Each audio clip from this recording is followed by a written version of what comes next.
Okay, hi everybody. We're actually on time tonight. Welcome. Look at that. Hope Look at you're us do enjoying things. your evening so far, and we're so happy to have you here.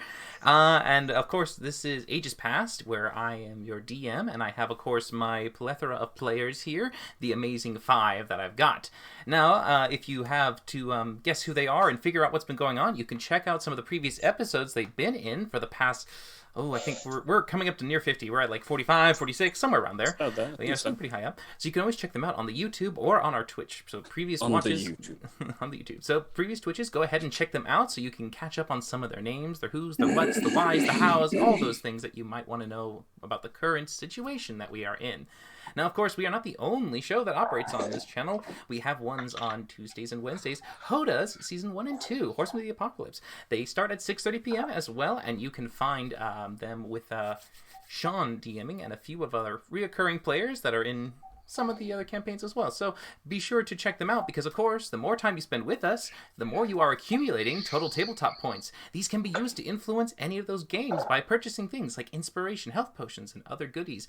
Here, you'll be able to do inspiration, which you can give these players their extra chance to re-roll those attack throws, saving throws, or ability checks. Be sure to give generously, for they will be needing them throughout the night. Of course, with all that just jargon done with, I think we can dispense with the coverage and go back into the game from what happened last week for you all. So, last time here in Ages Past, you all were still down with Velcom, getting a bit more of a 411 run-through about some of the history and a little bit more insight about the occurrences that happened during the last period of the Age of Reckoning.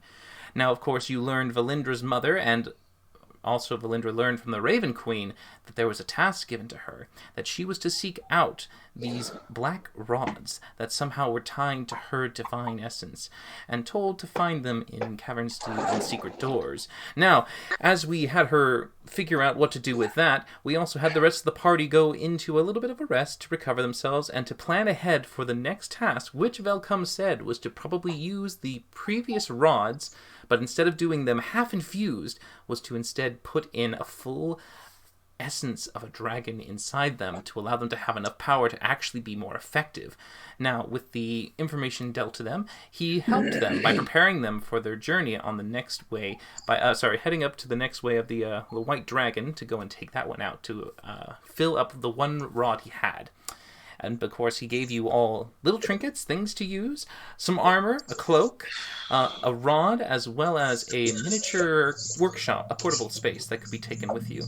Having these in tow and returning up to the world above, you were able to reconvene with the Silver Dragon, allowing you to now make your way back to Alniel, convey what you had learned, and to then make a plan to head as quick as you can towards the north to make your journey up to the mountains where you would find a White Dragon, the supposedly easiest of the 5 chromatics to try and take out first.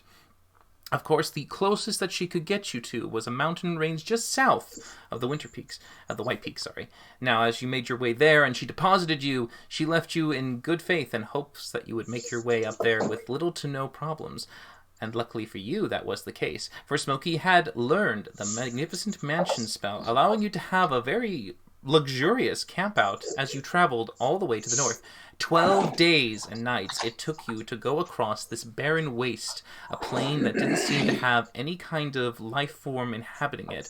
Barren for the most part, except for maybe an occasional boulder, and from the distance, a few stone giants. Now, during this time, you all began to do some crafting and some spell casting during this point. Varkesh successfully, after spending all of his time in the forge, able to finally finish the bracers for Victor. Smokey, you went and tried to do your best to not only scribe your own magical uses into your book and on paper, but you also did your chance to try and contact some of your previous friends back in Alniel and as well in Bylock. You first sent the message, both being the same, to Cyril, the archivist. His response to you was that he would try very hard to see if he could find anything about the liches, but it's very unlikely that he'll find anything. The libraries, the good libraries, were all Niel. But he might try. However, Jin, of course, responds to you with a bit more optimism. He goes, Oh, I think that's very easy for me to try and get a few pieces of information for you, Smokey. Just contact me in about, I'd say, a week's time. With that in tow, you able to press on, making your way to the north. And also, you did one other spell focus. You attempted to scry. Now, from the scrying, you were able to successfully scry onto your aunts and your grandmother. Now, from the grandmother, when you scryed in, you saw what appeared to be a frail woman, much more weak than you had remembered her being. She seems to have had most of her life taken from her. The body just seems to be pulled away by some other force. She lays in bed and barely moves. She has what appears to be an occasional visitor, one sometimes your aunts, and sometimes a few others coming around the home giving her tea and other things to ease her continual decline. As you peered in on the ants, occasionally you would watch them move about, and sometimes you would also see them go and set up a board game, a very familiar one that you saw them always go about to try and have their little chit-chats around each other as you scurried around their feet. But they seem to be somber, and most of the conversation revolves around the sadness of missing, or soon to be missing, their friend, as well as their hopes that perhaps her grandson is safe and actually made it all the way somewhere where the book could not be taken. For it seems they have a little bit more insight than you might have realized about the circumstance of your grandmother's current condition. Now, the other one that you pried in on was Rook's parents. You were unable to get a hold of Rook's mother. It seemed to fail. You tried to go to Rook's father. This also seemed to fail. You went to Varkesh's father. As you scryed in, you saw what appeared to be a meeting, some kind of discussion going on as he moved about, making some momentary planning before he was interrupted by someone who came over to him and whispered some news in his ear. It seemed to be that when the information was gathered, he was a bit more collected, and he began to address the rest of his followers that were in the room, that the time had soon come, and now in the next week they would meet up once more and finally plan the second stage of their attempts to try and move their forces forward from their hold.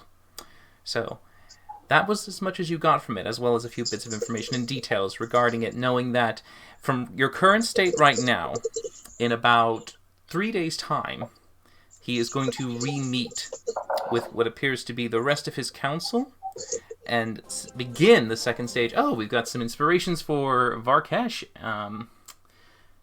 Thank you. Let's get that right there for you real quick. Thank you so much. He will be needing that. Thanks. Well, everyone needs it. Now, of course, as you got this information given to you, with some of it later on to be perhaps returned to, we come back as you made your way to the north of the mountain, finding yourselves in the frigid wastes.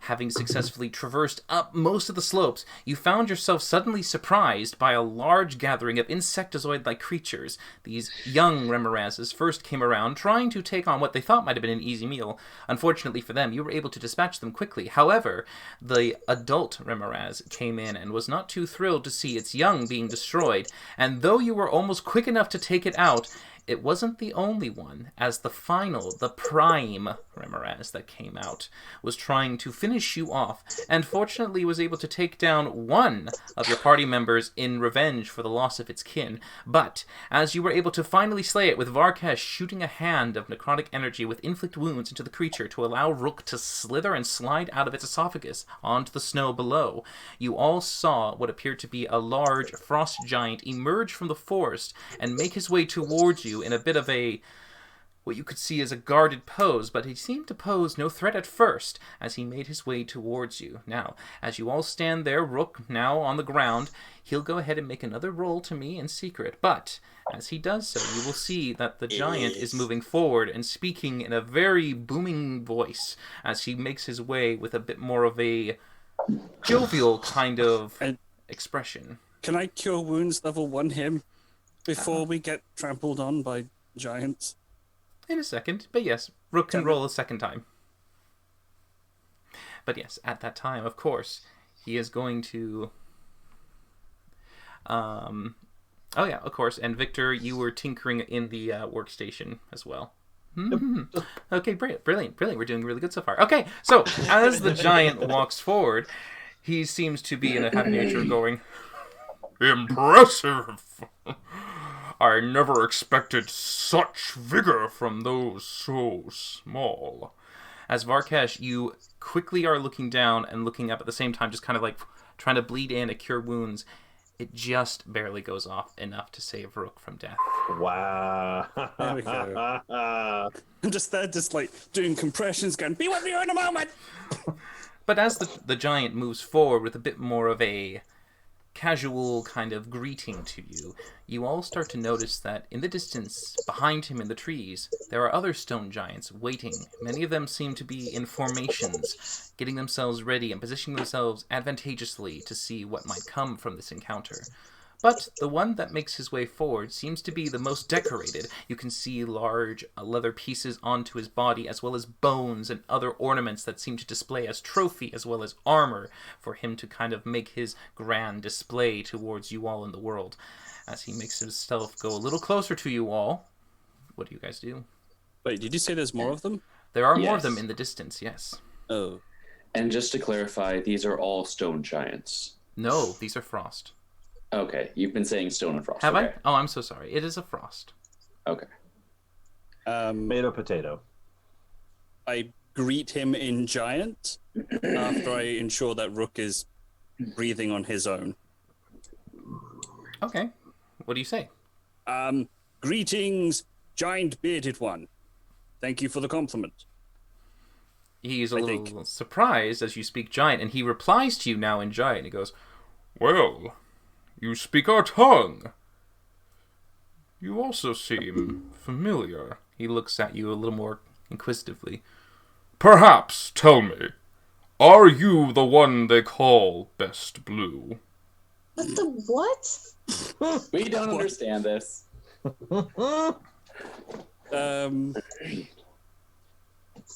Really actually kind of curious how they know that. Could always Yes. ask. I mean, Yeah, I could technically, but my reputation precedes me somehow. Vastly. "So you are he. I've been called that, yes. It is an honor to finally meet you. Your reputation does indeed precede you, as word has spread to the north of your deeds, freeing the Stone Queen from her chains, allowing you to not only free her, but to have her return to her people to end the war that was between our kin and those in the south. They accused us of stealing her, and also killing her. Fortunately, with her return, this mistake was remedied, and our people were saved from the slaughter from the south. We are in a debt to you, Best Blue." You're welcome. I mean, I had no idea. You're welcome. Absolutely welcome. Oh, Valinter inspiration. So how does giant sound to everyone who doesn't speak giant? that's an important question. Yeah, okay, that's what I thought. When he's like yelling at him almost in a way, I'm gonna like hero lamp pose next to Varkesh and just get ready because it sounds like they're like not really speaking all that nice to each other. You son of a bitch. Varkesh, is everything all right? Are we fighting this big thing or what? Oh, he's I say in common because I just switched from giant to back to common again. He's very what's your name, big guy? I say to him back In giant or common? in giant. Okay. He will keep replying to you in giant since you are speaking his tongue. "My name is Thane Yorman." His name is apparently Thane Yorman, and he seems rather friendly. He was congratulating us on killing these beasties, and also about I'm still saying this part in comment about freeing the female giantess in that cave a while back. Oh, all right. It just when you were speaking like that, it just sounds very deep and guttural. I thought maybe he was trying to fight you or something, or like. No. Okay, all right. Well, everything's cool here then. Yeah, we're cool. Oh, all right. Well, then continue. Freezing, I'm just maybe. gonna start. Yeah, I'm just gonna start walking back around. Varkesh, would it be okay if you started talking in common? It seemed like he knew how. I'll ask him. Do you speak common? I ask in giant first. Of course, as he replies in common when he first greeted you all in common. Oh, then there we go then. That answers your question. Hello, Thane, big guy. How are you? Thane. Well, he's already just gotten through this, so it doesn't seem to. I'm trying to make sure he doesn't get angry at all, which probably won't work if I end up repeating myself. But that's fine. So can we speak to him, or are you translating everything? He spoke in common several times. I was just it's just as long as he's okay. If he's okay when there's someone else speaking giant, if he'd be okay with speaking common for us. Right. Does he have any clue what these big things are? As I point behind us with my little kitty paw. Back behind us. Look to the giant because Victor asked him a question. So asking the question, he'll just reform to you. They are Remoras, creatures of the north that we find and hunt for food. We were hunting them previously before they seemed to stumble across your company, Best Blue. Fortunately for you, you had the strength and means to slay them. We do all right. Would you like them? I don't think we're going to need them. I just looked at everyone else. Is this all in common now? This isn't common. The giant too? Mm-hmm. The giant speaking in common too? Oh, okay. Is there anything that you can use these big things for? I mean, there's lots of meat on these bones. Or do they have bones? And I'll look at Varkesh, considering you had your hands inside one. I just had my hands on Rook. Actually, so by the way, while you were trying to push that cure wounds into him, you notice that as the discussion's been going on, just for a brief few seconds, Rook is actually not coming back. Oh, wonderful. Okay. Oh, so is he like dead? Dead. Bye-bye, birdie. Dead. Oh, then I will cast Revivify on him. Okay, so wait, do you have the Revivify? Yes. Okay, alright, so, I'm sorry. I completely mistook that one. So, actually, yeah, Rook sadly did, for a brief second. Just like holding his corpse while I did not know that he was there. Yeah, but during that point, you actually did not only infuse a diamond and have it break across his body to then give him just a small bit of life back. You now actually would have performed this in front of the giant. He would have seen that a bit more and be impressed by now your extra skill of healing. Bringing the dead back to life. Let's go. It was very dark for it. What is that? That is a giant. I put him down. Rook just kind of sits there and stares up, slowly stands up, and then just backs away a little bit.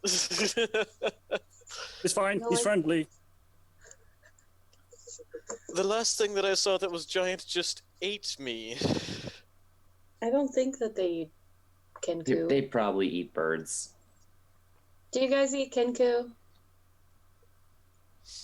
The giant looks over towards Valinder, a little uncertain, before returning to Varkesh. Your company seems a little insubordinate. Do you wish for me to deal out discipline for their outburst? Wait, what? Oh, hell no! Wait, what? Only Thanes speak to Thanes. I'm not... That won't be necessary. The only one who is titled here is me.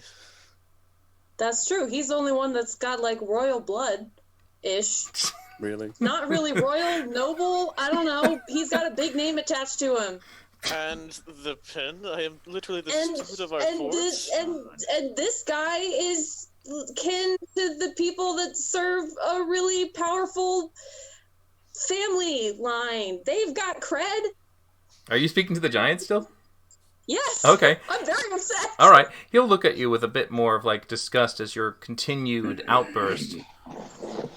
It seems that your subordinates are a little unruly. This is going to be like a no way out for me, I can tell. They're fine. They're passionate about what they do, and they like. We're not subordinates. I didn't say you were. You didn't tell him we're not. I don't want to offend him and his potential.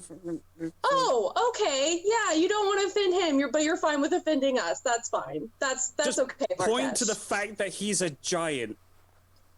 I don't think there's anything offensive saying I'm not better than these people. We are equals. You do. I'm going you do with you. You do you. We are not of their culture. Surely, to the giant. Surely you don't expect us to abide by your customs. You have other Not customs probably. compared to ours. Well, yes. Yes, It as a matter of fact, seems you are very foreign indeed. He turns back to Varkesh. You being the Thane, are you responsible for their safety and welfare? Half of that. The end half. That Yes, is I'm the responsibility of the Thane, to look after those who he cares for. His And task we is to look be after sure. each other. His task is to be sure that those who follow him do not perish, and any insult that is given to the company or any that follow him, it is the Thane who is punished. The Thane receives all judgments for his tribe's actions. Want me to correct him now, Valindra? Yes. That is frankly absurd. Each individual's actions should speak for themselves. I'm imagining Smokey's making the exact face Connor's making right now. I do Sounds not care to pathetic try way and to- learn your ways at this time. Still, it's a pleasure to meet you. Thank you for not stomping on us. You can take the bug things unless everyone else doesn't No, want anything. please feel free. I want nothing Right. to do with that. And you know, any place where there's some good shelter, or where we may by chance find a white dragon. Since you offer your kill to us, we will be happy to offer hospitality in return. Our hunting lodge is not too far from here. We will be happy to guide you to it for the night. Look to everyone else, see if they're okay with this. Oh, you feel free. I'll not be coming. Okay. Wait, what? It's even funnier because your voice is so deep. I can't. Where will you be going then? I'll find my way. I will not suffer such insult.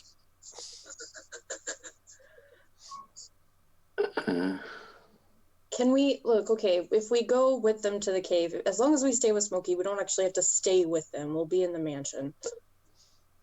So do that outside of their hospitality. I don't want to feel I don't want them to feel like they have any leverage with me like this. It's absurd. Leverage. They're offering us hospitality, although we offer them a kill, so it's sort of even standing. Yes, well, that is the way of political intrigue to drag you in initially, and then they offer you more gifts without the actual added stated contract. But in giving a gift, you now owe them. That is how this works. It is how it has always worked in every court across the land. This I'm already paltry following the giant. is awful. Okay. Rook has no favor for the nobles, having come from them.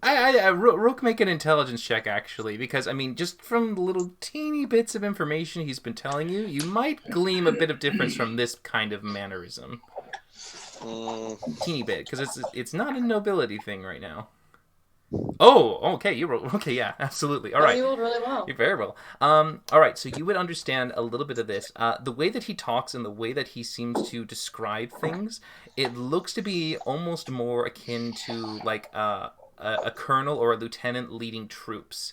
It seems to be that there's a strict hierarchy, a military rank, and when it comes to discussing and meeting other people, they only ever have one person come forward, and if disputes and problems are made, only one frost giant ever has to perish in these disputes, whereas the rest are allowed to remain alive. It does seem, just by his apparel and his way that he walks, he has a great sense of what looks to be like kind of like fighter prowess.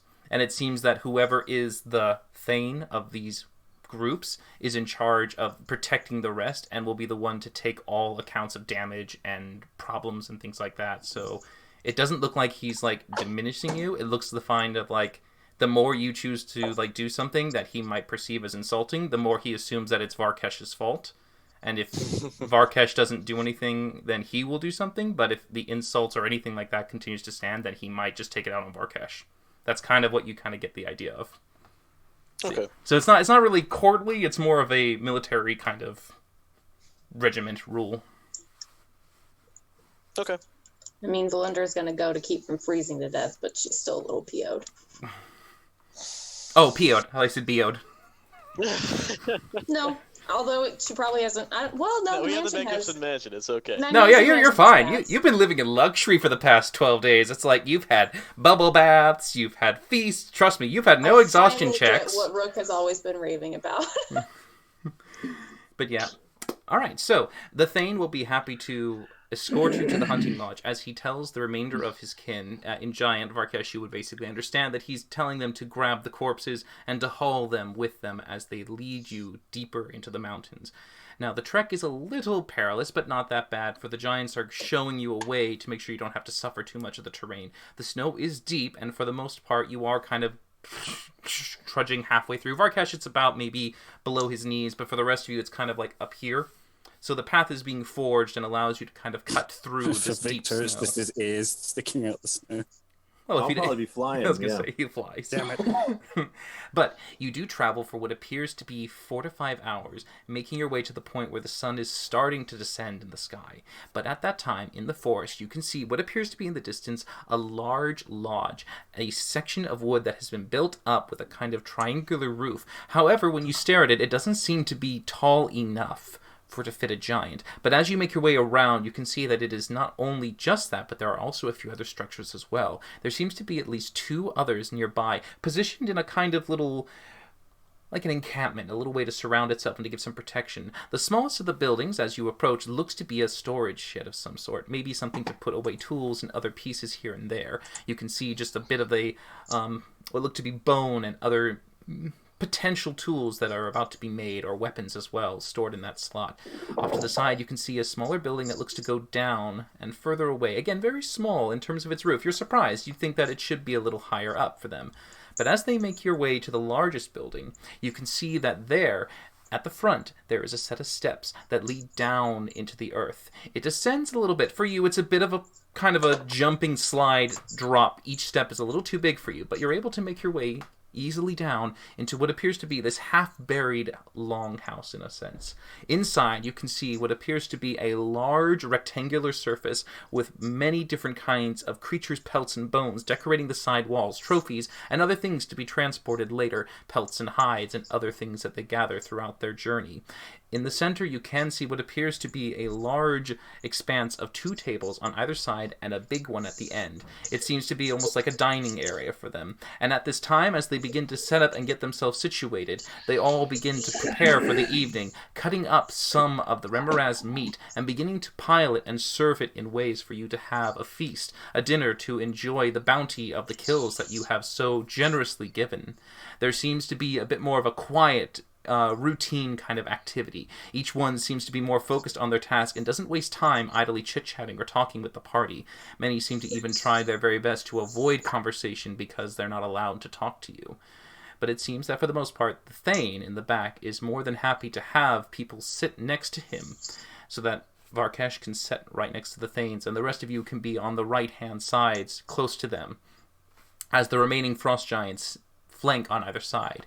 Each one is presented with meat, and you can see that the dish is served cold. But to the Frost Giants, this seems to be suitable and warm enough for their pallor, as they enjoy the meat, the Remoraz, that they tear off and just chew and enjoy every now and then, occasionally also bringing out large barrels that they seem to pour what appears to be a very clear water-like liquid out onto tankards and horns, pieces of animal that have been carved into some kind of cup. and allowing them to enjoy and feast and have this kind of revelry evening for you all. It's a bit of a moment for you to enjoy and relax, but the meat itself might be something you're not quite sure if you can handle, and the drink you're not sure as well, as the smallest thing they give you looks to be just a broken horn, occasionally here and there, that seems to have just enough size for you to start to have something, but not enough for one of the giants to actually drink from. So, as you settle down, do you all wish to partake in the feast? No. Yes. I'll just wait till I get the mansion and eat some hot food. All right. I don't really want cold food after being Sure. fat all day. So But I'll push it around on my plate, make it look like I've eaten something, so they don't I don't know, kill me for being rude. But okay. Rook will politely excuse himself partway through the dinner and never come back. Okay, well, before the halfway point of the dinner even happens, Varkesh, Hold on. go ahead and make a con save if you're going to eat it. I was literally about to say I'm going to take the plate and I'm going to cast heat metal and cook the raw food. Oh. Okay. Kind of doing your own little... Yep. All right. Okay, all right. Just make a wisdom check for me to see how effectively you can cook something and make sure it doesn't be a little... bleh. There's these restaurants around here that do that exact thing with steak. They bring out just seasoned 23. steaks on superheated black All rocks. right. Yeah, 23. You do a very good job of cooking the meat, actually, to the point that you feel like you've prepared it perfectly. Just exactly the right amount of searing and tenderness. And it's not too bad for you. The actual meat itself does have a little bit of warmth to it compared to the other meats that you might have known, just because of the magical nature of this beast. But you're able to enjoy it. And if any of you wish to take a drink, you can as well. Sure. what is it? Make an intelligence check. I'm not going to ask. So we just got served raw food. You did get served Yeah. raw food. Varkesh seemed to cook his with his plate. Oh, Valindra, it kind of looks like water. Not drinking it. I don't trust it. The giants drink it happily, and they also seem to enjoy that with their feast. Could we have seen Varkesh heat up his food, or is he too far away with that thing guy? Oh, you're able to see him, because it's basically like the table is up here for you all, and you guys are sitting on the flanking sides. You're at the right hand, right there at the front. The most honored look at positions us. for those to come in. Oh, okay. All right, I'm just gonna try to see if I can whisper, Varkesh. Can you heat up my plate for me too, please? Sure. I just reach over, touch the side of his plate, and cast heat metal again. Well, you don't have to touch it. It's a 60-foot range. Yeah. I'm just throw it at him then. After Rook excuses himself, he would like to kind of see if he can move his way around carefully and observe the tribe and see if there's anything going on behind the scenes that may not be quite so hospitable. Okay, just go ahead and make a... It's more to his paranoia than anything. Make a perception check as you kind of do that initial look around, so you would know where to go and what to do, because this is kind of like at the first half of the feast. So this is when everything's being settled out and people are starting to eat, I'm letting you those who are starting to nibble on, so you haven't reached the halfway point. This is kind of you now taking scope. Jesus. Very nice. All right. So looking around for you, keeping quiet and not focusing on your food, you notice that many of the giants themselves are decorated with an assortment of different types of animal bones and weaponry. Many of them seem to have been made and forged from any kind of wildlife that has been here, and some crude metalwork that doesn't seem to be of their make, but it looks like maybe perhaps bartered and traded. That's what you can see. Around this room, it's very plain and simple. There are no other doors except for the one that came in, no windows, and no fireplace. The entire area just seems to be cold. For the most part, you are staying warm and bundled, but there's nothing that they need or require to warm themselves up. This is cozy to them and a comfortable abode. You can see that there's no outlying threat, no sudden underhanded table discussion. None of the giants seem to even be saying anything that could be anything, actually. They're just very quiet and still. They don't pass anything under tables. They don't seem to kind of hold their weapons at the ready. There is no sense of danger or being ready to take you out. At the moment, they seem to be enjoying themselves. They're devouring the meat quite happily and thankful for the hospitality as well. Not hospitality, thankful for the food that you presented with them, the gift. They see you and your kind as a good one. Varkesh is the one who will receive punishment for your reputation, but right now, as the course of events have transpired, you and your party seem to be honored guests, and the best you can tell from the way that they position and the way that they hold you and look at you, it seems to be more of a interest and surprise, and many of them look to have more curiosity and speculation to your presence here. and to why you would even come to the north. Okay. After a short time away, fanning a restroom break, he comes back, sits next to Valindra, and kind of leans over, whispers, "This is all very strange, and I don't like it. They're all being polite and hospitable." Maybe they're nice. I don't know. As that is happening, and the curiosity also is something you notice, the Thane does speak. He's the only one who seems to talk in the hall as he reaches down and goes, Vest Blue, tell me, why have you and your company come to the north? Oh, we are just seeking fame and fortune, and what better way to do that than to kill a ferocious dragon? Dragon? Yes. What dragon? Preferably a white one. There is of a dragon that is not too far from us. Do tell. Well, this creature has been, as you call it, thorn in your side for many years. This creature is probably one that would suit your quest, as you call it, for fame and fortune, especially amongst our kind. Should this beast be slain by someone, it would ring far and wide. However, to do so would be very dangerous. I would imagine nothing less. He seems... You by chance know where it lives? He nods as he actually reaches behind himself and pulls out an animal pelt, a large, what you would assume elk skin, but massive in size. This creature is no ordinary elk. It would be a giant elk. Folding it out, you can see what appears to be a hide that has been drawn on crudely. As he gestures here, this is the forest that we are at. And just lean over the big-ass table. You would probably nearly have to stand on the table to see everything. Okay, I stand on the table. Okay. Standing there, you're able to now look at the scene before you. He points out to each one, guiding his finger up towards a corner, and he says, Here. The frozen lake is where it calls its home. Outside the border of the forest, there is a massive expanse of frozen water, all deep blue ice. At its center is the large glacial layer it's made for itself, forming ice from the sheets below to create cracked and broken shards that have formed together at a peak. That is its lair. And this is where you would die. As he gestures around, you can see that as he points at the lake and kind of gives the circumference of it, this is where you would find death. The terrain is hazardous and near suicidal for any who dare to cross it, though the distance might be small in terms of its actual length to reach the glacier fortress. Its grounds are littered with frost traps, falls, and jagged edges hidden beneath the snow and fragile ice. Any who dare to cross it will find themselves trapped or hurt in any path they choose. And even to reach the other side, and to successfully find the only pass we are aware of to reach the top, would take you at least a full day. But that is not your greatest concern. Before you could even pass by through the first efforts of the fortress's defense, you would find the dragon have come out to the skies, patrolling, searching its grounds.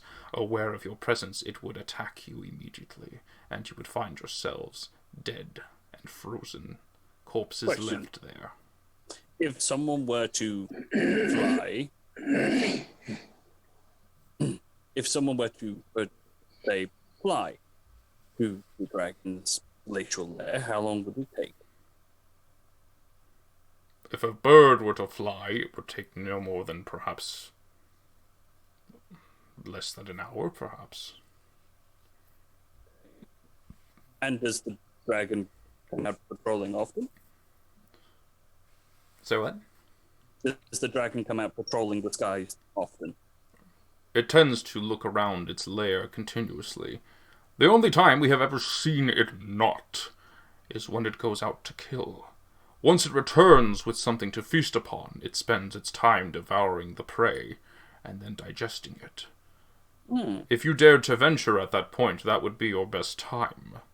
I agree. Forkesh. Ask him if he's ever seen it before himself. Have you ever seen... You can speak He can speak common, you know. Yeah, I know. Yes, but if you hadn't noticed, you are the Thane, and he will not respond to us. Yes, okay, fair enough. My second in command, the mightiest, toughest kitty in this band of not so merry people, has asked, have you ever seen the dragon before? He looks a little bit at Victor and then at you and kind of replies to both, trying to get used to the custom of speaking to someone besides the Thane.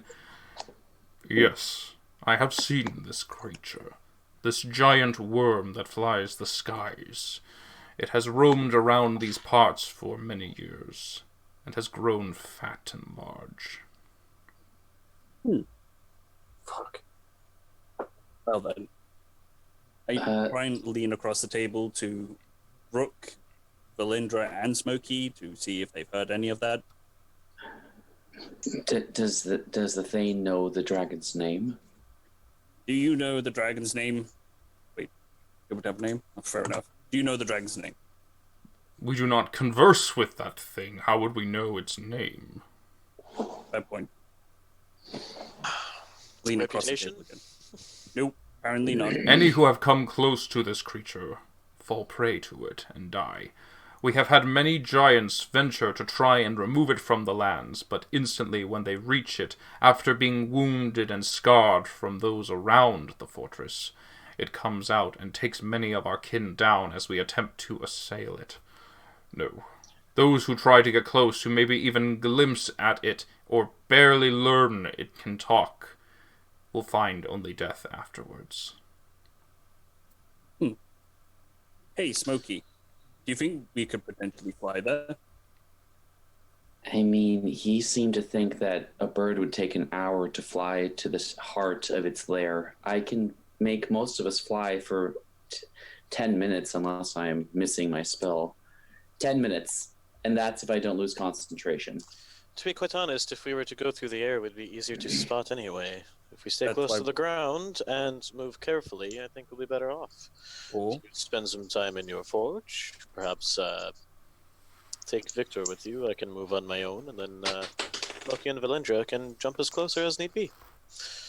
I would recommend Valindra and Varkesh go in the vial, and those of us with the most amount of dexterity should possibly take the ice if we're going that route. This would be fair, and I do believe that if we were to need assistance with placing, say, some pythons for climbing, limited flight would be excellent for that, Victor. Varkesh. Yep. Okay, so ask him if someone would be willing to accompany perhaps guide us there. Perhaps, just Good. Because. Okay, go ahead. Yeah, start with that. Yeah, start. Okay, yeah. Could we potentially have a babysitter to escort us? It is possible we could send our party to join you if you wish to venture. We would stay in the woods. And not come with us to the dangerous insta-death underground part. Consider it a retreat point for us, if they could perhaps prepare to lob some sort of projectile if we needed to retreat. That will hinder the dragon's movement and could allow us a clean getaway if we find we have bitten off more than we can chew. Perhaps if they knew why we were going to fight dragon, this might help a little bit in helping us, yes? Grand world stage. Go for it, Varkesh. See what you can do. Tell him little bits, maybe. I'm just leaning into Varkesh the whole time because apparently we're not supposed to talk to this guy. It's worthy of note that the whole reason we seek to destroy this is to hinder the advancement of another dragon as well as a lich who is bent on returning and wreaking horrible, untold havoc across the lands. Tell me, you speak amongst yourselves, Best Blue. Why did you bring the question of flight? Oh, I don't know. Just by looking at the map, I would assume that it'd be quicker to travel through the air, and when we watch and wait near the forest of where you just Can said, your kind fly? Not naturally. I would imagine with some magic probably have done it, but it depends on the distance. But if that's too much of a problem, who knows? But my idea was that we wait for the dragon to leave, come back with his kill, it sits and eats itself into a sleepy time, then off we go. How fast can you fly, if you can? I can't fly. 60 feet, 10 feet per second. Sometimes 20 if you really push it. That is much faster than a bird. You can fly that is speedily. than a bird. For about 10 minutes, yes. If you could keep that speed, you could reach the mountains easily. You get the sense that he didn't understand when you said fly. He's like, a little sparrow. Yeah, sure, a little sparrow can probably fly there. But if you're going to zip suddenly so quickly, then that could be much quicker. Quicker. Therein comes the time-honored question, as it would be very relevant in this case. What is the airspeed velocity of an unladen swallow? So that we can accurately compare. D&D questions.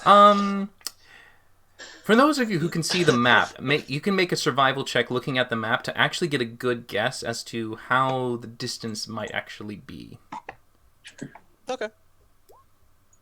Gosh damn it. Let me actually pull up the thing. I rolled 2d4 on accident because I'm clicking wildly and not actually hitting anything. Oh.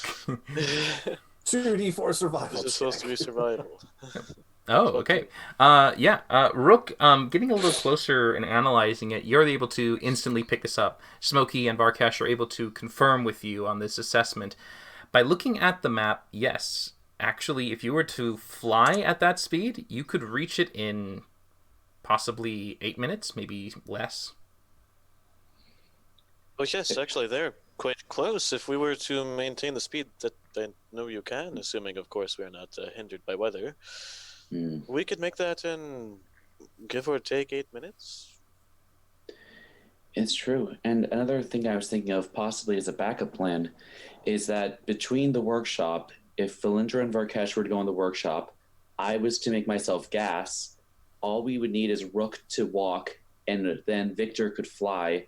And if you two could just carry the rest of us, hopefully you two could avoid most of the traps. I would need another water skin. I think Varkash burst my last one. I didn't burst anything. Just an option. When you explode out of them, when I drop concentration when you're a gas cleric. But wait. Wouldn't it just make more sense that we just all fly over instead of just leaving I'm leaving another option. That's all. Because the big guy just said insta-death area, and if we're going to go fight a dragon, we probably don't want to be more one leg and one eye. Just given options. And again, it is worth bearing consideration that things are much easier seen against the sky than against the ground, if we have appropriate clothing. Oh, Varkash. I could seeming us. Yes. You should ask him if we could perhaps, rest up here for a little bit before we go, from Ramoraz to dragons kind of thing. Possibly not doing same day. Yes, maybe take 5 minutes, perhaps. I look over at Rook, who's still bleeding out his ears or eyes or whatever he's bleeding out of. This whole time, just this whole time. Hardly conscious, just little blips on the map there. Little blips on the elk skin. Thane, me and my party are a little bit tired and a bit worse for wear after that bug fight. Would you grace us with your protection for the night until we're ready to proceed with the dragon tomorrow? You are honored guests. Hospitality has been given. You are able to spend the night here should you wish. Thank you. Most gracious. Well, that'd be great, yes. So you truly intend to take out this dragon? Oh, yeah. Well, I'd be quite impressed if you could do this. We will do this. I would be honored if you would allow us to watch from the tree line to see this event unfold, either to watch your success or to at least be aware of your demise. And we shall make sure that the tale is told amongst our kind of either your valiant victory or your inevitable defeats. Our inevitable defeat. Wait, I don't like that one. There's nothing inevitable about it. It would be tragic, but unlikely. I would advise not to cross the ground. It is treacherous. Even my own kind have fallen prey to it. Well, thankfully, we have someone very talented within our group that can allow us to hopefully negate that problem. For a bit. I leave your plans to you, Best Blue. Me and my kin will take our rest for the evening, preparing the remaining of the meat to be sure to transport to our kin. I leave you, of course, the longhouse to sleep in. We shall reside in our bunks in the building nearby. Okay. Thank you very much again. Yes? How big are these drinks that are sitting here next to us on these hot plates? Yeah, what were they? Well, you don't know unless you try to suss them out or drink them. I would have drunk one. Well, I'm going to drink one. I just don't. I'm a little cat, and they're giants. I don't know how big the. You just imagine. So it's like a large. It's like a large horn, but when it got broken, it got chipped off a little bit. So it looks to be like not a suitable drinking cup for a giant, but for you, it looks to be like almost kind of like bucket. It's similar to the Thanksgiving, the cornucopia. Cornucopia. It looks to be like that for you. All right. As soon as he says we're like chilling for the evening, and I know we're not going to have to hopefully fight anything soon, yeah, I'll take a drink now.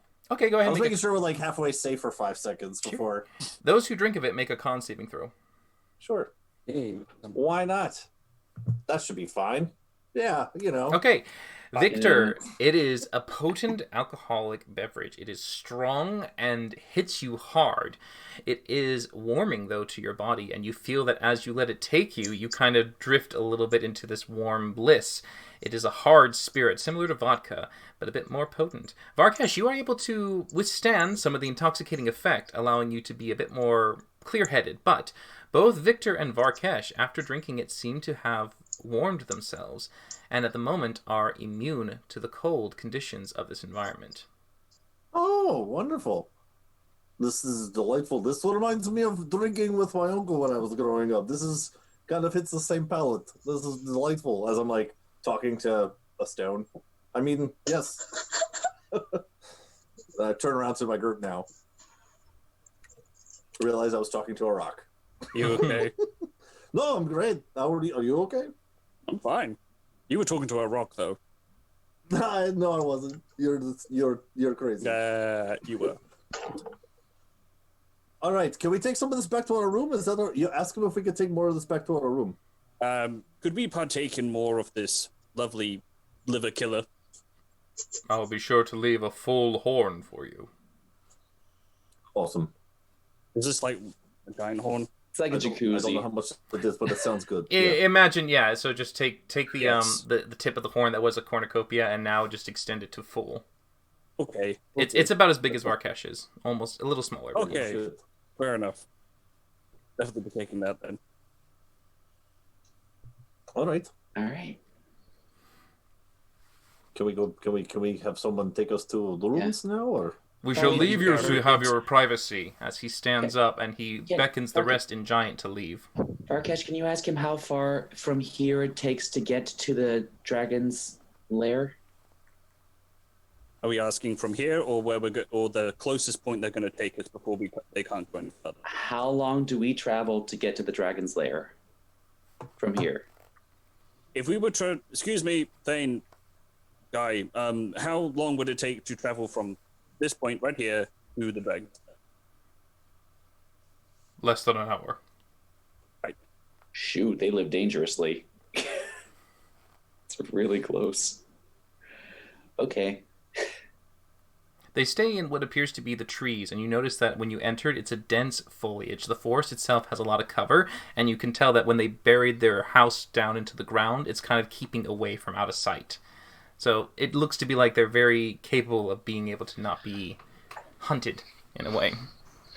It looks to almost be like by being so close, they're able to have some protection from being really pried upon by other creatures, but not so close enough that the dragon would even really get to them. I'm impressed by the intelligence of these giants. I'm perplexed by their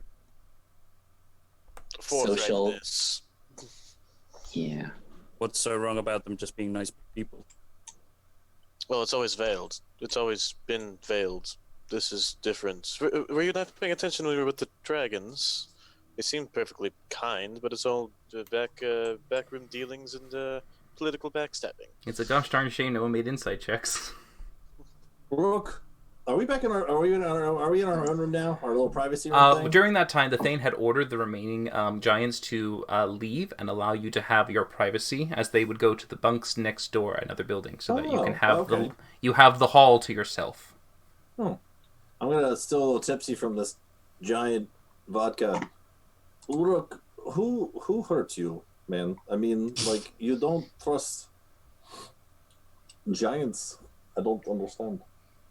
All of my friends are dead. My parents want to turn me over to a man who wants me dead. I really don't feel I need to go beyond that, but frankly, even our closest allies disregarded our word when we could have, frankly, stepped in on this a whole lot earlier. Who hasn't hurt me, Victor? Smokey tries to go in for a hug. Note. Yeah, that's a good note. Aww. Yeah. Smokey's gonna hug Rook. He's gonna try. We're cool at him. He won't hug back. He just kind of stiffens and just kind of politely pats him on the back a couple of times. Tries to massage his back a little bit. Yeah, when I see that happen, I'm gonna fly. I'm gonna run over there and join in on that. Whatever side Smokey's doing, I'm gonna I'm gonna run in on another side. Sure. Yep. Victor, you are flanked by pussies. No. Rook is flanked by... sorry. Rook is flanked by pussies. There we go. There it is. I can't play this game anymore. My mom just called. She said I have to go to bed. I take that back. Everybody inserts me except for Valindra and Smokey. I'm literally right here, but okay, all right, that's fine. We had a whole conversation about this, Victor. You're doing better, but. Okay. Well, is there anything we need to do, or should I start working on the mansion? Well, first of all, I don't know why you are not partaking in this drink, because it is fantastic, and I'm hand some over to Valindra. No, come on. Come on. Smokey takes a sip. I'll drink it. There we go. Peer pressure from the little kitty. All right, go ahead and make a con save. Okay. Okay. You go. So Valindra, it's ends of the spectrum. Valindra, Just to be clear, yeah. I have not rolled above a 2 this entire game. Oh my gosh. Wow. Well, best to get it all out of the way now, I guess. So, Valindra, it is potent, and you are just kind of like very, I guess it depends on what Valindra is for drunk. Is she giddy? Is she huggy? Is she happy? Is she like the quiet drunk that just smiles into her cup? I mean, drunk is the word. I don't know if Valindra's ever failed a con saving throw. This might be the first time she's drunk. Oh. Get ready for today. Okay. Do you have Indomitable? No, it does not, sadly. But yeah, Smokey, it's quite warming and very surprising how strong it is, but you're able to hold your own very well, and it does warm you up, and you are now immune to the cold conditions of this terrain. Pretty good, right? Pretty good. Yeah, I did that a little bit too. I don't know what that was, but it goes away in a little bit. Give it time. I don't like this. Are you all right? As I look over at Valindra's face. Perhaps we should get in the mansion before anything else happens. Well, before we do that, I do have one thing I wanted to say to everyone, and this actually brings a very good point, okay? As leader of the group, it's come to my attention that if you're not listening before, Thane was talking a little bit about wanting to watch us, right? Mm-hmm. And he said about how, if we were to be victorious, he would tell our tales, and if we died, tell that one too, Mm-hmm. My thoughts are here, gang, is that what would the giants tell of? Would they say all of our names individually? Or perhaps, I don't know, we should come up with some sort of name for ourselves? We tried to do that once. It didn't work. Well, that's before or after I was here? Yes, actually. Both? Okay, well, time to maybe reconsider, because as he said that, I was like, oh, he could talk about and then fill in the blank because we don't have one of those. So maybe sleep on it. You know, Rook. Maybe take 2 nights because you look pretty bad there. But are you feeling okay? I am hardly standing right now, actually. I really just want to go to bed. Varkesh, you did wonders with your magics and literally brought me back from death, and I am endlessly appreciative. You're most welcome. I've never done a C-section before. What? Nothing. Yes, well, I don't want to comprehend that. Can I go to sleep? Mm-hmm. Sure. Smokey starts casting the mansion. Okay. You're able to now find reprieve once more in Smokey's luxurious manor home, custom to your liking, as you all find your own appropriate rooms, probably even asking Smokey to make sure that they're just to your tastes. Have you ever described the mansion? No. It hasn't come up. Can you? And I will now do it in my smooth jazz voice. Let's have it. House Hunters D&D version. Here we go. All right. Mission accomplished. With how Smokey was raised, I'm going to say that the interior has a very warm sort of color palette. A lot of tans and yellows and browns that seem very reminiscent of a lot of sand. You will find most of the color scheme. We didn't ever come up with a color scheme for my family, did we? For the Cinder Tongues. No, you can make one if you want. Probably blue, because that's the dragons, and we are very closely associated to the dragons. So you will see a lot of tapestries, and the accents, aside from the sort of golds, are blues.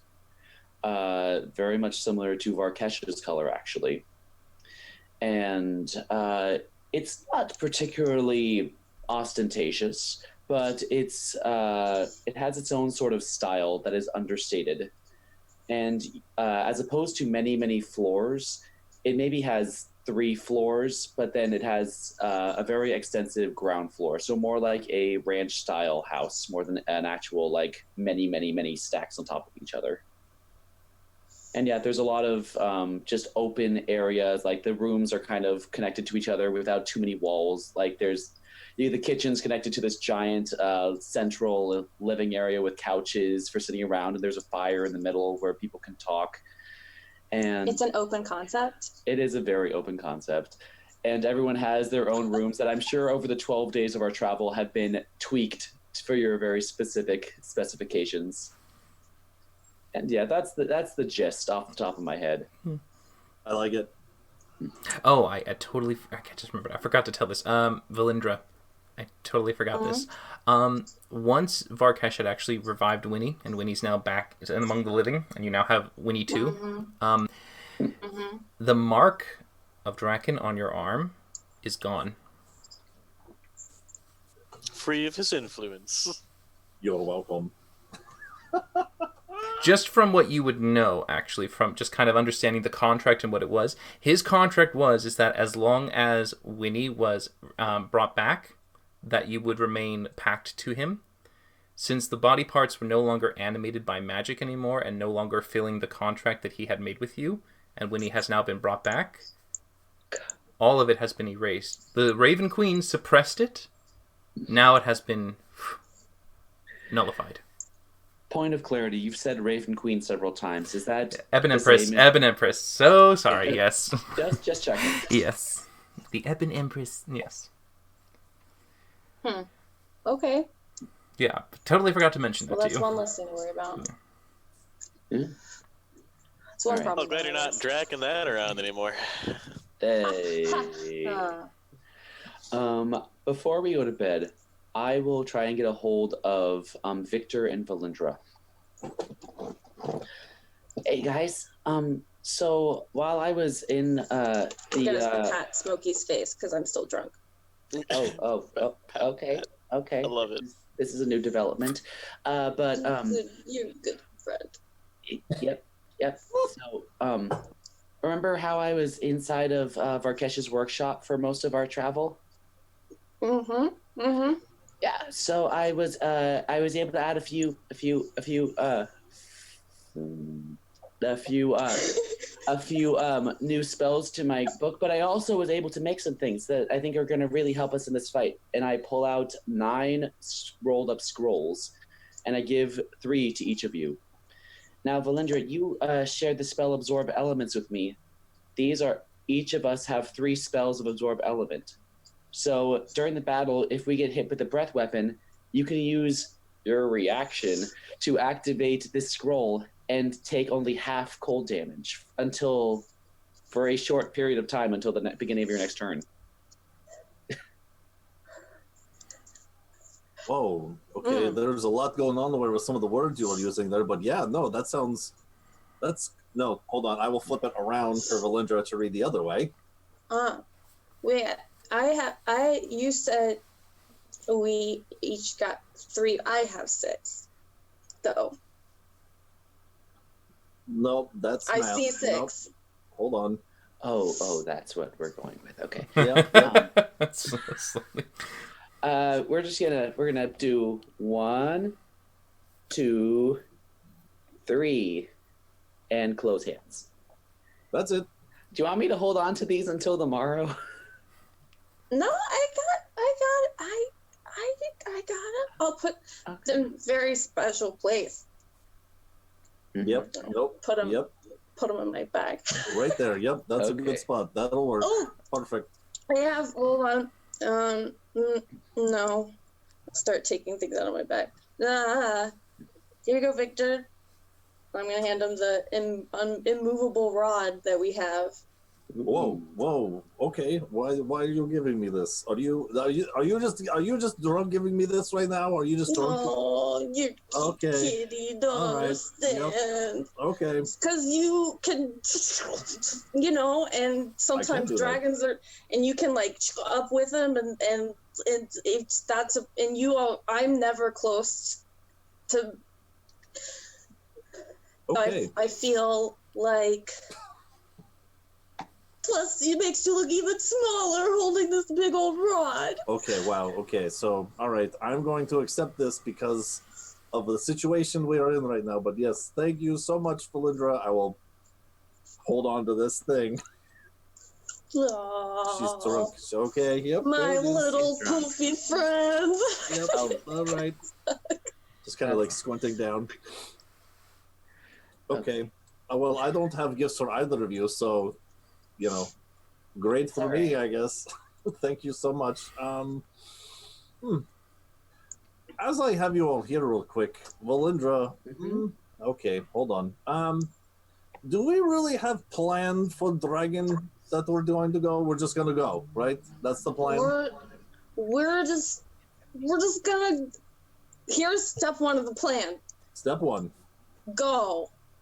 Here's Perfect. step 2 of the plan. Yep. Fight. And here's step 3 of the plan. We win. Okay. All right. Well, I'll write that down. It's a 3-step plan. Go fight. That's all we win. need. All right. Just three steps. Go fight, win. All right. Look over at Smokey. That sound good to you? Just go fight, win. Yes. Just great. I mean, I think that's as much as she can handle at the moment. I can handle anything. Throw some at me. I can handle it. I mime throwing something at her. Just mime like, what?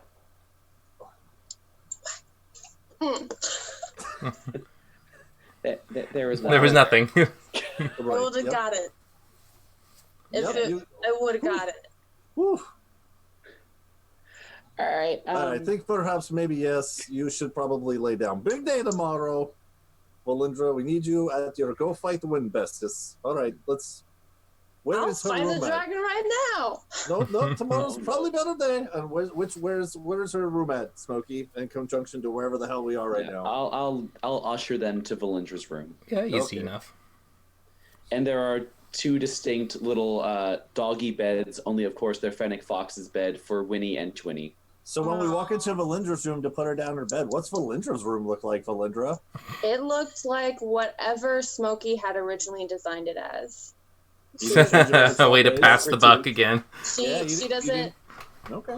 She doesn't have any type of personality or anything in her room. It's just however Smokey However, Smokey had it. She's never had a room before. She doesn't know how to decorate. It's all black. Just black. Well, she's had a room. So it's a very nice, large bed with very, very fine sheets and comforters. I would make them probably a little more red to match her markings, and with a full-length mirror and just general nice things. And, yeah. If are you basically basing this off of Smokey's culture in a way, like how the manor would be built? More or less. All Yeah, right. I'd try and make it for a lady of good breeding. That's fine. Just to kind of help you get a little bit more clarification for the rest of the party so they can get an idea. The influence and style would be very close to Arabic and Spanish in the way. You would see a lot of the arches that would be put in there and the sandstone columns as well. The beds and the pillows are lush and quite vibrant in color. The beds are also circular for where you are from. They are just large circle pieces for people to sleep on. You also maybe have hanging veils and drapes that go across to basically divide the open space room to give them some form of segmentation. So you have certain areas, places to sit, places to eat, places to wash, little places that you can even have as work or garden areas. But all of which seem to have very oasis-y kind of feel, a vibrancy, as well as a kind of extra amount of like accents and details to the rugs, very similar to those kind of Persian rugs. But yeah. It's gorgeous, it's nice, and it has a very warm, welcoming feel entering it. And then before bed, there's one more thing I want to do. I have a 5th level spell. I'm going to try one more scrying, and I'm going to do our old friend Kindrel. Okay, and you're scrying outside? I am stepping outside of the manor, yes. Okay, all right. Into the quiet, dark room of the hall, you're able to scry. All right, so let's see how well that works. DC 19. Wait, can you not scry in the manor? No, because you're in a demiplane. Oh. Ah, actually, Wait, I have a it's sheet. just- Oh, well, all right. Ah. So yeah, okay. So scrying on Kindrel. Let's see. This is going to be in the evening hours. Okay, all right. So as your mind focuses and begins to kind of get yourself not only absorbed by the vision, you see it take you all the way across into different lands. You can see the vistas going by super quick until you reach what appears to be a large mountain. This massive, imposing thing seems to also have something about it that makes it more ominous as you approach inside and find yourselves going deep past the rocks into what appears to be hot, lava-induced kind of caverns and holes. In there you can see what appears to be a large city, a massive structure, dwarven perhaps in style and nature, but different from what you've recalled. In there you can see that there is a massive amount of people going about their days, some of which seem to be lesser than others, slave-like, and you can see what appears to be others that are marching around in uniform and large, strong sets of armor.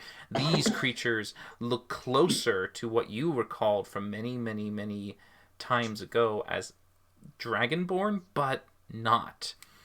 The closest you can guess, they look like breeds of some kind of hybrid, but looks to be like different. Close to like Varkesh, maybe close to kobolds. It's hard to tell, but they're not normal. But eventually, is there any dominant color to them? Red. Mm. As you zoom past them, eventually you reach what appears to be a larger structure, this one manor-like in nature. Inside, there appears to be a home, an abode for what looks to be for your scrying victim, Kindrel. In there, you can see him looking and moving about, preparing to settle down for the night.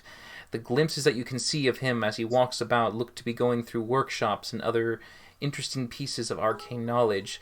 What you can see... Oh, thank you for the cheers, Kobe. Chubby. Kobe. So, as you look inside, you can see that he does seem to have arcane trinkets, artifacts, other things that are in there, scrolls and papers, studies, all these different things that kind of tie into analyzing and understanding the nature of magic. But in there you can see that there is a lush amount of furnishing and glamour. The entire interior is far more decorative and luxurious than you'd imagine it to be. He does seem to have what appear to be kobolds that do move around as he kind of instructs them, occasionally calling out for them to do certain tasks, cleaning or handling or delivering or receiving guests. He doesn't seem to receive anyone right now, but he does settle down and has most of his time analyzing and looking at what you can see are reports Make a perception check, because you're kind of following him, but you're kind of looking around the room as you are perceiving. Here we go. 16. Okay. You would notice that some of the reports that are being mentioned are a mixture of a few things. One is a discussion about items that have been scattered around the world and rumors of perhaps finding more of them. You also see what appears to be a report that seems to have some kind of, you could assume, just a kind of a quick tally or some kind of counting system to make sure that something is in order. You can see that it is a very large number. As to what it's recording or what the account book is trying to track, you don't know. You just saw lots of large numbers being recorded in a column.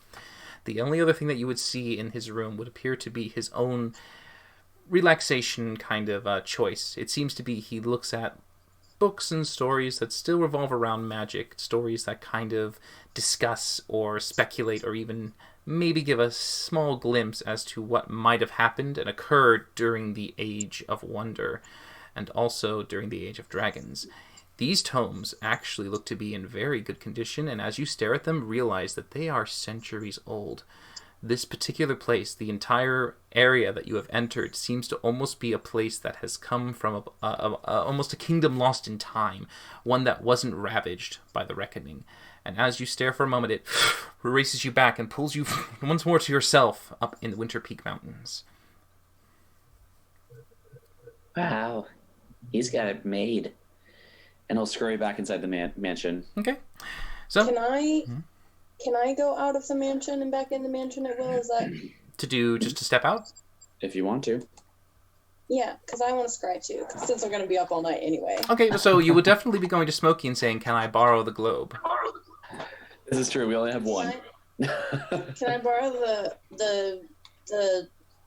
the marble? I'm not sure if you should be scrying under the influence. I can do it. Okay, I'm just gonna stay with you, as support, and I will gingerly hand it to her. Yes, as she goes off to do her SUIs. Uh-huh. I'll sit crisscross applesauce on the floor so that I don't drop it, and I'll just put it on my lap. Right. Okay. First person I want to scry on. I want to scry on the dude who led the anti-party of the warlocks that attacked us. The tiefling.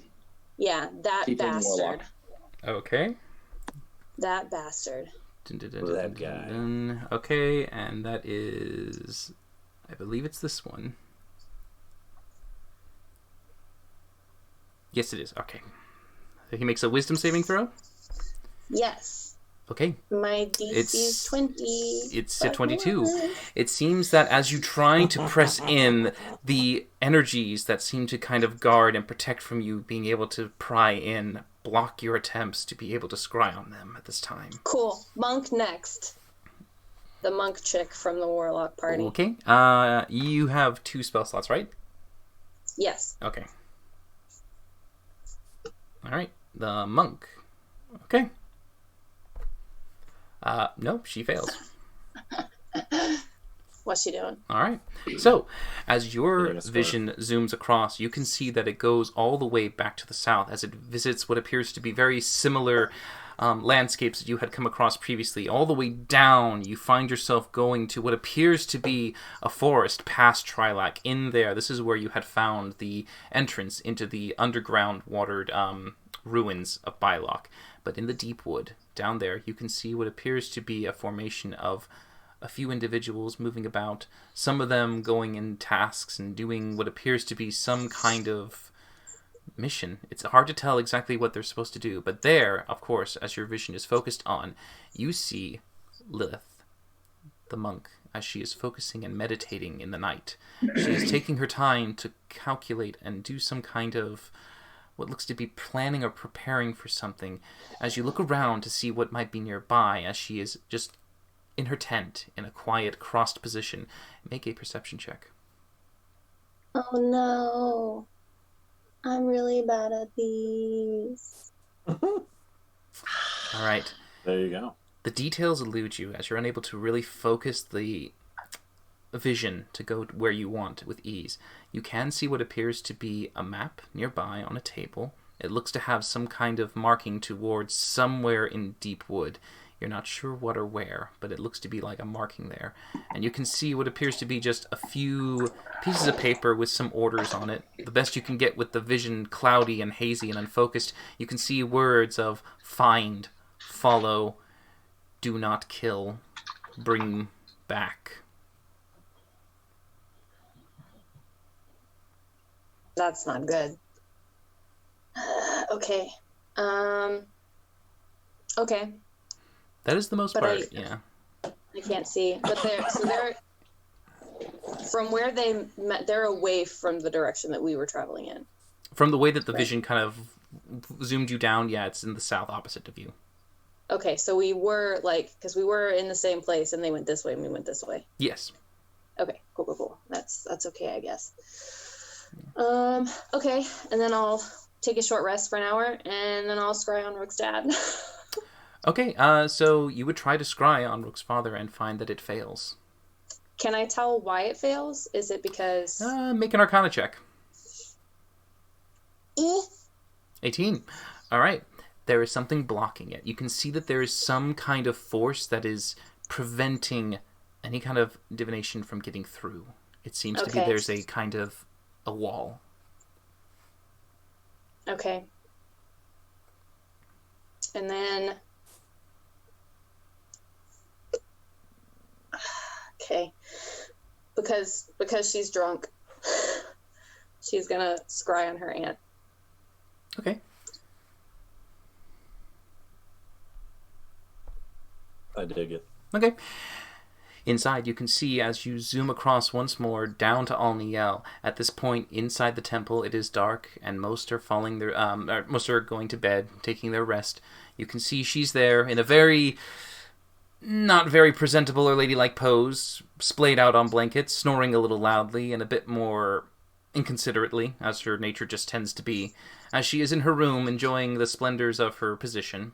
But she doesn't seem to have anything much on her, and the actual chambers that she's in seems to be much as you remember. She hasn't climbed in her station, and she hasn't fallen, but she seems to be content in her location.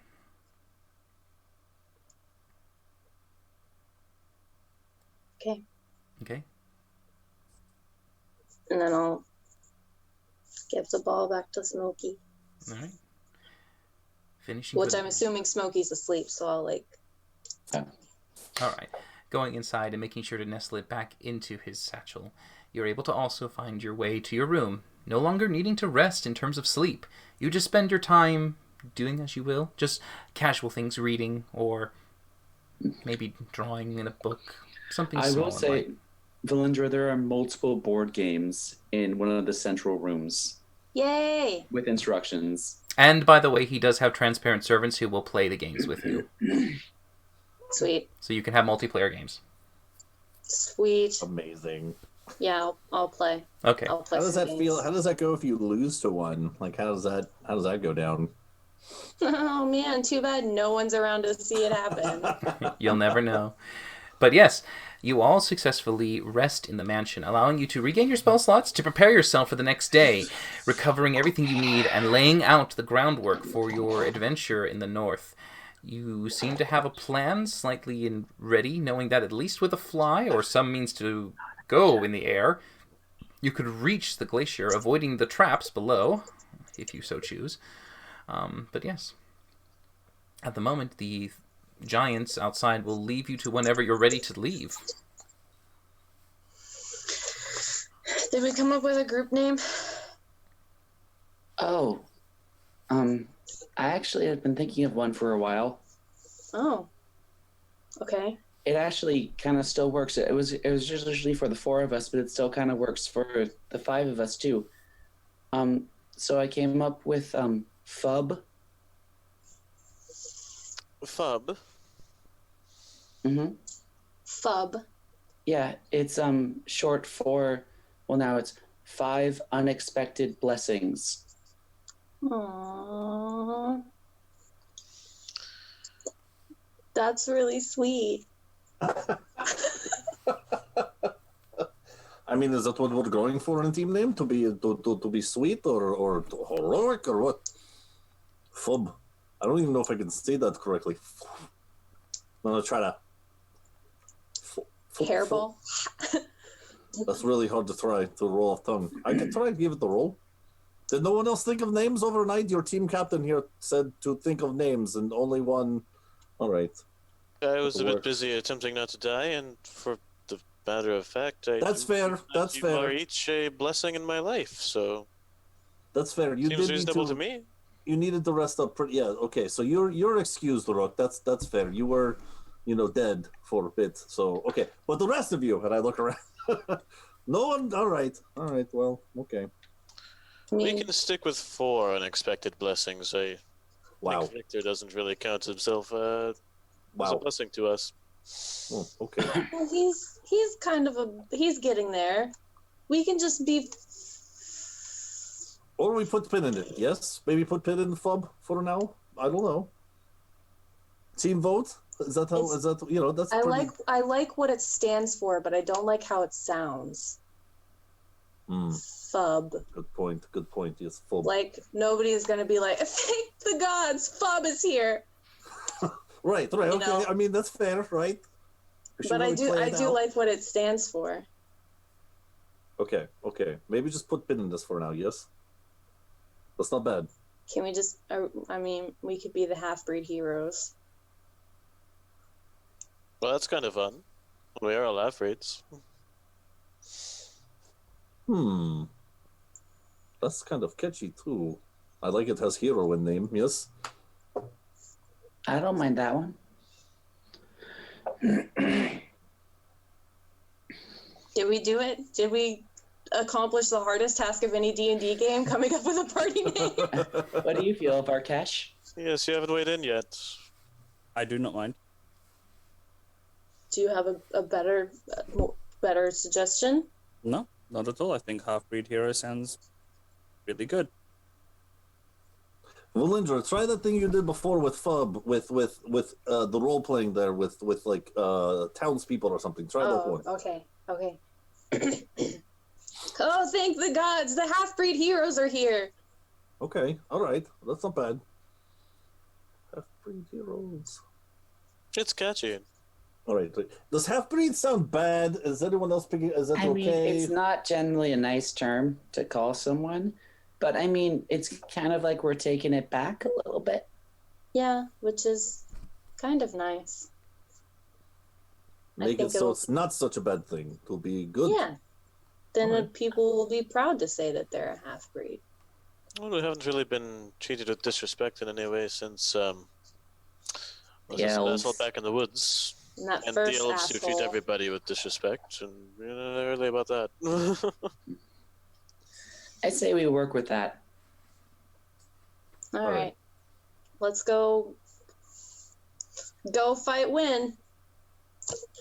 You remember? That's right. Speaking, no. We were talking about battle strategies last night, and Valindra came up with a great plan.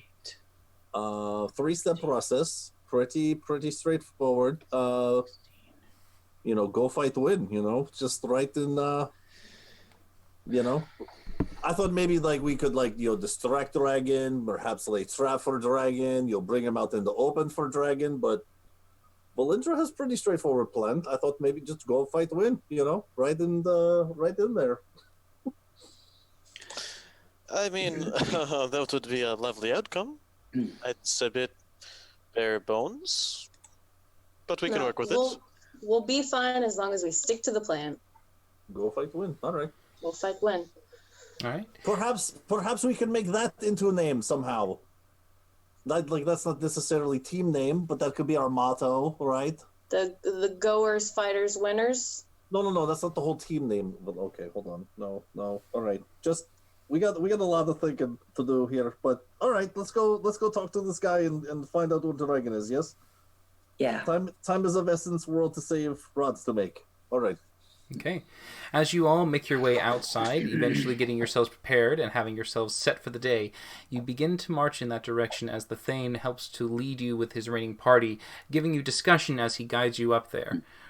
I will say, I would like to grab one object from the longhouse for a possible teleportation assist. Okay. You would probably grab the anything you'd like at that, I suppose. Yeah, just like a rock. Sure. Yeah. Yeah. It's a bit big, but yeah, it's easy enough. That's Jerry's favorite rock. Why are you stealing his rock? Yeah. So, as you continue on, he begins to discuss with you on your journey. It isn't far for you to be able to reach the lake from here. I've already sent scouts earlier in the morning to see if they could find anything.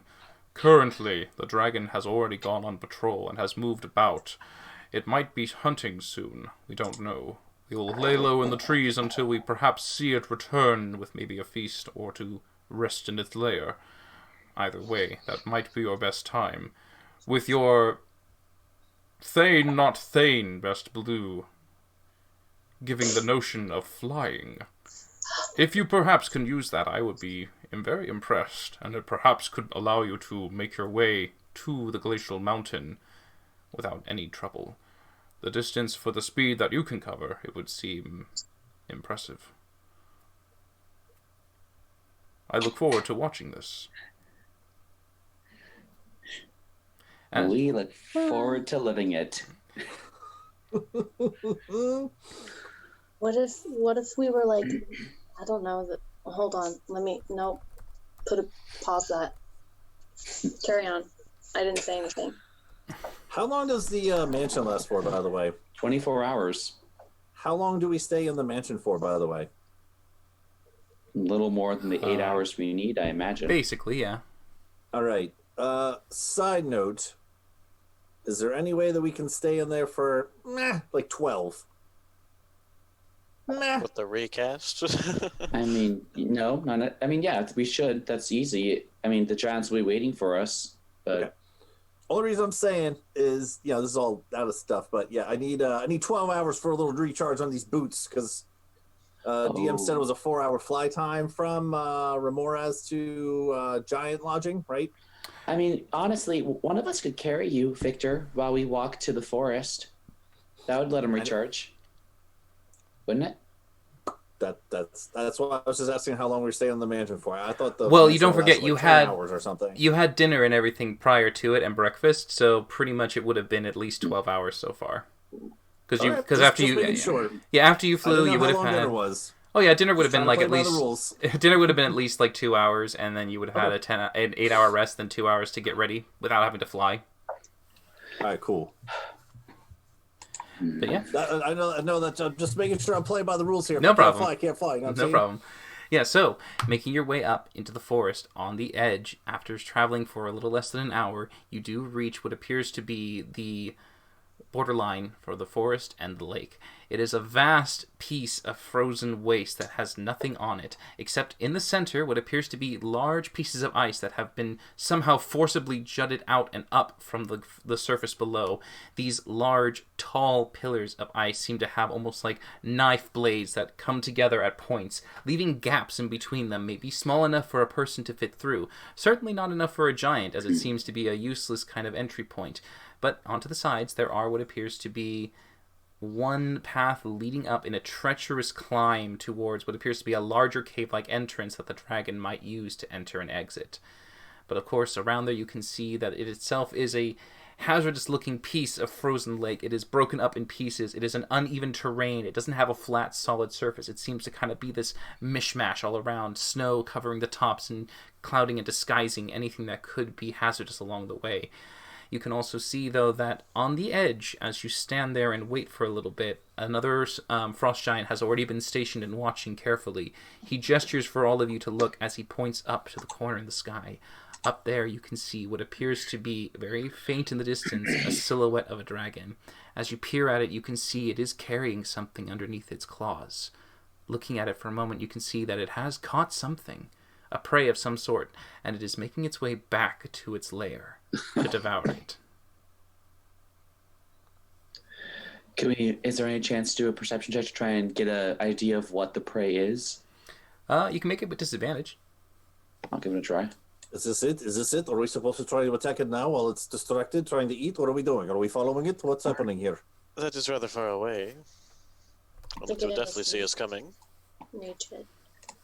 Okay, as you peer and look at it very carefully, we're going to use this time to go on our break. So we're going to go ahead and have everyone step away to do their thing. And we shall return shortly as we will now find out what Smokey sees and what happens as you finally reach the cave. So be right back, everybody. Don't go anywhere. I like it.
Okay, hi everybody, welcome back after that. So, as we now come back into the session, yes, sorry, Smokey, as you looked ahead, you saw what appears to be a creature similar to the one that the pelt map was drawn on. It is a giant elk. Okay. That's a big ol' beast. And in comparison to the size of the dragon, how big is the elk? Obviously, you can fly with it, but like... Basically, the elk is, the elk is large and it is huge. Okay. So it looks to be like it could fit the body core of the dragon, but the head and the neck and the wings and the arms is just much bigger. Yeah. It looks like it'll be eating for a while. Real quick. Smokey is Smokey. Varkesh is Varkesh. Kyle, you're now Valindra, apparently. I'm playing Rupp, and Cody, you are Victor. What has happened? All right, so... everyone stop. Yep. Yeah, everyone quick flick off, except for Kyle. I'm not mute. Oh, I'm reasonably certain I'm in the right place, honestly. No, you're not. You're in the wrong one. No, you're not. Okay, now it's Cody, Kayla, Yeah. then Scott, I'm watching them all change and over. then Connor. Perfect. Okay, very, very quickly rectified. All right. So, as you guys are staring at this and looking at it, it's down to you what you want to do, but it looks like it's about to reach its lair with its kill. Do we want to try and surprise it while it's eating, then? If we could catch it right after it eats it, maybe bloated and slightly slow. And I'll turn to the giants. After it brings back a kill, does it tend to do a perimeter sweep right away because it's been away from its home for a while, or does it tend to stay in there and eat for a few minutes? As we mentioned, once it devours, it takes time for it before it patrols again. I say we go, guys. Alright, I'm going to cast protection from energy on myself. Okay. At the very least, we can follow it and find out where it's going. All right, so, yep. I would suggest that 2 people get into the workshop, and then I cast Fly on 2 of us, and then whatever 2 of us and Victor fly there. Well, I'm the less stealthy, so I would go in. I also am not super stealthy. Okay. With Victor... This is interesting. If I go in the workshop, then I don't think I can be damaged by anything, and so I can keep concentration. Can I keep concentration for outside effects inside the workshop? Potentially, but you would have to cast probably more of them, I guess, at that point. But yeah. More? What do you mean more of them? Oh, I'm sorry. Yeah, because you're not going to cast it on yourself. You're going to cast others, yeah. Yeah. It's down to you. All right. So should we keep me inside to make sure people don't fall out of the air? Sure. Yes. Not falling out of the air sounds like a crucial step to step one, which is go. I don't think we're being gonna. alive. Yeah, I don't think we need stealth. I suggest Varkesh, Rook, and Victor are the ones who are outside until we get there. This is fine. It's just really starting to travel very far away as it's like slowly getting further that direction. Yeah, are we okay with me casting Fly on Rook and Varkesh? Yes. Yes, all right. Let's move. 4th level spell, and Varkesh and Rook are now under the Fly spell. And I say, grab onto Valindra, Ginger Snap. Did Varkesh freeze? No. Okay, you were just very, very still. It's like freaky how you didn't move. He's practicing on being a statue. Okay, so as you give the spell off to everyone, allowing them the ability to fly very quickly and to use their actions to dash, they're able to lift off and go straight towards that destination, as the dragon had already entered its lair by the time you discussed and seemed to have gone doing its thing. Allowing you to fly, you're able to get there with under 10 minutes. It only will take you 8 minutes to arrive. As you make your way up there, you don't see anything that will trouble you. Victor, Rook, and Varkesh, it seems to be a very eerie, quiet flight, and it kind of gets you a little sense of dread as you get closer to it. The cold air is a little frigid, and you find that for the most part it's just kind of a bit grating on your bones. And you finally make it towards what appears to be the top of the glacier. Make perception checks for me, all three of you. Okay. So glad I don't have to make a perception check. You're welcome. Thanks, Mogi. 24. Okay. Rook would notice this first, but eventually Victor and Varkesh would also catch a glimpse of it. But there is what appears to be, as you can see, it looks to be like pieces of daggered ice that have just come up and formed this kind of rough, broken mountain, a glacier kind of spike in the center of the lake. You can see what appears to be a large enough landing zone and a vent that might descend deep into the area where its lair is. So we can't see through this glacier mountain. It's just a glacier mountain in the middle of a lake. Yeah, it's too opaque. The ice is just kind of like very rough and white and snow. All right. Well, I will gesture to this landing area that we all kind of sort of see. And is it like windy out here? Should we land there? I mean, should we not be yelling up in the sky? I'll just point down to it. Yeah, well, I'll start going down there. Yeah, Rook pointed it first, but yeah, you're able to go right to it. It is a section of what appears to be this glacier that leads down, kind of in a way like when two met, there seems to have been like a fracture and a break, and there's this kind of like triangular tunneling that leads down. Should we pop them out of the thingy now, or? That looks to be the most promising way to go, but they can see what we're seeing too. They cannot see what you're seeing. The whole thing was... They can hear us, yes. Well... So we see the likely entrance into its abode. It appears to be a triangular cavern leading down. We are thinking whether or not you wish to come out right now. I think it's probably better that we keep our party size small in appearance and move quietly. Should we switch out then?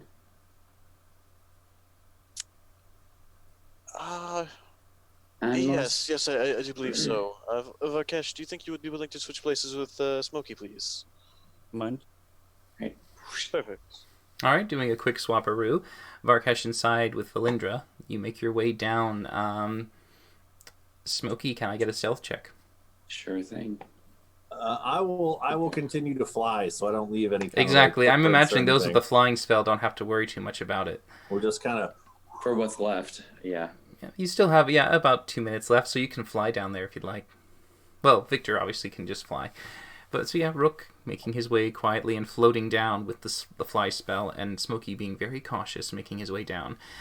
The ice is cold on your feet, and you feel yourself just kind of taking in this terrible temperature.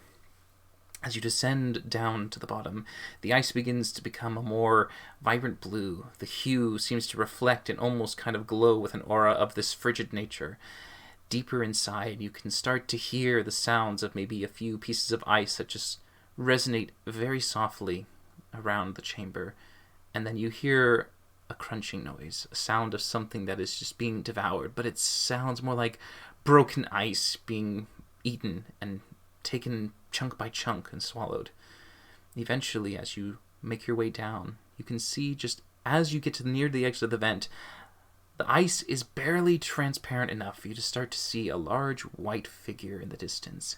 The dragon itself is massive, and from the ones that you have seen before in Alniel, this one does seem to match in size and strength, but this one does seem to have a few other little things about it. Its scales are covered in frost, and there are pieces of ore and rock that have been scattered across its body, almost frozen towards its hide, giving it this kind of crude armored appearance.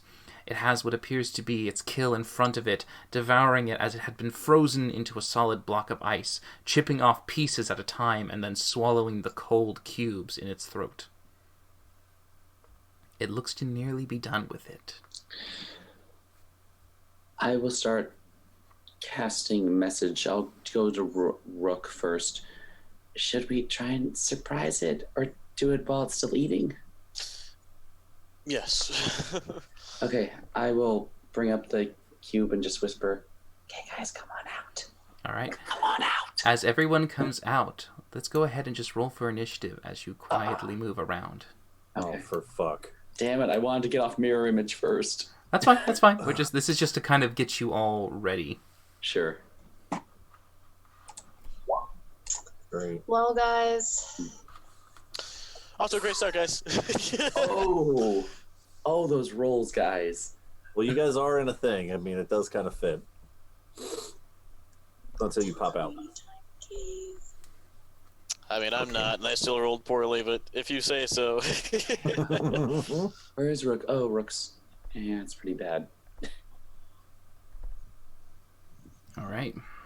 So, just for the sake of visual DM, are we on the dragon is below us a bit, or are we I know you said we're kind of coming down this pathway and it opens up into a cavern down here, or you're kind of basically entering the lair. From what you can see, it looks to be like a large expanse expanding around in this kind of broken piece of shelf and wall. Above it looks to be maybe about a little less than 60 foot in a dome-like kind of shape, broken with icicles and shards that stick to the ceiling and seem to splay out. It's a rough and nasty surface that anyone who tries to maybe climb up them could find it to be perilous or even dangerous by killing you by hitting the spikes. But yeah, you can see what appears to be the dragon in the distance and what appears to be maybe a larger opening for it to go out through. You are kind of entering on a shelf that's just up in the corner right here. Yeah, or we're up on the balcony, right? Mm-hmm. Kind of. Okay, all right. All right. Yes. So we're out. Things haven't started happening yet. Not yet, but you're out and you're trying to move quietly. But yeah, go ahead. Do we just all go at once? I could try to distract it. 1 second. It could be awesome. I cast mirror image on myself. Okay. Why would you try to Go ahead and make a stealth check for me as you cast mirror image. Okay. I'm pretty good at this. It could be. Yes. Okay. Wow, there you go. The spell Jeez. goes off. What's the bonus number? I'm going to move over there and try to get a better position. And just to confirm, are we up on a shelf and there's no clear way down, or There, you could jump down it. It's like a 10-foot rise. Okay, so I'm gonna come up to the edge here and try to very carefully lower myself down. All right, go ahead and make a stealth check for everyone, please. For everyone? Well, I mean for Rook first because Rook's moving. But before you move, Smokey. Okay. Sure. All right. So yeah, because in terms of, you actually get to move first. That's right. Yeah. So go ahead. You move. Yeah, I'd move away. Right. And then can I get a stealth check from Valindra, Varkesh, and Victor real quick? I am going to stay still because I will fail it. So I'm not moving. Okay, you can make yours flat then. We're all stealthing, huh? All right. Oof. Okay. So, as those two move quietly and make their way as delicately as possible, your friends, even though they just stand there and their presence just kind of steps, one of them just accidentally tinks off to the side, and a little ting echo begins to go around the chamber, and the dragon stops and lurches and looks around. This is when it's going to be the beginning of the actual fight encounter. Sadly, it is going to go. So here we are. It's top of the rounds. It goes first? No, it does not. Okay. No, you go first. So much better.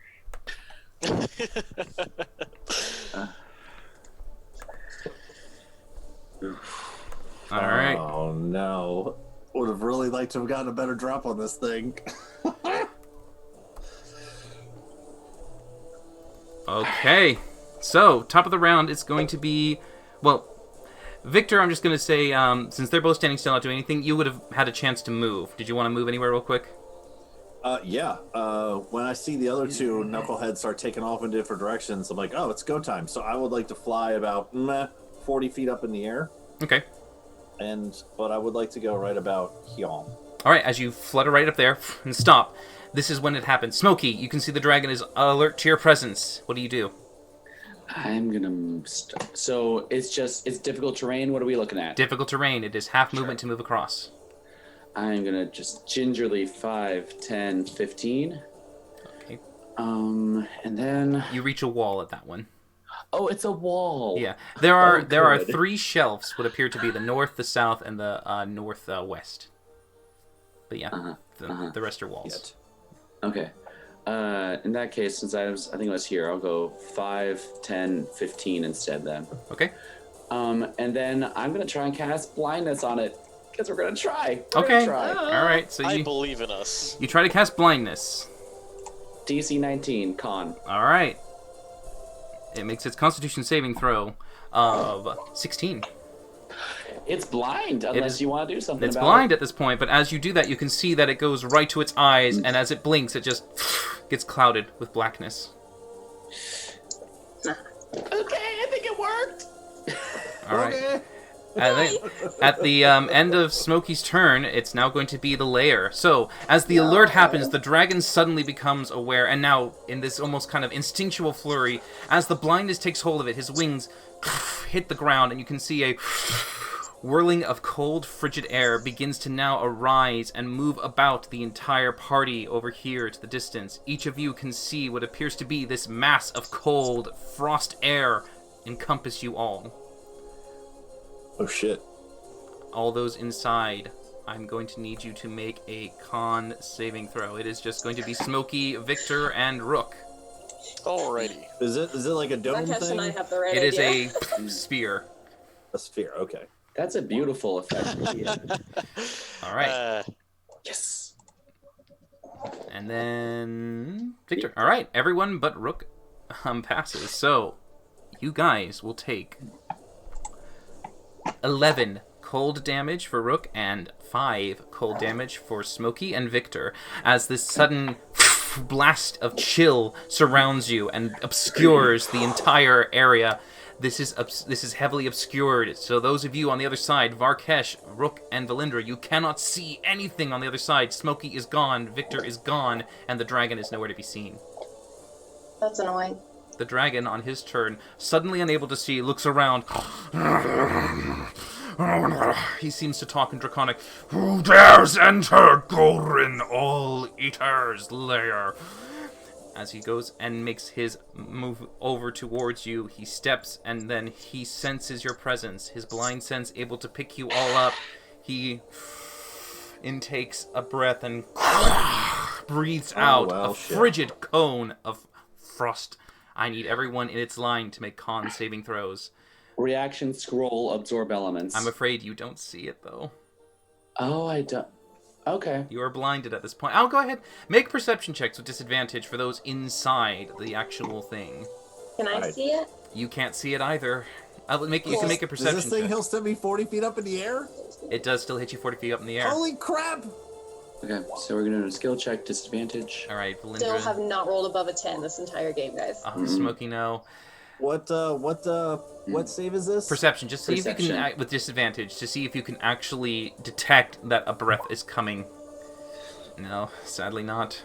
Okay, con saves. All right. Well, that was Okay, so Victor, yes, Victor, you could use your reaction. Ooh. Yeah, it's Okay, constant. well, yeah, we get. Okay, so if I perceive that this guy's about to do some press stuff, I can use my reaction to use one of these scrolls. Yes, you can. Well, then I would like to do that. All right, so you, burning your reaction, you quickly activate the scroll as it comes up to protect you and giving you a little bit of extra resilience to this cold damage. However, everyone else seems to fail the con save.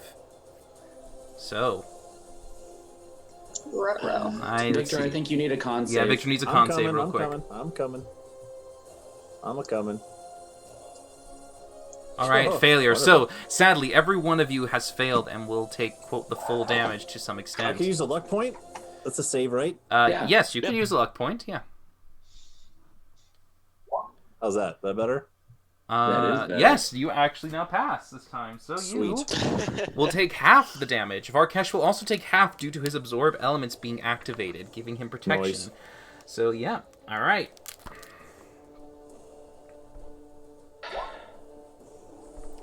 You take a total of 45 points of cold damage for Smokey, Rook, and Valindra, halved for Victor to 22 and 22 for Varkesh. For those of you concentrating on spells, for the Hex, I think Mirror Image is a concentration? No? It is not. It is not. So then just Varkesh and Valindra, please make Constitution saving throws for me. Oh, God. All right. Varkesh, let's see. You rolled 22. Oh, that is just enough. Just barely enough. You pass. Valindra, let's see. That was 43. She's good. 45, which then halved is 22. 22, is it? Yeah. Yeah. Just barely. You keep hold of your hex. 22 damage. Yes. Well, Valindra actually takes 45. 45. But you take 22. And did she not get a reaction pop off? No, she didn't Nope, perceive it in yes. time. She rolled a bad Oh. perception. And what does the scroll do, Smokey? The absorb elements? Until the You start have of, resistance. until the end Yeah. of your next turn, you have resistance to cold. Oh, If you cool. chose to specify cold, that is. I'm assuming you did. Yeah. So would that have that 22 again or not? It was No, you already because that's right. Yeah. So yeah, it's 11 for you then. Correct. Cool. All right. Just making sure. It's all No math. problem. No problem. All right. I don't so want to die. So, you know. Right. Rook, you are now in this swirling vortex of frost and cloud. What do you wish to do? Have a bad time, but try to get out of it. Okay, go ahead and move. You have alright, difficult so- terrain, so it's having your movement. Okay, that being the case here, we'll take, let's see, that's 10 feet of movement to move out of that space there, so I still have an initial 20, of which I'll use 10 to get down here. That's 30 feet. I will action dash to put myself right over here, and bonus action try to hide. Okay, go ahead and Does make a that hurt a stealth lot? check.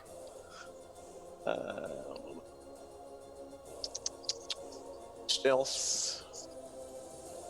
20. 20. All right. You try to get as low as you can and hiding in the corner over there. All right. Staying low. It is. Oh, AJ, can you do a con save for blindness? Yes, I can.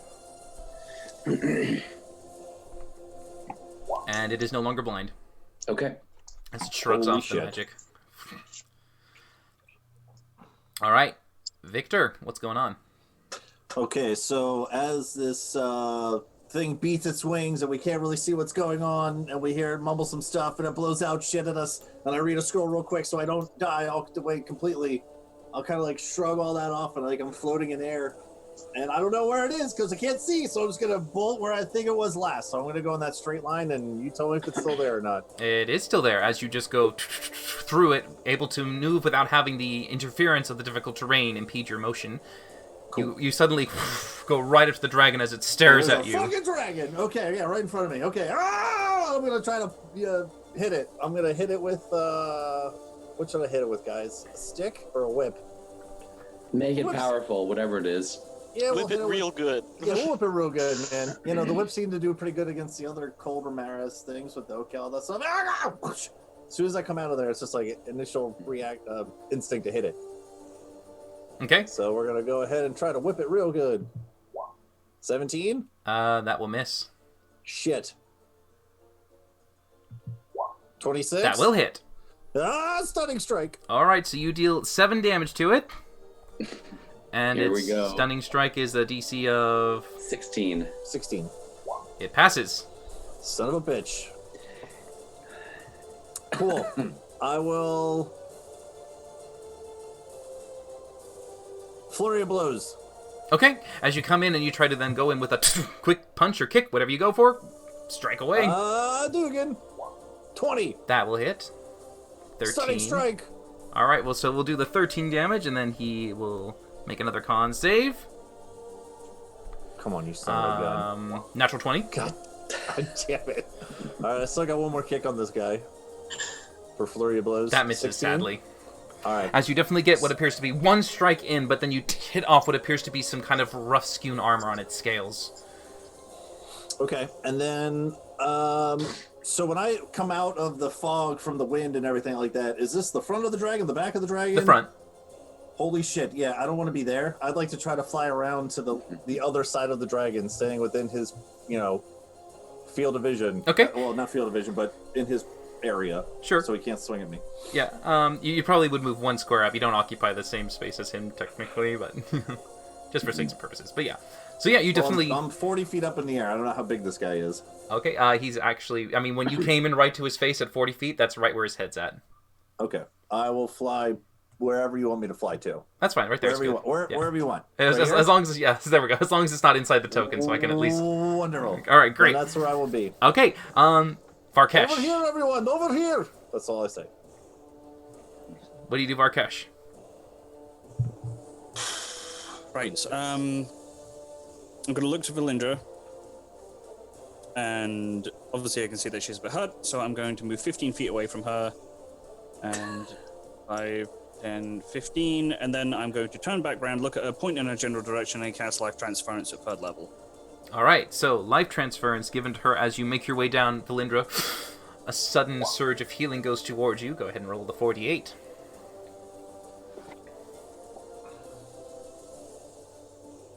So, yep. Alright, you heal for 28. As Varkesh, make a con saving throw for me, please. Mm-hmm. So just do my minus my health. No problem. Ba-da-ba-ba. 28. Mm-hmm. Yes, that's what you heal for. Me. Thank you. No problem. By the way, One Valindra, where is Winnie 2? Oh, he got 13. blasted. Alright, he was with you at the time? definitely Okay. Yeah, he would have been. Alright, you succeed He would still have been on your somewhere save. else. Indeed. Alright. And then I will cast Healing Word at 2nd level on myself. Okay. Giving yourself a quick push up in health. It's got Oh. things being a bit slow at the moment. Oh, Not bad. Not bad, not bad. That's Oh. like one below max, right? Yeah, one below max. See? You go for 12. So as Varkesh makes his way down, he lands and runs, making his way just on the border of this fog, unable to see anyone else, but knowing Valindra nearby, transfers part of his body and essence into her, rekindling some health as he also blesses himself as the divine amulet continues to glow when ready. At that time, after Varkesh's turn, the dragon, sensing, of course, Victor behind him, just turns and the tail goes to slap at him. Ah! So it uses its one legendary action to make a tail strike at you. So for that, it's going to be a 13 to hit. Miss! So yeah, you just quickly move out of the way as the large white tail goes right by. Ah! No, no, no, no, no. All right, Valindra. Okay, so my movement is 35 feet, which I can never remember. Halved movement, do you round down or up? Well, it's because when you dash, it goes to 70, so it goes back to 35. So it's like 15, but if you dash, it goes up the extra 5. Okay. Well, I guess I'll move here. Can I see him? No, you cannot.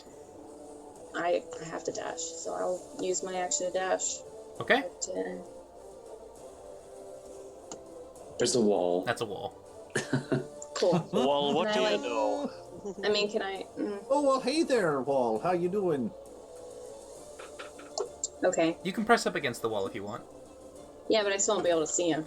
No, you won't be able to see him, but you'll be outside just on the edge of the ring of this frigid storm cloud. Hold on.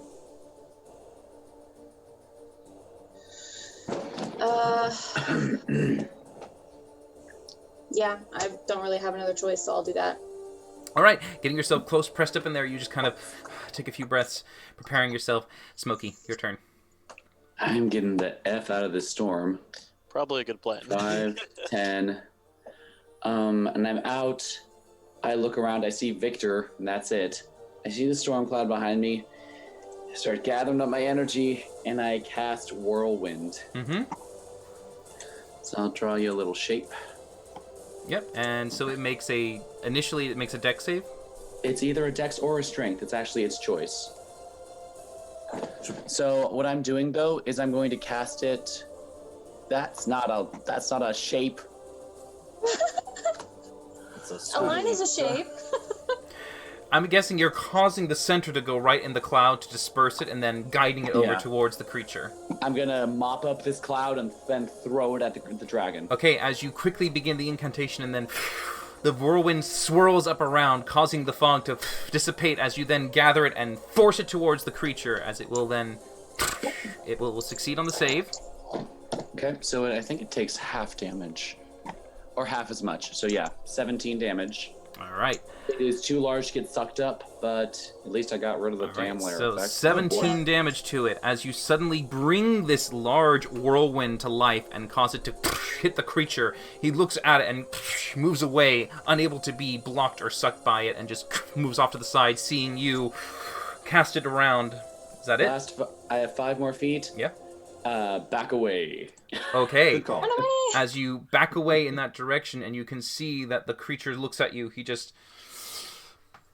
echoes out from his mouth what appears to be a resonating sound, and you hear him cast Fracture with 2 of his legendary actions as it goes towards you. Ooh. And I can't counterspell because it's its turn, or it's my turn. Well, shit. So from there... That was amazing. It's scary. You will take from it a radius of damage. It is basically a large shattering of ice that forms underneath your feet as you feel it fall beneath you. Okay. You and Valindra, now being within close proximity to you at this time, will also take this. Whoops. Centered on you. Mm-hmm. A form crashes down beneath. You will take 2d6 piercing damage as you fall in. Valindra being on the edge. You are just, because of the wall over there, I'd say you're now on the precipice, just barely looking down. Very close to falling in, but not quite. But you will take the shattered damage. So, the 4d8 to start for both of you. Can we get saves? No. Oh, yes, I'm sorry, yes, this is con save. Make a con save for me real quick. I'm reading it, I swear. Yeah, the con save for that one, but not for the fall. The fall is not the con. Valindra, you will take half damage. Smokey, you will take the full 23. So, Valindra, you just take the thunder at only, it's going to be 11 for you. So, at that time, Smokey, you also drop and fall. That one is going to be 12 damage on top. Okay, so first con save for concentration. Good. I'll take another 12. Sorry, I'm just moving it so I can alter my thing. So I take 6? No. You will take 11 from 11. the thunder damage. And second con save. Here we go. Still good. All right. So, barely keeping on top. You're now... so am I like in a pit? You're in a 10-foot drop pit. Got it. Imagine like it echoed down and the land, ice just went and shattered and fell across into spikes. Okay. So did I get to move before it's after my turn he reacts? Okay. So yeah, this is a legendary action. Yep. Got it. So during that time, you can see that the lair also continues to react to the dragon's presence. As it is alert to this danger, it now suddenly looks to the side and more ice begins to move and form in its own will as a wall of ice just comes across and seems to cut off parts of your party. So... What is happening right now? There is an ice wall that now appears over here. Where does it appear? 10, 15. Probably between you and... I think he's drawing. It goes right there. Yeah. Rook is now in a birdcage. Cool. Rook, we're so safe right now. Can Rook still fly? No, you're concentrating on Whirlwind. That's true. So yeah, it's Sorry and that's about it. still there. But yep, that's the lair action. The creature on its turn will now begin to. Let's see if it rolls for its thing. Okay, so Great. it goes up towards Victor, flying up in the air, and goes over, just barely over the tiny little kitten. As you can see, the underbelly scales just go by your head. As it stays within your range, it moves here, staying up to the ceiling as it then goes into the ice and turns around its head, sucking in the breath once more as it bursts it out in that direction. So it is all at me. It's amazing. for everyone. It's a Okay. cone. It Oh, goes lordy. and it does hit Varkesh. It does get Rook because it is a wall right locks By a angle. wall. You are behind a Oh, wall, but is- this goes over walls. Oh, The breath well, that's is- unfortunate. It just encompasses and goes. But Does I will. it go into pits? It does go into pits, but I will give Rook advantage on his deck save because he does have a bit of like extra cover warning to get out of the way. Would it be a con save? It is a con save, sadly though. So that's right. Yeah, still a con. Can we activate our scrolls now? You Does can we see, get- yes. Yeah. Here we go, guys. Question. All right. So does the scrolls last for how long? 1 round? Just around. Until the start of your next turn. Oh, So yours may I'm still good. be- I'm Yours is good? still active. Okay. No, wait, no, it's not. No, because Victor flew in No. after that breath. No, it's gone. That's He has to true. reactive again. Yeah. Okay. Golly, jeez, Louise. Yeah. I mean, this is what they're for, man. I mean, I'm gonna use it again. So I need a con save. Okay, great. And then Yes. Smokey passes. Smokey! And just one more from Victor, and then we'll know. Okay, only Smokey passes. Smokey and Rook pass. Sorry, both of them Oh. pass. So, Whew. Okay. all right. And I believe it was just making sure I got it right because I know it's a lot. I think you rolled 10d8 last It's more than that. It's 12d8, I think. time. Well, Yep. All right, just making sure. Yep, 12d8. Here we go. Or ooh. All right, so that is going to be That's much worse. 51. That's 60 cold damage this time. However, it is halved for Varkesh because of his resistance, halved for Smokey because of his save, and then halved again because of his reaction. 15 for me. So Valindra and Victor, are you Well, using a scroll? Yeah, I had also used my All right, scroll. so both of you using scrolls basically count as a succeeding save. So everyone will then take 30 damage. However, it is halved once more for Smokey. So Yep. 15 for Smokey, 30 for everyone else. Okay. I need Constitution saving throws from the spell casters. Yes! 12 fails, Wow. doesn't it? For you, let's see, that's 30. Yes, 12 will fail. All right, I'm going to use an inspiration die. Okay. Much You better. succeed. Yeah, Valindra, boy. you also succeed. Eee. So, Let's get focused as up, you crew. quickly Focus throw up your absorb, allowing you to just take in the cold, fierce damage that comes at you, you're just able to resist it enough to maintain your spells, but the dragon seems to have the upper hand as it has regained its elemental energies. It is now Rook's turn behind the ice wall. Okay, how tall is the wall? It is a 30-foot straight wall. Boy, I don't have a lot of options here. Hey, you can Batman out of it. Ooh. Although I guess he'd be more like Robin out of it because he's a nerd. Rook, the You're boy Robin. Kenku Wonder, with his tight spandex. Oh boy. All right. So Probably doesn't look good with plumage, actually. Probably not.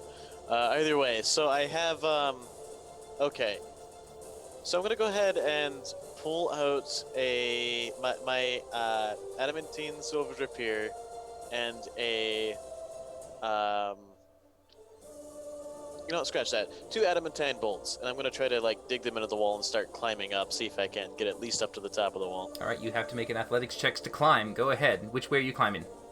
I'm going to be heading this direction. All right, so there's first that initial climb that you don't have to make a check for. It's a rough glacier that you can just go up with it easily, but the sheer wall is the one where you make the check because it is a straight sheet. So up there, it just takes you, 2 minutes to get up there, and then if you climb up 10 feet, it takes you, you're gonna probably have to use, you're gonna have to use your bonus action to dash just to continue climbing at that point. Could have used the I'm fine with that. grappling hook attachment I made for your bonus action crossbow. Oh, you do have a grappling I have to hook. make an attack with it in order to attack with the bonus action there. Yeah, you but, can. That is a good point. I had forgotten that I had that, honestly. That's why he yeah, made the so comment I'm for gonna the go boy ahead- wonder. Yeah. My bad. Sorry, Scott. Yeah, I'd actually like to go ahead and use that fancy grappling hook to see if I can Okay, make it myself. reversing back, we go back to the unique little Just trinket climbs that's... back down. Nah, I'm gonna just Wait a minute, wait a Try minute. this out.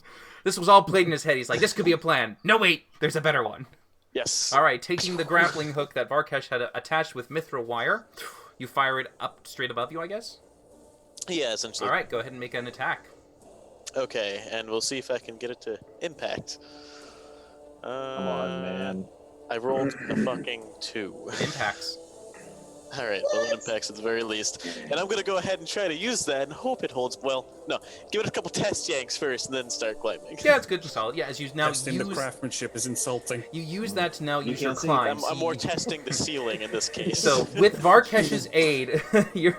Oh god, that'd be terrible if the stalactites came down. Anyways, with Varkesh's aid allowing you to now be anchored in nice and strong, you don't have to make a check to climb. You just start to use your movement to climb. So it still takes movement to climb up there. Half movement and half movement again.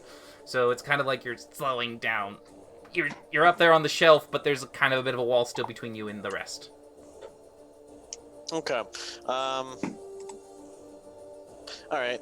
I will then go ahead and stay. Well, yeah, I'll stay on top of the wall here. How thick is the wall actually? Like, can I comfortably stand on it? Oh, it's a foot isn't it? thick. Yeah, you could balance on it. Yeah. Yeah, I'd like to take the dodge action up there then. You're using your Just in action to case. dash. Your action was to shoot. Your bonus action was to go up and kind of do your climb. So you Oh, in that used case- like all your movement, and you're still kind of on the wall as you're making it Oh, up. well, in that case, that's action, movement, and dash. So action, movement, and bonus action. So I've got nothing else. Yeah, sorry. But yeah, That's so okay. you're definitely climbing, making your way up. So at this point, you can see that the whirlwind has not gone away, and the dragon is a little upset at that as he once more turns towards Smokey, seeing that the caster is still alive and keeping that thing up. He's going to once more fracture as he sends it to you. Bury the cat alive. Holy shit. As the pit now goes another bit deeper, it is now a 20-foot pit. Go ahead and make your con save. Valindra, again, please also make the con save. Valindra will not pass don't. this time. I don't have my reaction, so I can't do feather fall. So here we go. Both of you fail, sadly. Okay. Alright, so you will both take 18 damage from the concussive blast. However, since it focused down, Valindra, you do not have to worry about falling, but Smokey does. He falls an extra 10 feet, getting farther down, deeper into the ice. You're only taking I'm not 3. dead. I'm not dead. Go ahead and make a con save for me. Is it just 1 or 2? You've done 2 so far, so we'll just stick with the 2 you've done. Oh, good. I need to make one. Here. Yes, you do. Good. Smokey's fine. I'm using my inspiration. All right, okay. So yeah, we've got inspiration taken off from Varkesh and from Smokey. And Here we go. go. Fish. Yes. Oh, because you used it for the con save that one time. Yeah. All right. I forgot to take it off. Okay, just barely holding on to that spell. You're just like, "Gah!" Keeping the whirlwind active at this time. Victor, the dragon is focusing its breath on your allies. What do you do? Fantastic. Hopefully they don't die. All right, so I'm going. Scott. Thanks, Victor. I'm going to. You guys got this. You'll be fine. I'm gonna take I have 5 hit points. 2 points of key, and from the whirlwind behind me, I'm gonna take my whip and kind of like lash it around me around a little bit, and take 2 points of key and cast sharpen the blade. And Okay. you're gonna see some of the wind pull out of the whirlwind and come onto my whip. So it's kind of like vortexing around my whip now. Nice. Yeah. And I'm going to kind of like fly over around this direction, staying within his range, within my whip range, but within, his range too. And I'm going to attack him twice with my whip. So this has actually the +2 on it. Uh-huh. Isn't it +3? I only Oh, use you 2 just points do- of key. That will miss? Yeah. I understand. All right. Second whip attack. Staying within his reach, kind of like flying over. I'm just trying to be as distracted as I can. Yeah, I yeah, kinda yeah. fly over this direction. Hit him with the whip. Oh, Gosh damn it. Sorry, that'll miss. Oh, All right, just hold on. And then, oh no, my Maybe a bonus luck. action was to put the key on there. Were you saying Varkesh? no. Let Victor finish because this. 2 natural You 2s. can you use key on? You can use key on attacks, luck points. Oh, luck point. Yeah. Any D20 basically. All right, cool. I would like to use it on my second attack. All right, That's go ahead and ridiculous. re-roll that with your second luck. Come on. 18. Oh God, I'm sorry. That 18 will doesn't miss. hit That will either? miss as you For get fuck's really sake. close, but it does seem to go across this broken rock-like armor that has been frozen to its body. All right. Anyway, all right. So my bonus action was to sharpen the whip. Yeah, I'm just flying around this thing trying to whip at it. So, yeah, that's my turn. Okay. Yeah. So no bonus action unarmed attack or anything. Bonus action is to put the To the wind on key. the whip. All right. So, drawing the energies from the wind behind you, you're able to call upon that elemental magic as you try to whip it across. You can definitely see it scores across the rock surface, but it doesn't seem to harm the creature as its armor is doing its job effectively. Smokey now giving you the blessing to keep onto your weapon. You now have it ready to strike at the next round, hopefully, but the dragon doesn't really appreciate you as it then tries to do its own whip as it tail whips you. Everyone, this dragon's very hard to hit. As I fly around, 25 to hit. that'll definitely hit. All right, the you take DM. 14 bludgeoning on top. 14. All right. And after that, it just does a duel of whipping with you as it goes to Varkesh. Okay, just a reminder to everyone. During the 12 days, we had 10 greater health potions in our collection, and I have 4 personally on me. I would have given 2 to Victor. I think you mentioned that before. Yeah, so just clarifying that you do have at least 2 greater healing pots each. Okay. 5, 10... Oh, we each have 2 greater? Mm-hmm. All right, yeah. Okay. It's 5, 10... 15.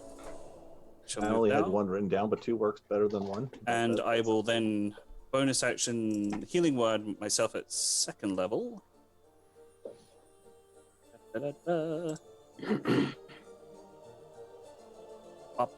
10. Okay, not too bad. All right. Not too bad, not too bad. And then I shall cast life transference on Rook. Oh, Rook. Okay. Mm-hmm. Oh, thank God. All right. So, being able to see him just barely through this opaque wall, you see him climbing up using your contraption as you send once more all of your life force that you can muster towards Rook. Sorry. Go ahead and roll your... Okay, so you get 20 hit points back, and go ahead and make a con save for yourself. Right. Mm-mm-mm. With your Warcaster allowing you to 17, you keep your absorb elements active. So I lost 10, gained 10. All right. So, yeah, pretty much, yeah, you did. Okay, so that's you moving. You're done? Yes. Okay, great. So, Valindra, your turn. What do you want to do? Smokey's down in the pit. I'm gonna bonus action hex the dragon, Okay. and then I'm gonna pepper him with magic missile at 5th level. Okay. So 7 rolls. Get it. So 1, 2, 3, 4, 5, 6, 7, and here's hex. 1, 2, 3, 4, 5, 6, 7. I got the force. I got 25 for the hex. 5, 11, Thanks, guys. 16, 19, 24. I got 24, 28 for the force. All right, so 20 and 25 in total. You get like 53. 53. Nice. As you definitely send out the missiles out, as each one goes in, the hex clings to the body, and as it does, you see it just goes right to the armor and goes through, breaking through each piece, and then leaving out a nasty one as it roars in anger, seeing you suddenly make an assault at it. So at the end of your turn? I'm gonna... How far down is Smokey? 20 feet. feet. Can I just toss my rope down there? Sadly, you used your action and bonus action, so you don't really have anything to kind of like grab the rope didn't know that's if it was, stored and like- throw. Well, I'm not like trying to secure it. I just want to hold one end of it. I didn't know if that would be like my free action, because like it's just interacting with an object. I mean, yeah, it's interacting with an object. Was the rope stored in a backpack? It won't matter. Okay, never mind then. I'm gonna. I'll just back away. Okay, backing away. We go then to Smokey. I can't. Yeah, so we're gonna start off with Misty stepping the F out of this hole. All right. So 20 feet up plus like 10 Pythagorean theorem stuff. Can I get like 15 feet of movement over? Let's see. What's your is Misty Step 30 feet? 30 feet. All right. So if you're 20 foot down and you want to go like a hypotenuse distance, it's like it's kind of like an isosceles triangle at that point. So yeah, you'd be able to kind of go 20 feet up in that way to reach that diagonal. Okay. 5, 10. Like 5. Where's my ruler?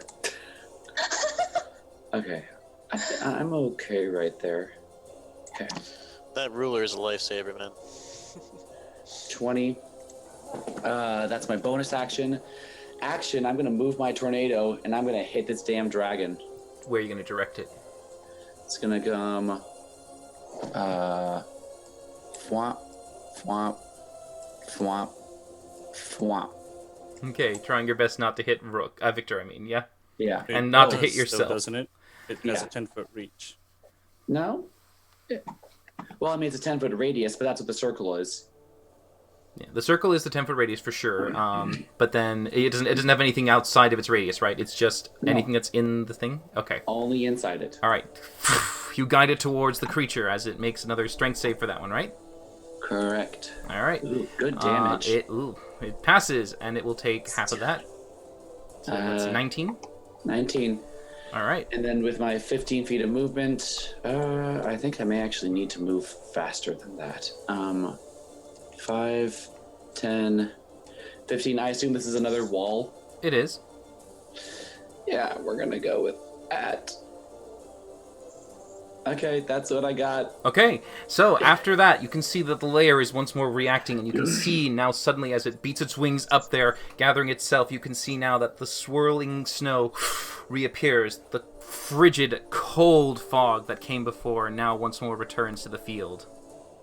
And this time is going to go all the way over here to stay out of the vortex. As it reappears where it had once been before.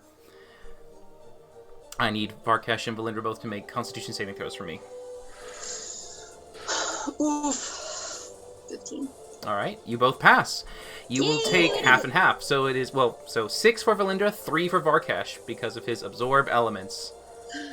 Elemental protection from energy, but yeah. Well, protection from energy, correct, yes. Sorry, how much do You I take take? 3. 3. Valindra takes Alpha 6. Please, both of you, roll a Constitution saving throw. Can we already do that? Well, this is for your concentration For your spells. Both of you having Oh. those. Watch Valindra, me getting that fine. one. I believe in you, Varkesh. You'd have to You roll can do 2 it. nat 20s, Yeah, so so that's no. Now, if only I had that for a guiding bolt or an inflict wounds. Yeah. Oh my gosh. No, you keep That'd yours be fine. Now, at the end of the layer action, the creature now begins to move. It pushes away from Victor and goes around atop as it beats its wings and uses its momentum to glide down. Rook, you get an inspiration. Oh, sweet. Ooh. Yay, thanks, Take that Hunter. happily. Thank you, I appreciate that. All right. So as it Really? goes up and begins to soar across its cavern, going across the ice, it begins to move around and go up towards Smokey and land right by him. Well, great. Let's actually need to roll this real quick. I forgot to do that. No, okay, good. Yeah, Yes. so it does Praise not. God. So instead, it goes to you and goes and tries to bite at you with its cold mouth. It can sure try. Do I get an opportunity attack at it? 24. 24 will, let's see if it hits one of my duplicates. All right, what does that roll? Oh, another. We got a follower. Thank you, Joan5. And your Yeah, what up? duplicate. Welcome to the table. Roll your d20 for Welcome the to the duplicates. table. Yeah, just so I know my DCs. I think I have to roll a 5 or higher or something. It Victor, I says. do think you do 8 or get higher. attack of opportunity. Yeah, I think Oh, I I think have Victor a dice. just given an Oh, yeah, attack 3 duplicates. Yeah, opportunity. 6 or higher, yeah. Yeah. Yeah, so roll a So it's d20. Oh wait. Come on. Sorry. Roll 1d20 here. Don't F me. Yes. Fine. All right, so the first attack gets one of your clones instead. As it goes out now trying to claw again at you. rakes across. 13 will miss, but then the second claw, natural 1, will also miss. Lucky for you, the illusions are causing it to be confused and uncertain as to finding you. But yeah, at the end. Shockingly, they actually missed my clones too, which only have a DC of 14. But yeah. So DM, not to interject, but do I get an attack of opportunity? You at this guy when he flies absolutely. Away? All right, because all this might be null and void if I hit him and stun. And I stun him, but we'll see what happens. We can pray for a miracle. 21 to hit. That hits. Yeah, I'm gonna try to stunning strike this guy as he tries to fly away. So that's actually 14 points of damage. Yep, because of that +2, and it makes a con save to that. Yep. Yes. All right, it rolls a 29. All that other stuff is fine. You did damage. All right, I still okay. hit it, though. That's a lot. Rook, it's your turn. You're now getting up to the crest of this particular wall. Okay, so how much will it cost me to get down the wall to this spot here? You could jump, but I mean, you would definitely use the remainder of your movement to get to the top, and then the remainder would just be to slide off or to fall off at that point. Good enough. And that's just movement. I still have action, bonus action. Okay, so you're going to go ahead and fall down? Yeah, essentially just flip over and use the rope as well as I can. Okay, make your acrobatics check with advantage, because you're going to try and use the grappling device that Varkesh made to slow your descent. Okay, 28. Okay, yep, you're fine. You just land. Your crossbow is kind of still stuck at that moment, but what do you want to do?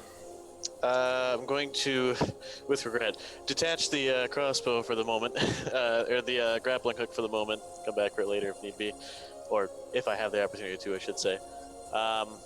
It retracts. What? It retracts. You get it back. Well, it's still hooked into the wall, though. You have to make a strength check to take it out, but yeah, do you want to do that?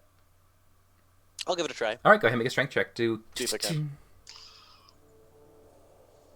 Nope. Okay, no, it's kind of stuck. You could tug it out eventually later, but that one for that crossbow is stuck. Okay. Unfortunately, I did select my nice crossbow that I kind of need. So,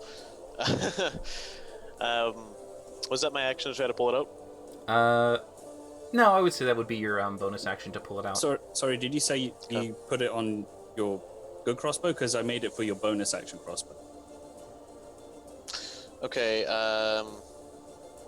in this instance, I was not aware, and I put it on the main one. And I guess I'm unclear exactly how it works. I was treating it like a special bolt that can be launched and retracted later, something that would be detached upon use. Is that not how it works? It was basically a device that you attach to a crossbow depending on which one you pick, and then while it is on there, it fires a bolt with a string attached to it, and then when it is in there, you can try to break it and dislodge it, and then bring it back in. So you can, and it's just kind of like a large cylinder with mithril cording that's right there, and it just free flows, and then you can lock it in. Okay. That being the case, could I have put it on my non-one? Yeah. All right, perfect. Yeah, I'll just leave that one there then, and continue on this way. 15 feet of movement. How far would it cost me to get down here? Well, actually, you already used the remainder just to get up to the last segment and then to fall down. And then I still have action, dash, and bonus action if necessary. Well, no, not bonus action. Yeah, but actually, do you want to dash? Yes. Okay, yeah, you can go jump down it if you want to. That's a 10-foot drop. Okay. Yeah, I'll come down here. Technically, there's 5 more feet of movement speed, so I'll end right there. Okay. Great. All right, so at the end of your turn, it is going to look at Smokey, and it is going to breathe in its mouth again and try to just eliminate this creature. And it is going to fracture again onto you. I can't survive. I believe in you, Smokey. I can't survive. I have 5 HP. Okay. Well, I believe in you anyway. You could do it. I'm just going to move this one out of the way real quick so I can reach the other thing. Okay. So, Smokey, no needing to roll for damage, you do fall down beneath it onto the ice shards below. Yep. Whirlwind is gone. Alright, the whirlwind disappears. For Varkesh and Valindra, they can't see anything. They just heard the terrifying roar and the once more sound of ice breaking. The heck? Hold on, I have to move it. I'll put myself back. And back. No, don't use this chance to run away. All right. You're free to move. So, Victor, Run, Smokey, beneath you, you run. can see that Smokey now lies in this sudden, frigid, broken ground. motionless. I can see him. Yeah, you're high up.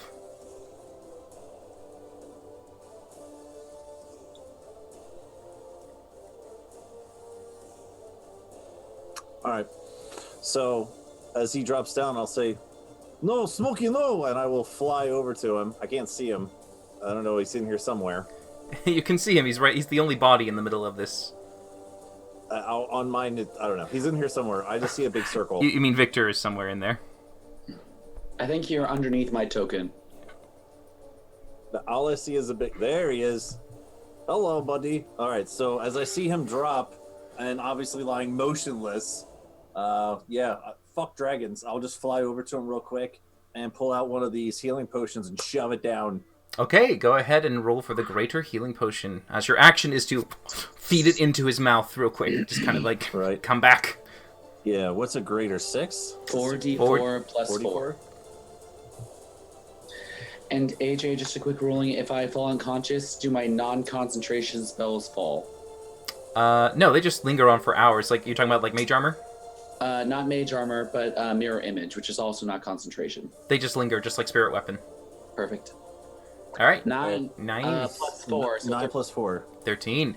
So you get a 13 heal, allowing you to come back as you still feel yourself just kind of chittering cold, and the body around you has cuts, and just you can see pieces of blood coming off, but the cold air stops you from bleeding as it just freezes onto your fur. And I will spend my bonus action key point to take patient defense, and I will stand as I pour this down in Smokey's mouth, and I'm like, "It's okay, buddy, I got you." I will stand over his body, whoosh, and I will do patient defense over top of my fallen tabaxi friend. Okay. Cat buds! All right. Varkesh, it's your turn. Staring up at a dragon. Dang it. Can we get some fan art of this? Just this tiny kitten in front of a white dragon. Yeah, should be fine. I'll be Question. alright. If I breath weaponed him now, it just it has to be on my thing. Does that technically count like 5 feet? It's like right on him. Or would that miss? That would just technically be out of range, just a little bit out. Bollocks. All right. Shit. And it's an action to dash. Yes. Okay, so I'm going to get here, and then I'm going to bonus action, greater healing, pop myself. Oh, okay, all right. So you just pop your own one and you start to drink it. But now that you end your turn in there, I need you to make another Constitution saving throw in the frigid, cold, swirling snowstorm. Oh boy. Plus 15. Constipation saving throw. Yes. Don't poop 21. yourself. You are fine. You will take half of this, so it is going to be half and half again. So 9 halves to 4 halves to 2. You take 2 cold damage. Go ahead and make another con save for your protection from energies. It's just a tad bit heavy. I knew it. What's that? Someone left the window open. That was going to be the one. That's the one you fail on, actually. What? Oh boy. You have to roll a minimum of 10. Fuck! I know, I'm sorry. But yeah, at that point, it just kind of like, you're like, I'm got this! Ow! You take one tiny little shard to the head, which is just enough to in make the eye. you... I'm like, ow, ow. Oh yeah, shard in the eye. Wait a minute. Yeah. You thought leaves in the eye were bad, wait for the snowflake in the eye. Freaking... Wait, just, do I have an inspiration? Not anymore. Not at the moment, unless someone was going to give it to you. But yeah, so, as you get right there to the edge... -2 makes me... Alright, but yeah, you'll probably have to cast it again to get it back on you. Alright, Valindra, it's your turn. Okay, I'm going to move 5, 10, 15, and then dash 5, 10, 15. I'm going to bonus action, take my greater healing potion, which is... 4d4 plus 4. 4d4 plus 4. Plus 4. I'm new to this game. That's all we are. Oh my... Would you get out of the way? Okay. Sorry. Alright, that's going to be a 12 for you. Something. Alright, so... and then, I'm not done. I'm not done. I'm gonna action surge. There you go. Alright. There you and go. I'm gonna hit him with those magic missiles again. Yeah. Okay. Do that. 1, 2, 3, 4, 5, 6, 7. 1, 2, 3, 4, 5, 6, 7. It's amazing. 25 for the necrotic. 10, 17, 20, 24, 27, 29 for the force. Is that right? That seems like too much. 10. No, I'm sure it's fine. 29. No, it's 22 is what I got. Son of a... Connor, you're killing me. All right, so I got 25 for the hex damage, but that's just... Oh, you did the force damage. Never mind. Continue. Yeah. You're good. So yeah, as you once more bring in the arcane energy as it forms around you, the 5 darts forming, and then they fire, each one going in, finding a nice mark, splintering past the armor and making their strike true, bleeding out into it. It looks in pain and anger at you, and it just goes, as it turns, it sees Victor, and it's going to tail whip it, but it's going to use it as a shove to try and push the cat away. No. I don't know. Is that still disadvantage or not? Don't shout if you are patient defensing, it is a disadvantage. Yeah. All right, Patient but it defense is from last 21. It still hits. All right, you are moved. I believe it is 10 feet or 20 feet. Usually it's only 5 for us normal people, but for a dragon, I'll say 10. So, yeah. So he's going to push you this direction up to the north. But he's in the pit with me, though. Yes, you just hit the wall. Yeah. Yeah, you... And you get smacked into the wall. Okay. So instead of being carefree for damage, you take 5 piercing. Because Smokey was kind enough to remind me you're down in the pit. I want him there. All right, so... It's a pity. Yeah. Oh, boy. After that, it is now Smokey's turn. Okay. Oh, boy. I will grab onto Victor, and we are dimensioning door the F out of this little pit. Okay. Okay. And as far, I don't want to get in that freaking cloud. And I want to split us up so we don't get breathed. So we're gonna go on the corner over here. Okay. Arriving at the top of the shelf in the distance, you arrive with Victor, keeping him safe next to you. That's it? Your bonus action, anything? Bonus action, I'm drinking a potion. Alright, chugging your own potion. So I stand over top of you, look at all cool patient defense, then all of a sudden I'm like, are you okay? No, and I just get smacked into a wall. He just grabs you. Boom! Smack, grab the leg. Boom! You will reappear in the north. Okay, and that's Smokey's turn. I have to recover for a turn. Alright, as you try to get yourself to recover at that point, you then, keeping yourself there, the lair action once more goes to the dragon's will. The wall in the back falls away, shattering and breaking apart as it now just suddenly resurges and comes up. Oh boy. The wall, as it goes all the way towards the remaining top of the ceiling, because you are now on top of the shelf, it will now close off Victor and Smokey in the distance. Sorry, it just did a little wiggly there. Because it's right in the north. But yeah. You two, sadly, at this time, are now trapped behind a sheet of ice. Okay. Well, fuck. It goes all the way up to the ceiling? It does, because you are now on the shelf, and the shelf is in a point right in the corner. So it is already 10 feet up, and the ceiling is lower down there. The 30 feet is the remainder to reach the 50 to go up. Rude. Huh. So you two are now stuck behind a frozen wall. But hey, if it's fully encapsulated us, that means the breath weapon shouldn't hit unless it breaks the wall. Because it can't go over like it did for Rook. Stand on the bright side. Okay. Son of a... I'm dead. So... You have a scroll. Seeing that you move away, the layer traps you in it, and as it looks at the remaining allies open to its breath, it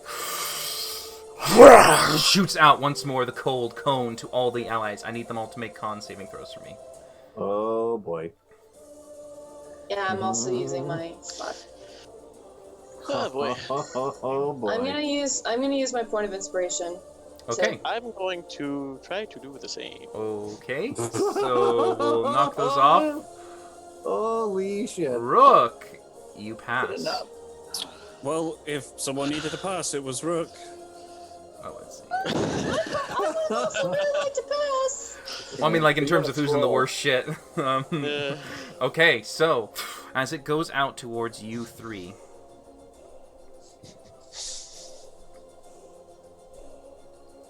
A low set this time. You will take 35 points of cold damage. Valindra, this is halved because of your last and final absorb element coming up. No, I have one more. You have a scroll? Yeah, Victor's the only one who got it off on the first time. Okay. Well, and you too, didn't you? No, only Victor. You've not used your scrolls yet? I have 2 left. Okay, so you did use one. All right. Yeah. I have one. Okay. So, Valindra, you will take half of 35, 34, 17. Varkesh, you will take 35. And Rook, you will take half of that, so 17 for you. Yep. And at this point, the dragon, unhappy with this particular circumstance, will now go towards the pit that it created and burrow down in it. Oh, wonderful. Fucking cheating. I finally get to where I might be able to attack for the first time in this fight. Is gone. Gotta hold the action. That's what you all got. All right. You can hear it going somewhere in the lair as the sound echoes in the chamber. The cracking and the noise is just deafening, and you're at the moment. Oh, I'm so sorry. I keep forgetting to do this. I did it again. Just for the sake of what happened and whatnot, all of you please make wisdom saving throws. For fear. I was gonna say. Yeah, for the longest time, you've not had frightening presence, but now we'll have it. Rook, you are frightened. Valindra, you are not. We're scared. I'm immediately useless. Varkesh, you are frightened. Look at that. Victor, you are... No, I don't think Victor's frightened. I'll double check. I think he is. I think it might be 16, actually. I'll double check. Yay! Victor and I are like, it's Victor just is a not dragon, frightened. y'all. Victor is fine. Really Smokey, oh god, I just walked up to that dragon and stood there in front of it. 3 nat 1s from you people. Oh boy. All right. Yep. That was not good. I'm not gonna attack it anyway, so I don't really care. What's hilarious is that we're scared of it after it goes away, not when it was there. Well, now it's just like, well, it can come up from anywhere. You've got Ice Shark going on. Oh shit! It's hell, and it's Rook's turn. Amazing. Rook, who is going to take a couple steps over into this corner here, use his action or bonus action, whichever is appropriate here, in order to drink his greater health potion. One of his 2. That's 44 plus 4.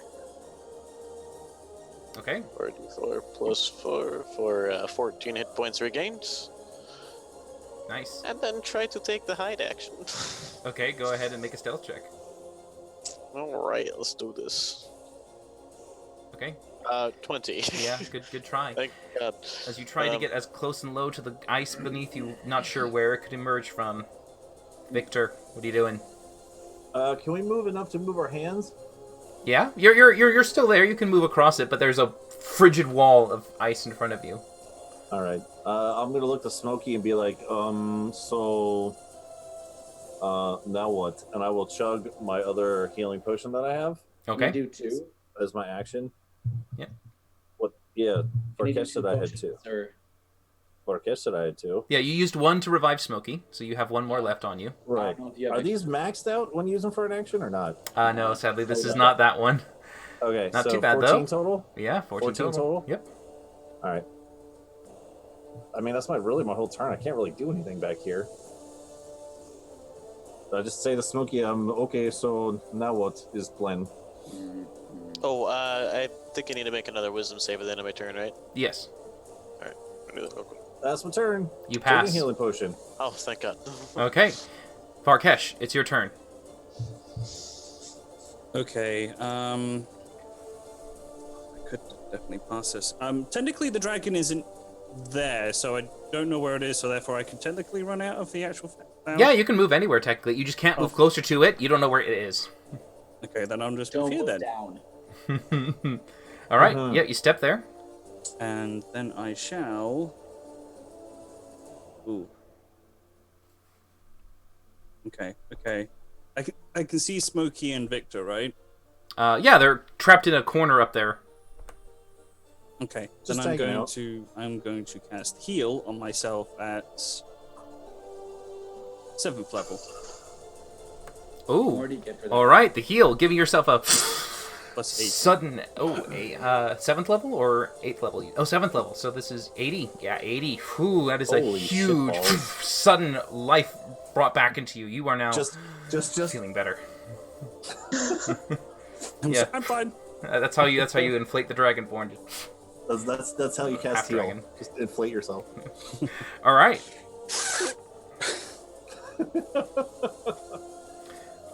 Okay. 7th level is 2 puffs. And bonus action, healing word, Valindra. All right. Valindra being healed for... Come on. Work. 9. All right. You get 9 hit I will points back. take that. Thank you. And it You is- doubled my health. Do you wish to move any further? You still have movement if you wanted to. No. Okay. All right. Valindra, it's your turn. Okay, I'm gonna. I'm gonna move 5, 10. God, honestly, I think I'm gonna stay where I am. Okay. Well, or move over one. It looks like. Yeah, I'm gonna move up 1. Okay. And then I will take this opportunity of not being able to see him to use my rod to gain back a spell slot as my action, and as my bonus action, I'm also going to chug my last health potion. All right. As you pull out the black rod, kind of feeling the energies in it, you suddenly feel that pack draw to you as you. You are now once more restored with extra magical essence from the Ebon Empress. I will, as a matter of fact, be doing some other things, I'm afraid. I forgot to do my wisdom save. Oh, go ahead. Because the dragon isn't here, can I actually move closer towards Victor? Yeah, technically, yeah. You can move any way you wanted to because you can't see it. Well, actually, then in that case, when I popped out, I would have done my thing. So I've been 5, 10, 15, and then I'll do my wisdom saving throw. Okay. Hopefully it doesn't balls me this time. You're fine. You succeed. All right, so Valindra's just stepping there, getting yourself replenished with more magic energy and healing yourself with the potion. At the end of your turn, you suddenly can feel that the ground beneath you now is just like... And you look down and you can now see that as eventually your eyes adjust, the creature is right beneath you and Varkash. Yay! But it's going to use its mouth to go up, and it is going to once more fracture above it, right where you stand. Yay! And you now feel this break come across you. I dig it. I dig it. I like it. Con save, and then for the... Con save for the actual shatter. And as Valindra lands, you will, I think that's a fail, sadly. It's a 19 for it. That is. No. Alright, so you will take the full 48 and the 2 damage, so that is... That's a lot of damage. 24 from that one. And then as you land, 6. But from your perspective, as you land and look off to the side, there's a hole in that direction, and you can see the dragon staring at you. My hex dropped, right? For your you have to reroll for that for con saves. Need 12. 24. All right, you're fine on that one, and then roll it again. Fall. I'm sure you'll be fine. It's for the piercing. You're fine. 17. So yeah. Okay. But yes, its head is right there. The rest of its body is still under the ice. That's fun. Sweet. Dragon. Okay. Hey guys. All right, so Smokey. When I'm looking at these lair effects, I've seen them happen. And with in your world, dragons are so magical. Do I think a dispel magic would have any effect on these lair effects?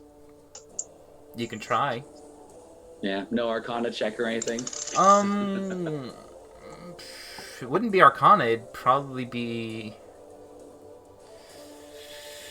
It's closer to nature. It's like understanding dragons enough to know if you would understand, because you've never been in a dragon's lair before. It's true. Could I get one of those for free, or will it? You can make a nature check if that's what you're trying to do right now. As you're thinking of using a dispel, you're wondering, will it work? Shaba. 18. Hard to say. Maybe not. Okay. It seems to be more like its natural element is just reacting to the dragon's presence. To its will. Yeah. Okay. You know, this is D&D. Fuck it. Here we go. Time for Dimension Door again. I am grabbing Victor. We're going to land on the back of its head, so we are behind its mouth. I like it. Oh, okay. You're going to be now under the ice with it. Is it? I thought you said its head was above the ice. No. So basically, so Valindra fell down into the pit, right? It burrowed underneath, and its head was right there as it blasted it up. So when she landed, its head is right there, kind of poking out like a meerkat or a mole. So it's under the ice. Its head. So she has a visual on the head, but it's beneath her, to the side of her. It's like to the side of her, but the whole body is beneath the sheet, and to the side there's the head. And for you at that vantage, you can kind of see the snout just right there, looking at her. Well, that won't work quite as well. I will dimension door still. Okay. That was gonna be cool, but okay. I know. If it was, I pictured its head sticking out of the ice. It's not like a snake going like that. No, it's not. I'm sorry. Whack-a-mole. No, it just fractured above it, so she fell down to its level. Yeah, we're just gonna move a tiny bit, I think, and move. Move. Fucker.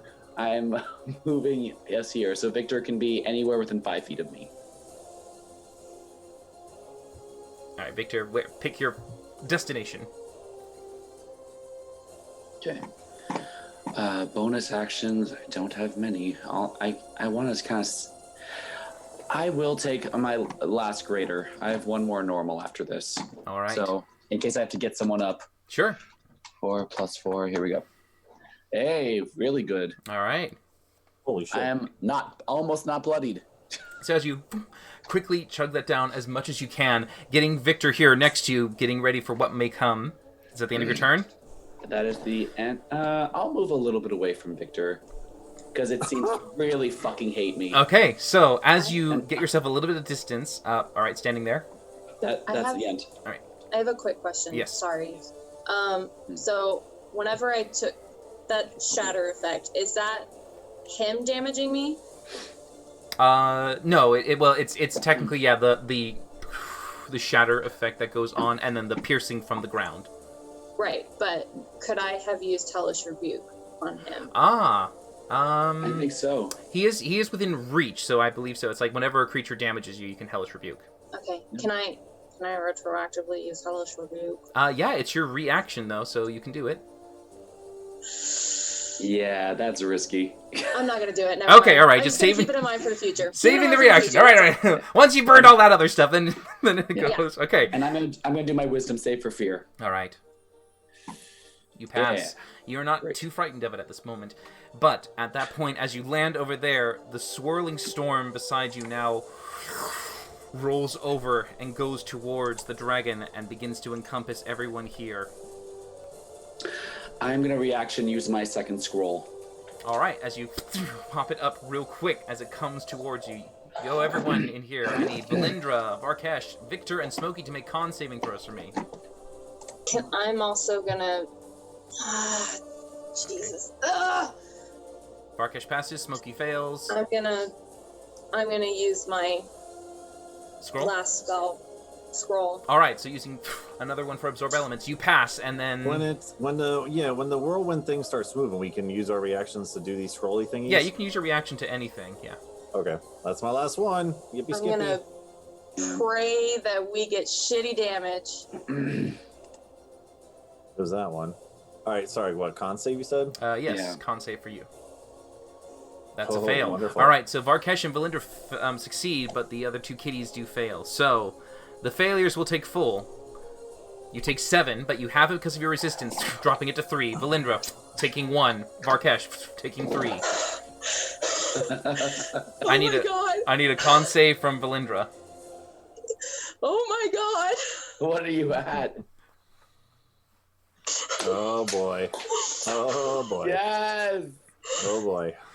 Okay, you maintain your hex, and so the dragon is going to now break out from underneath as it burrows up to the pit that it just made and emerges. It's going to now try to first rake at Valindra as it comes up. Oh, God. It's at disadvantage because I'm prone. Actually, it's at advantage because you're prone. It's a melee attack. Oh, fuck me. Yeah. So, 28. You could. We can get you up before your turn. That was gonna be so cool. Damn it. Okay, so sorry. It stomps on Valindra and pushes her down. My hex, though, so that's. It's whatever. All right. So as it, I just wanted to have one more round. its claw is basically a step. It just pushes her down as it steps out of the pit and goes up and around.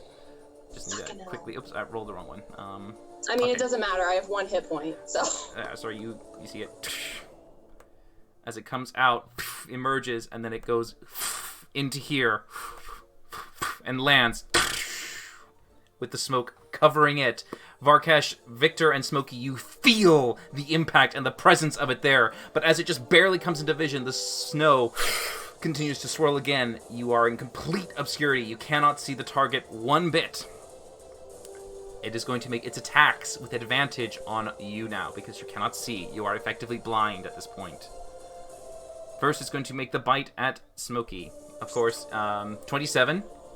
Oh, with advantage. So let's roll for the... 8 or above. Yep. I keep reaching for my dice. I don't need them, though, for this campaign. God, my voice is so sad right now. I'm sorry. I apologize on behalf of myself. Okay. You succeed keeping that one. As you are still standing, it seems to be frustrated and will take its second claw to try to rake at you again. Natural 20. Well... Go ahead and roll your last final... Yes! Natural 20 in component. Yeah, so your final mirror image disappears. Yeah, so you're not dead. It is now Rook's turn. All right. Golly. I do not have anything that would be really effective. You could get Valindra up. Yeah, I'm gonna go ahead and run on over to Valindra. I'll use my final greater healing potion on Valindra. Okay, you're going to have to jump into the pit to reach her. I'll do it. Alright, so as you go into the pit, you just take damage from going in. Okay. So it is a 4 piercing damage. But you take it and you just feel it cut your feather's skin, and you go over to Valindra as you pop the healing potion into her mouth. And you get 18. Ooh, that's almost max. That's really good. Alright. Thank you. As you are now once more restored with Rook feeding you his potion. Bonus action, anything, Rook? Bonus action, can I dash to get out of here? To climb out? No. Yeah, you would have to, so it's a 10-foot pit, so you have to have 20-foot movement left to get out. Yep, so if I dash, I can definitely do that then. Alright, so you just dash up to the edge again. Perfect. Quickly going in, just going here, and then going back up. Pretty much. Let's see, I started right there, so 5, 10. How deep is it? 10 feet? 10 foot. 20 You now. do drop in, so yeah. I do have an additional 20 feet of movement then, so I'm going to go ahead and... Difficult terrain, so yeah, don't forget. Difficult terrain, so I have 10 feet of movement then. And I'll go ahead and place myself right over here. Okay, just climbing out and just scurrying over to that direction. Basically, trying to minimize the chances of us getting blasted from multi-hits. Okay. Alright, Victor. So I heard the thing land, but I can't see it. Yeah.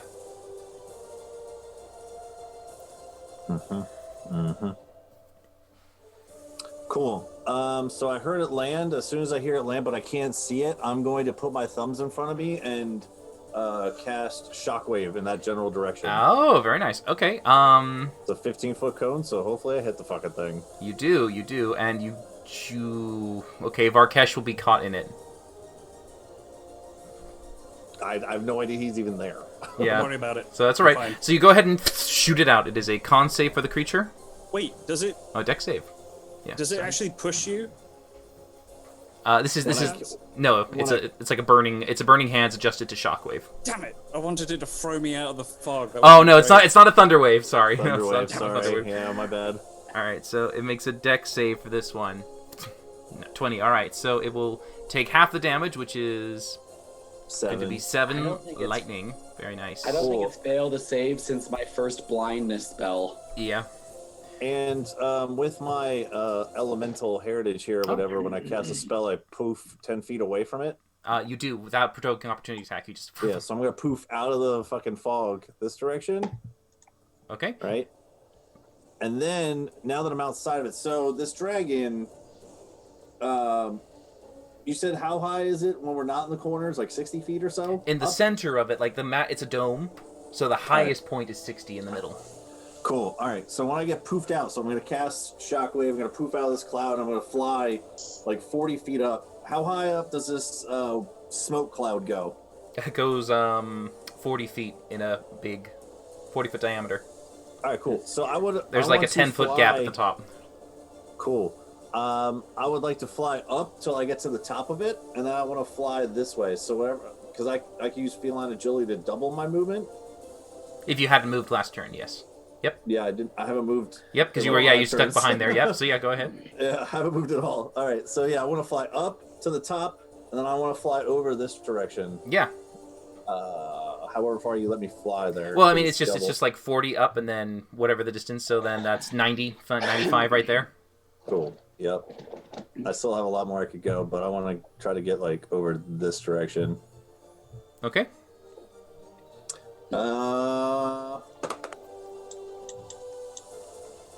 Yep, that's my turn. All right. So as you get out of the way, way off into the distance, trying your best not to get hit, going over the thing, you're safe for the moment, just sailing over. Varkesh, of course, with your lightning resistance, naturally for your own heritage, you will only take half of that.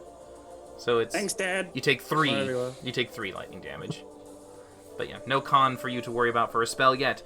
So as Victor flies away, Smokey, seeing that you're now by yourself, a tail swings out and tries to slap at you. Yeah. It's going to do that with advantage. 23. I think I've used my reactions, so I think that hits. You did for the covering of this cold when you got in it. Yeah. I was hoping that it was using a breath, but it didn't. No, it didn't get its breath back. Okay. Okay, I'm still up. Okay. So, with the 16 bludgeoning, he's stationary. Varkesh. Right, I'm going to move out here. Okay. And I'm going to cast Life Transference on Valindra at 5th level. Okay. Alright, so that is now 5d8. Transference. Just make sure I find this shit. I think it may be 68. I think it's 68, because it starts off at 4. Oh, for 3rd level, right. Yeah, 68, yeah, correct. No, you can't see the dragon sticking out at top at all, sadly. It's staying low to the ground at this point, just kind of... Just wondering if it was that big or not. Yeah. So you get double that in health. Ooh, that is 54. 54? 54. Yeah, it's a lot. Very nice. Alright, so yeah, as I'm not done, damn it. I think he was just going to describe what it looks like. Go on. Right, and I'm just going to turn around in a very moody fashion, open my mouth, and just blast a lightning bolt directly into the center of the fucking... Taking a bit of electric energy, you're just like, you want to see a lightning bolt? You shoot out your breath instead, as you first use your own divinity to transfer, almost like a beam of light that comes from it straight to her as she just sits upright with a bit more lift, as if something is lifting her up from the ground, giving that angelic rise. You are now healed very well, as now you then turn and focus that core going into your mouth and transferring to electric energy. Go ahead and roll your 3d10. It has to make a dex save. It does. 21. Wow. That's... wow. Okay. It only gets a +5.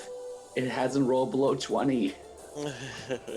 Well, it failed on your thing. Alright, so that's going to be 6 lightning damage towards it. Hopefully that'll distract it. A lightning bolt up the backside should be able to distract it. It did seem to make it a little irritated, yes.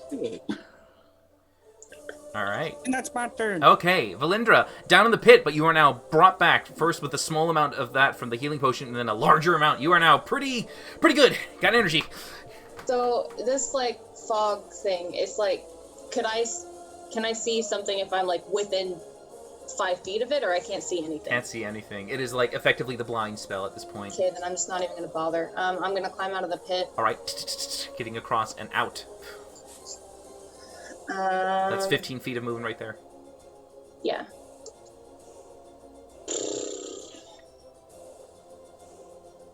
Fuck me.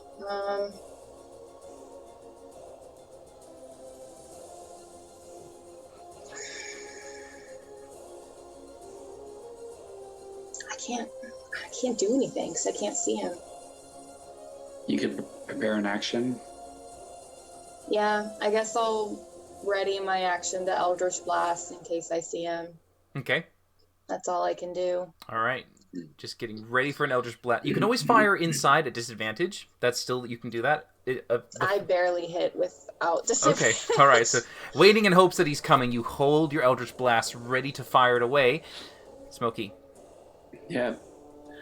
So I'm gonna just daintily move over here. That's 20 feet, and I do no more fear. Say, you aren't the only thing with blind sight, and I throw up my beads and cast Animate Object. Okay. Let's do some 10 d20s. Let's double check on that, by the way, real quick. On the spell, what does the command say? In regards to what? Like, what will you say? What is your command for the creatures? Because it's a, I will say attack the white dragon. They have 30 feet of blind sight. Okay, but I don't know if they can see the dragon. I'm sure you can just attack the biggest thing in the room. Yeah, they figure it out. Giant dragon that is breathing on me. All right, so go ahead as they fly up and animate and begin to go to pepper the creature. Come on. There are some ones there. It's a plus what to hit? Plus 8. Eight. All right. Okay. 1, 2, 3. Hit. Oh man. 2, 2, 2, 1, 1, 3. God. Yeah. That's so sorry. So bad. 3 do hit. Yep. 3d4 plus 12. 18 damage. All right. So each of the beads definitely peppers, some of them deflecting off of its hard hide, but the others going actually through and actually puncturing like a bullet before pulling out, leaving a spurt as they leave the dragon's flesh. And I'm going to use my Fiona agility to double my movement, and I'm going to take an attack of opportunity, so let's see if I get further than that. It is going to try and bite at you. In revenge, 24. Oh, advantage. That'll hit. It won't take me down. All right, so you keep going as you feel this cold energy kind of bite into you. 10. I'm going to go over here for 15. Okay. Put on my little concentration, dude. Go ahead and make your concentration check. I messed up the order. Damn it. Sorry. It's all right. Here we go. So I took 23. I need to make 12 or 11. Sorry. Round up. Yeah, I was wondering. Here we go. If You the beads succeed. entered their turn in the fog, do they have to do the rolls? I suppose technically yes. It is they Constitution are. saves for them. Yeah. Let me just scroll up really quick. I don't know if they have anything on con, I but think they do. Do Con they? is 10, so it's just straight rolls. it's a straight roll. Yeah, exactly. Yeah, there's no buff to it. I just had. Here we go. 10d20s. Wow. All right. Also So garbage. sorry. Also garbage. Yeah. Well, 10 is all they need to pass. So 1, 2, 3, 4 pass. So the ones that don't pass take 14 cold damage. They're still up. All right, and the others will take 7. Okay. All right, so it's just they begin to kind of coat with ice as they stay in there. The dragon not too happy with you. Again, you are a big pain to it right now. You're welcome. Yeah, but it's gosh. That yeah. deep voice. It's going to welcome. use its 2 legendary action for that one to once more Fracture. fracture you. I hate it. I hate it. As it once more sends this terrible vibration and it goes down on you. Such a cool sound effect, though. I can't be mad at it because it's so cool. All right. Smokey is down. Beads are down. And Damn it. And I think a viewer said that for the fall I should take 1 failed death You save. do, actually, because the first is the damage of it just taking your body as the thunder pushes through you, and then the glass shatters and you fall. So yeah, Yep. that's why it's been 2 con saves for concentrations. All right, so Smokey once more disappears underneath. God, the all glass. that for what would I do? 18 points of damage? Dear God. All right, so the dragon on its turn is once more calling upon the elemental water around it as it freezes and moves to its will. It is now going to shoot out another ice wall, this time going towards the north of it. Oh boy. So it goes. And it makes a wall that goes across to the side like that.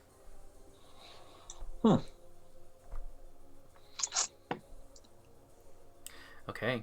At its turn, it does not get its breath weapon yet. Fuck for that. You get out here, you bitch. It is going to stay in the corner of its frigid fog. And Varkesh, as you're just staring at it ahead, goes to bite at you.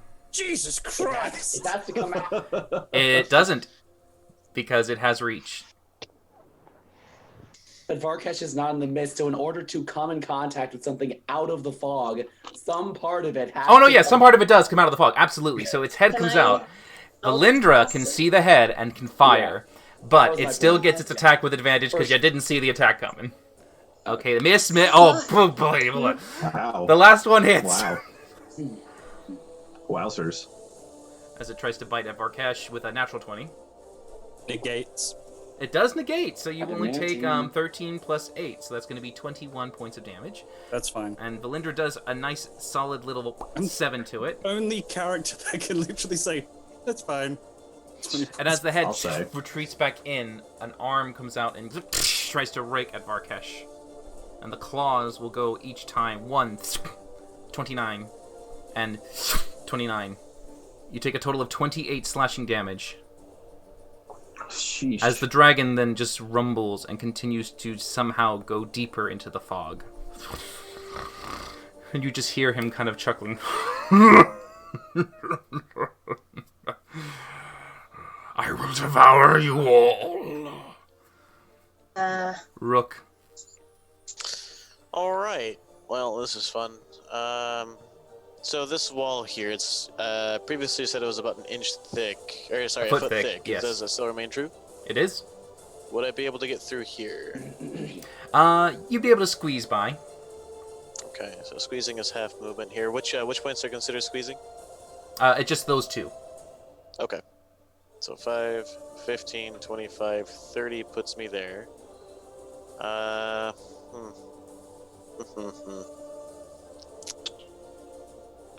Yeah, okay. I will then action dash. Does this wall end here? Yeah, you can scoot by it. Okay. 20, 25, 30.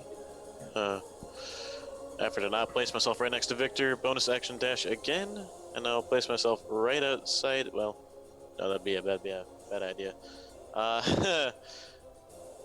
I'll go ahead and press myself up against the wall there and then turn. Okay, just kind of getting to the other side as you just skid across and squeeze with your tiny little rook form going and skating around, finally making your way to the wall as you do a cronk. I'm trying to get to Smokey so I can do something for him, but that's everything I got. All right, okay. Victor. Victor Ironstone. I'm not dead. He's not dead right, yet. So in the course of this, Smokey falls in a pit. I see a mouth and 2 claws attack Varkesh over there and then go back in. And then from somewhere inside this cloud, a dragon talks a bunch of shit, right? Yeah. All right, I'm going to fly towards the voice. So I don't know. All right. Fly towards the voice. Yeah, I mean, you can definitely fly enough to the point where eventually you kind of... The presence of it moving is just like, it shifts and you can feel it there for a second, so you're like, oh, okay, it's right there somewhere. You know it's like, not too far from you right now. Yeah, I'm figuring these are all at disadvantage anyway. I'm just flying towards the voice. That's fine, yeah. So you definitely guide yourself in the direction until you feel a presence. Whip it good.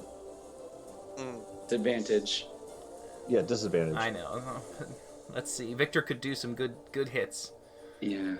We'll we see. need to damage it. It's not going to die unless we damage it. Oh, yes! Okay, wow. Yes, that hits. 20, 23, because I still have my yes. wind whirl going, so it's 8 slashing. Stunning strike! Okay, it's stunning strike. Come on. It will use a legendary resistance for that one. Sure it will. First one of the game. God damn. Great. Whip it good. As you again. Get a nice strike in, but it doesn't seem to hinder it. 15. And that does not hit. Alright, wonderful. Flurry of blows. Alright, going in with your melee strikes. Uh, Miss and... So it's still a disadvantage even though I hit it the first time? Yes. It's just because it's constantly moving. It's like trying to find the purchase as it's like its form is just shifting and dodging. You don't know if you're actually getting that one or if it moved out of the way last. Oh fuck! Sorry, no, it misses. All right, so.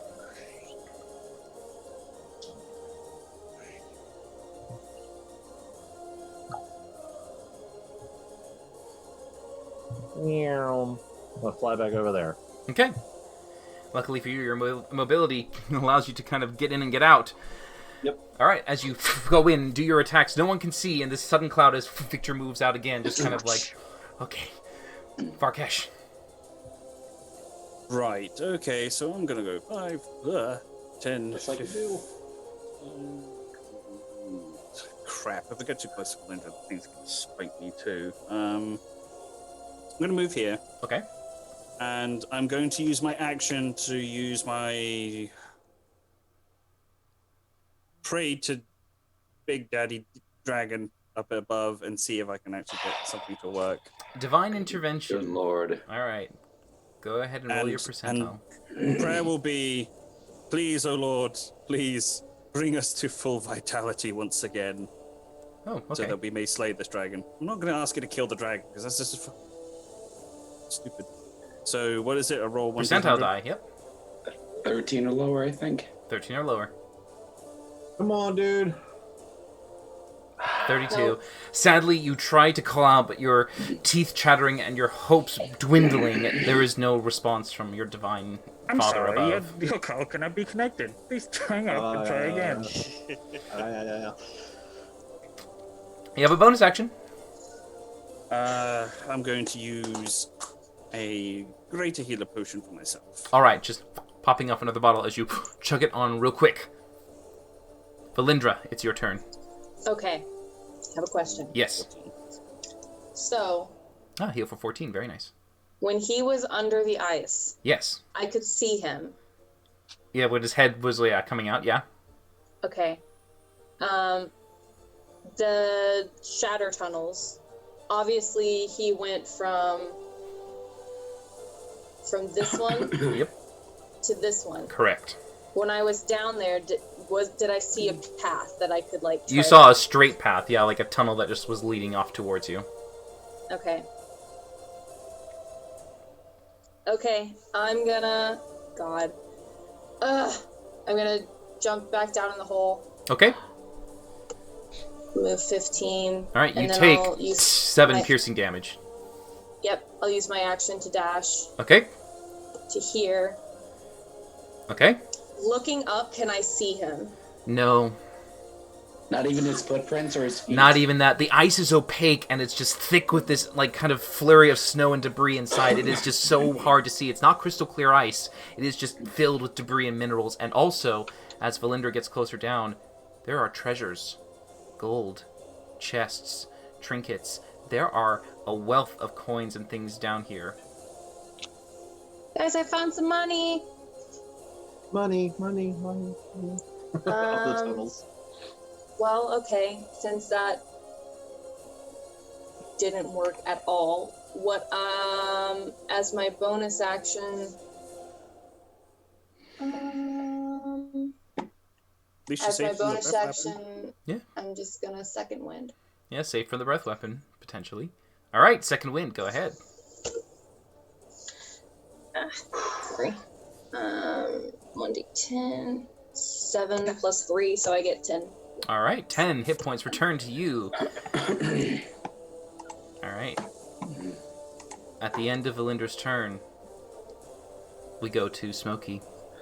Yep. Death saving throw. You can whisper if you want. Yeah, I get to be a dick because Cody was. No! Where is it? Whisper. I don't know how to whisper. In your character sheet, it should have an option at the top where it just says whisper to GM. I have Only? to enable that though. There it is. Yeah. Whisper toggle. There we go. Yep, and then you GM. just roll it. Not cool, bro. Not cool. Yeah, I think it's pretty cool. Death save. I have a hit dice. I have a. You do death save, yeah. Oh, there it is. It's very small. Yeah. Okay, great. Thank you. So, perfect. So, Smokey down there in the pit. At the end of Smokey's turn, there's going to be a sudden and you can feel beneath you, Valindra, you can just see just for a split second the air part as the wings flap up and the creature moves. Of course he fucking flies out of the cloud whenever I... And it flies up here, high up.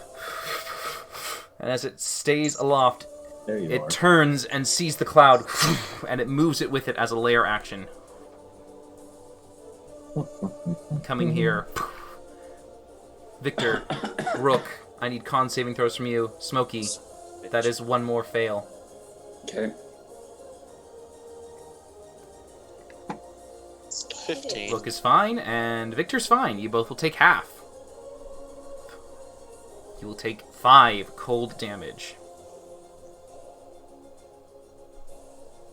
Okay.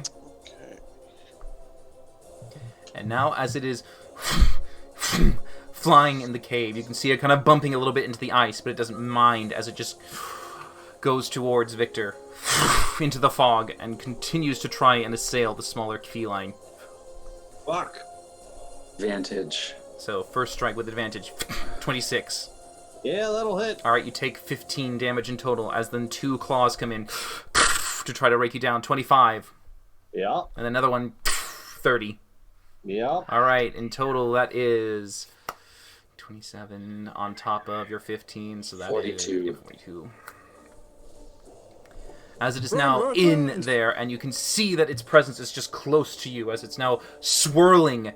Every time it flaps, the entire cloud spirals like a hurricane. Behind you and around you, the forces of the wind are just kind of pushing you down, and you want to move, but you're kind of feeling your frigid body is closing in, shutting down. It is Rook's turn. Fuck. Okay, so is this considered to be difficult terrain?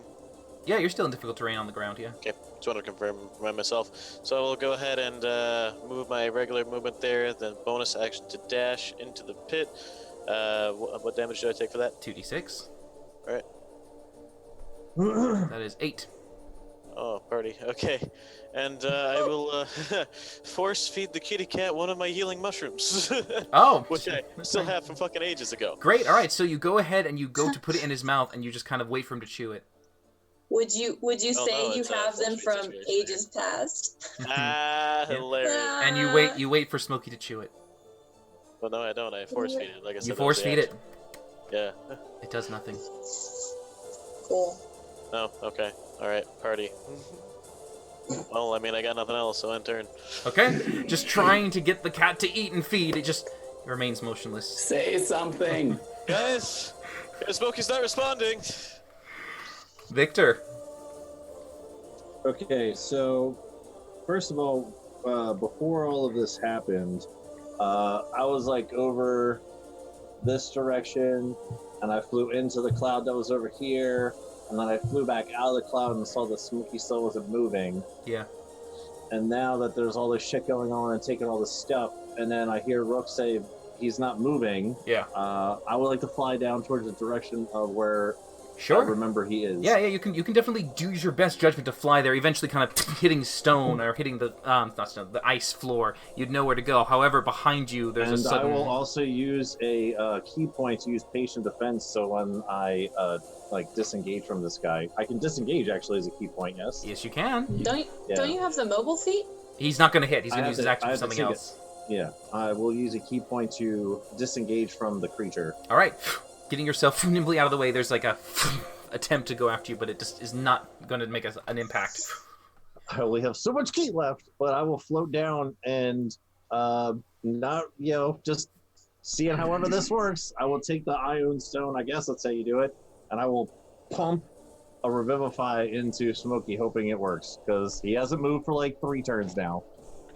So I don't know if he's dead or what the hell So he's you doing. go to cast Revivify on him? Yeah. All right, and you have the diamond? Yeah. All right, so with the I have a diamond... stone, I have a diamond, I have all kinds With of the shit. diamond ready in your hand, you suddenly activate the stone that has been floating around your head. As it slowly begins to take the energy away, you can see this beam of radiant light that Varkesh has stored in with his spell. infuse into the diamond like he's done before as you bring it down, and eventually finding Smokey as you get through the fog, pushing it away. You can see his form right there. Rook just barely in your vision right there, but you sink it into towards Smokey as it washes over him. He glows with this sudden golden aura as his eyes come back from the darkness. Oh, thank goodness. Oh. Okay, well, but don't forget, good you to moved have down you back, there. So. friend. Yep, I'm down there with him. Victor, is that you? Voice. Smokey's voice. Smokey's voice from now Freaking on. me out, man. Freaking me out. The resurrection had some special effects. So I was about 40 feet up in the air, and I flew down, and they're in a pit, yeah? They're in a pit? Fuck. Alright, so I would have had to fly like 40 feet, 50 feet down there. Oh boy. Alright, glad you're okay. Oh, shit. We're probably all going to die here, and I will fly 10 feet back up out of the pit. Okay. Probably like right over here somewhere. Because it's Okay. like 10 feet up, right? Yeah. Yeah, I'm like on the edge of the pit thingy. Is that your max movement? 60 feet, yeah. Alright, so you stop there? Oh, okay. Well, yeah, so it's 40 feet down and 50, you said 10 feet into a pit, 40 right? feet, 10 feet, so that's 50 feet, and then 60 feet back up. 10 more back up. Yep. Yep. So I'm just Alright. starting to get out of the pit. You're still in the swirling storm. Go ahead and make a con saving throw. Sure. Those are going so well. Sadly, you fail, and you will take 8 cold damage. So as I start to fly out of the pit, I fall back down and collapse back down into the pit. Oh, okay. As you freeze a little bit too much, you then hit the ground below and take a death save.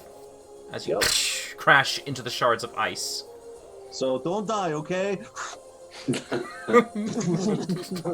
Alright. That's my turn. Okay, Varkesh, it's you.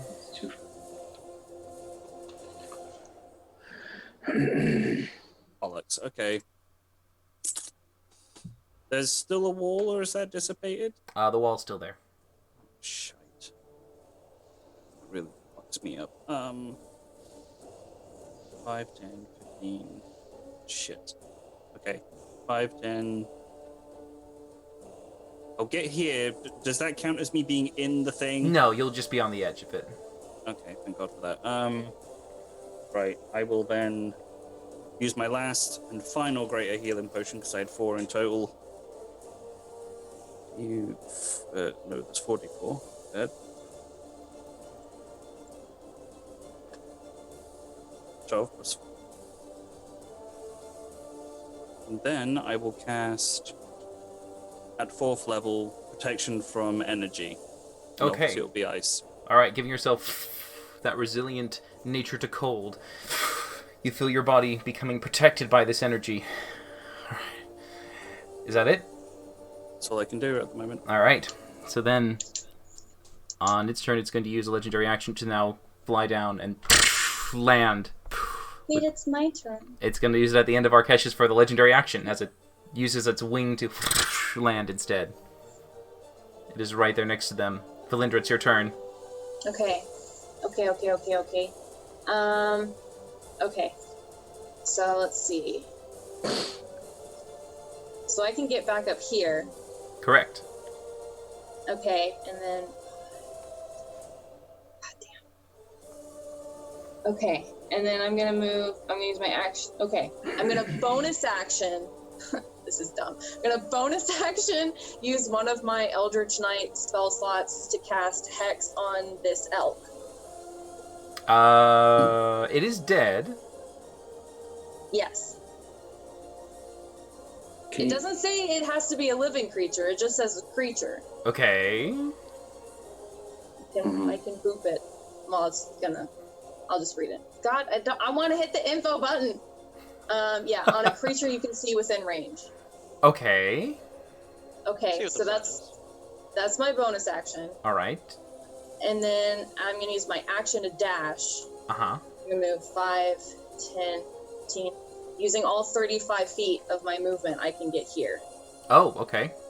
Like, because you said when I dash, I get like 35. Correct, yes. So yeah, I'm going to move, bonus action, and then dash in there. And I'm going to get right up next to this guy. Okay, just running in as much as you can, hoping you can find anything. You just feel a large presence in front of you. You can't see it, but something's there. Okay. And that's my turn. All right, make a con save. Oh boy. Oh boy. Oh boy. All right, you will take half of this. Hey. 8. Ooh. Go ahead and roll a second con saving throw for your concentration Oh, spell. boy. Yeah. I'm gonna be so Oh, mad boy. if I lose this Jump it up on the I know. 24s. immediately. Yeah, well, if 13. you're fine. You Okay. keep the hex on the dead elk. All right. Okay. And that's your turn? Yep. Okay. That's all I got. All right. Smokey, what do you want to do? That's a question, isn't it? He has 1 HP. He's prone in a hole. You can probably hear the dragon over him. Yeah, I think he was awake by the time Victor fell. Yes. So he knows about that. Yeah, I'm back down in the hole. I could try to run, but then it's just another wasted... Okay. And to give a potion to someone else is an action, correct?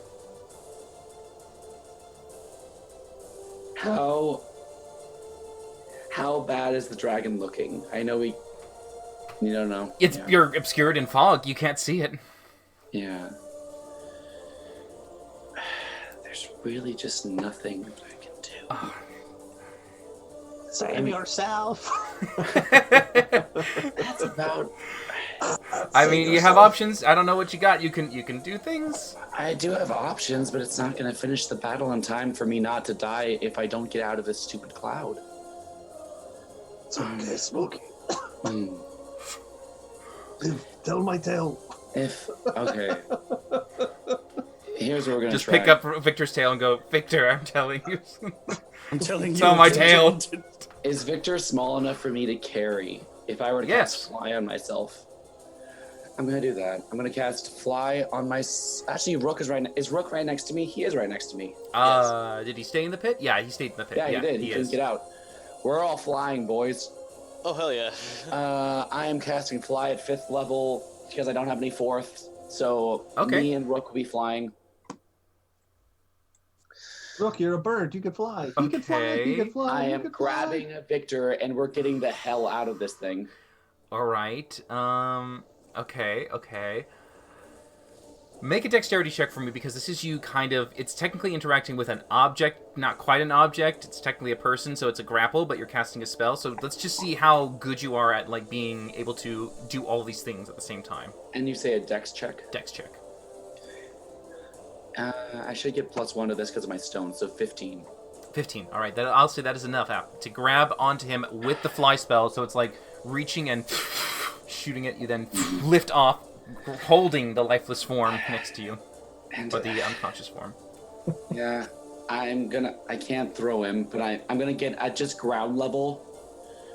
And so we're out of the pit. I'm gonna start moving this way. We get about to here before it has it used its reaction yet? You don't I think know. it may have. Does it attack me? It tries to. Okay. It gets advantage because of the stupid blind condition. You know what? Just for the sake of cool and everything, I do know that it tried to bite at Victor, even though Victor disengaged. For the effect of it, it did try to go after him in that regard and failed. So you can fly. We can Peter fly. Pan it away, mister. Fly. We're alive. For now. Now. Yeah, it moves. It can get anywhere in its lair because the lair is so freaking small. And then we're above the ground, so it can't shatter and make me fall at the very least. I kind of want to get by. I'm gonna get by Varkesh, so he can at least get me and Victor up if he needs to. Okay. Don't come near me. Okay. I'll get within your moving distance. Don't come near me. Please, for the love of God, don't come near me. We need you to fucking heal. I can heal at range. You don't need to come near me. You can't because you can't see when the dragon moves the goddamn cloud. Well, it's going to definitely move it if you fucking come near me. Do whatever Smokey would do, man. And Victor, go and drag along with him, by the way. Oh, yeah. I'm Smokey, just dead. Dead moving around. Seeing Varkesh where he Dead is, cat. Smokey will move over here, so hopefully that the We'll stay out of the cone. Okay, Victor, you are just right there next. Sorry, Victor. Meow. Okay. Oh, I don't No, think he's not gonna. over the pit. He's Not not over gonna the tickle you, pit. Victor. I'm just I hold it over. there. That's where I am. Okay. So at the end of your turn, it's going to use its last legendary action to try and strike at Rook. Oh boy. So it swings around its tail. That'll 24. miss. 24 will miss. Wait, 24? Oh, fuck. Yeah, never mind. 24 will hit. All right. Never mind, Do you want to take 10 or I Uncanny can't Dodge? see him, so I can't. Uncanny Dodge requires sight? I believe so. Okay. It does. No, then sadly 10. 10 bludgeoning damage as the tail, out of nowhere, takes you with a nice hit. Yeah, let me double check that real quick. Yep, one attack you can see. Yep. Alright, so you take 10. You're still up? Yep, still up for the moment. Alright, great. So you're still alive. At this point, you can see that you just take a quick slap with a whip.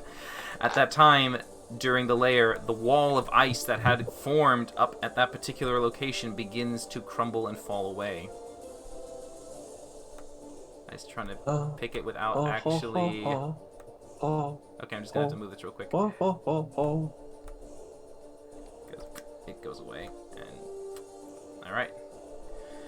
It is now going to reform its wall. It begins to suddenly sprout up from beneath, cutting Valindra's escape off from behind her.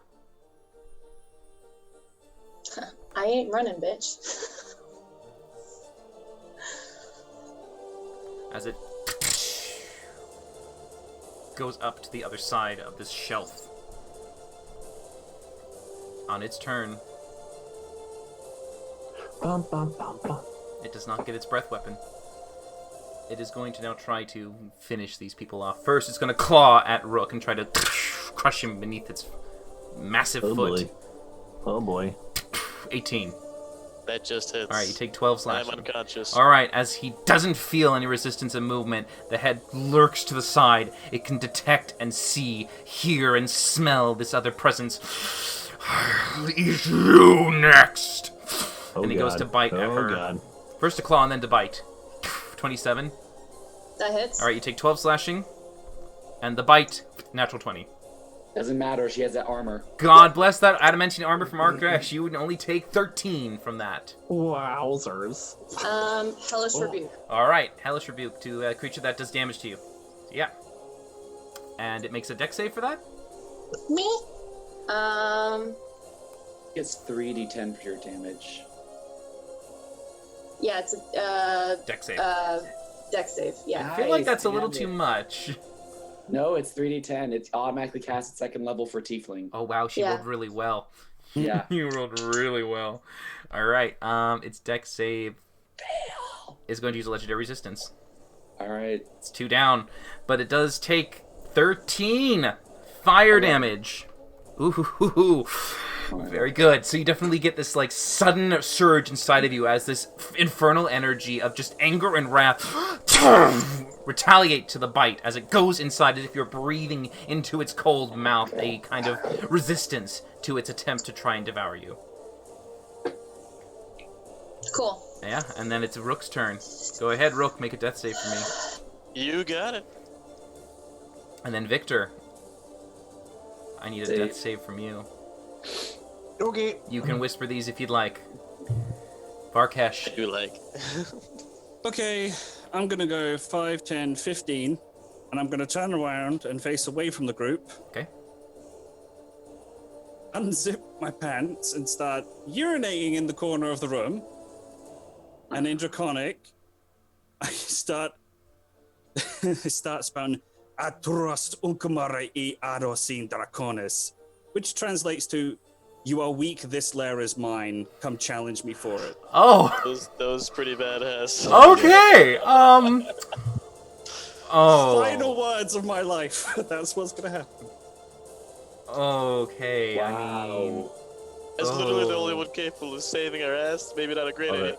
I feel like I don't love even it. want you to roll for that. That's just like a perfect taunt. Okay, so you say Pretty that. much. All right. Right it is. Anything else? Is that a bonus action of any kind? No, that's like football hooligan shit right there. So Heal the cat I'm holding up to you. Well, I have to ask, would that have been a bonus action to whip it out and then use my free action? It'd be an action. It'd be an action to do that, yeah. So you would have your bonus. You could bonus action before you went and did this if you wanted. No, I thought I could do that as a bonus action and then a free action. Okay, fine. Go ahead and do a dexterity check. Let's see how fast you can pee and piss out this remark. I mean, that's fair. Oh my god. No, that's dexterity check or save? Did you say? Check. It's a dex check. Yeah. Okay. Sadly, it's just a little bit too much to do, and it's too big. It takes time. I'm sorry. It's just there's a lot of class. There's a lot of ting ting ting ting ting ting ting ting to unhinge.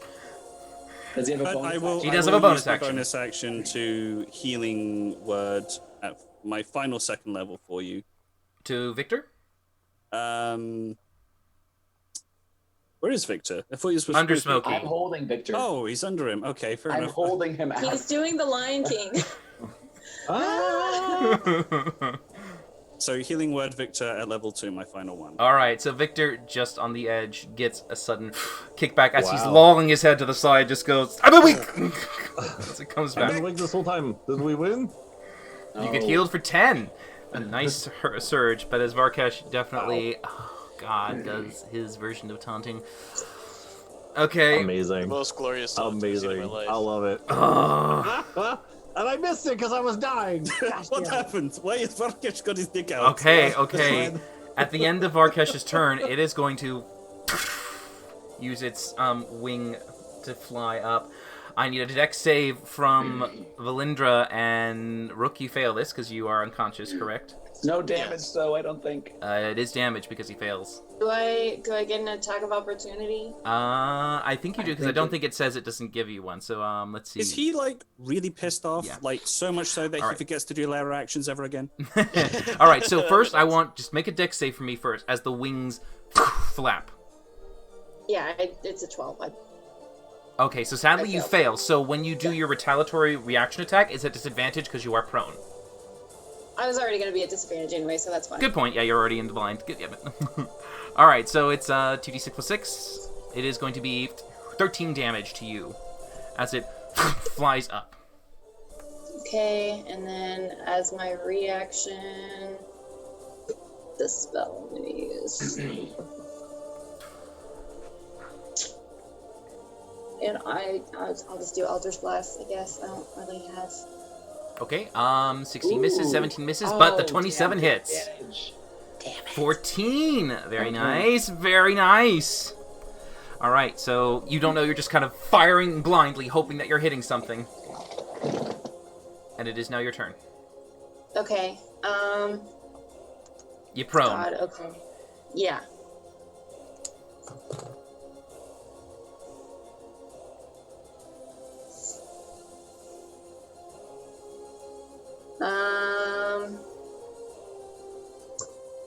If I stand up, I can't move.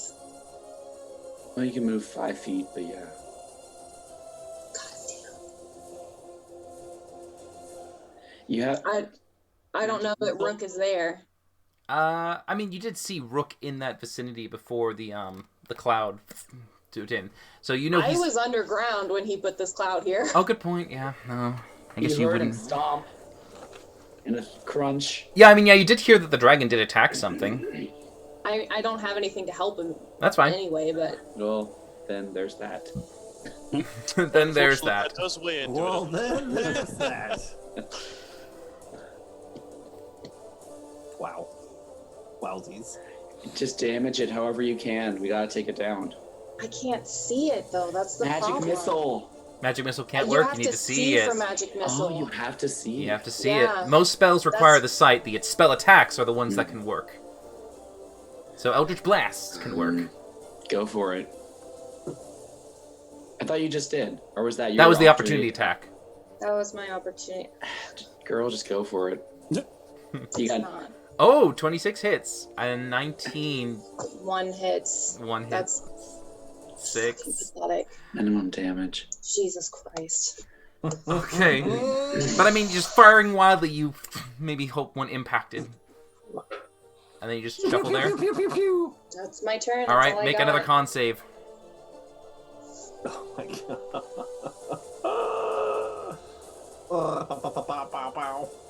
You are fine and take half of this. You take only 4. Make another con save for your hex. Oh, inspiration for Varkesh by Vent Kitsune. Thank you. Hey, inspiration now. I might need it because I'm exposed, literally.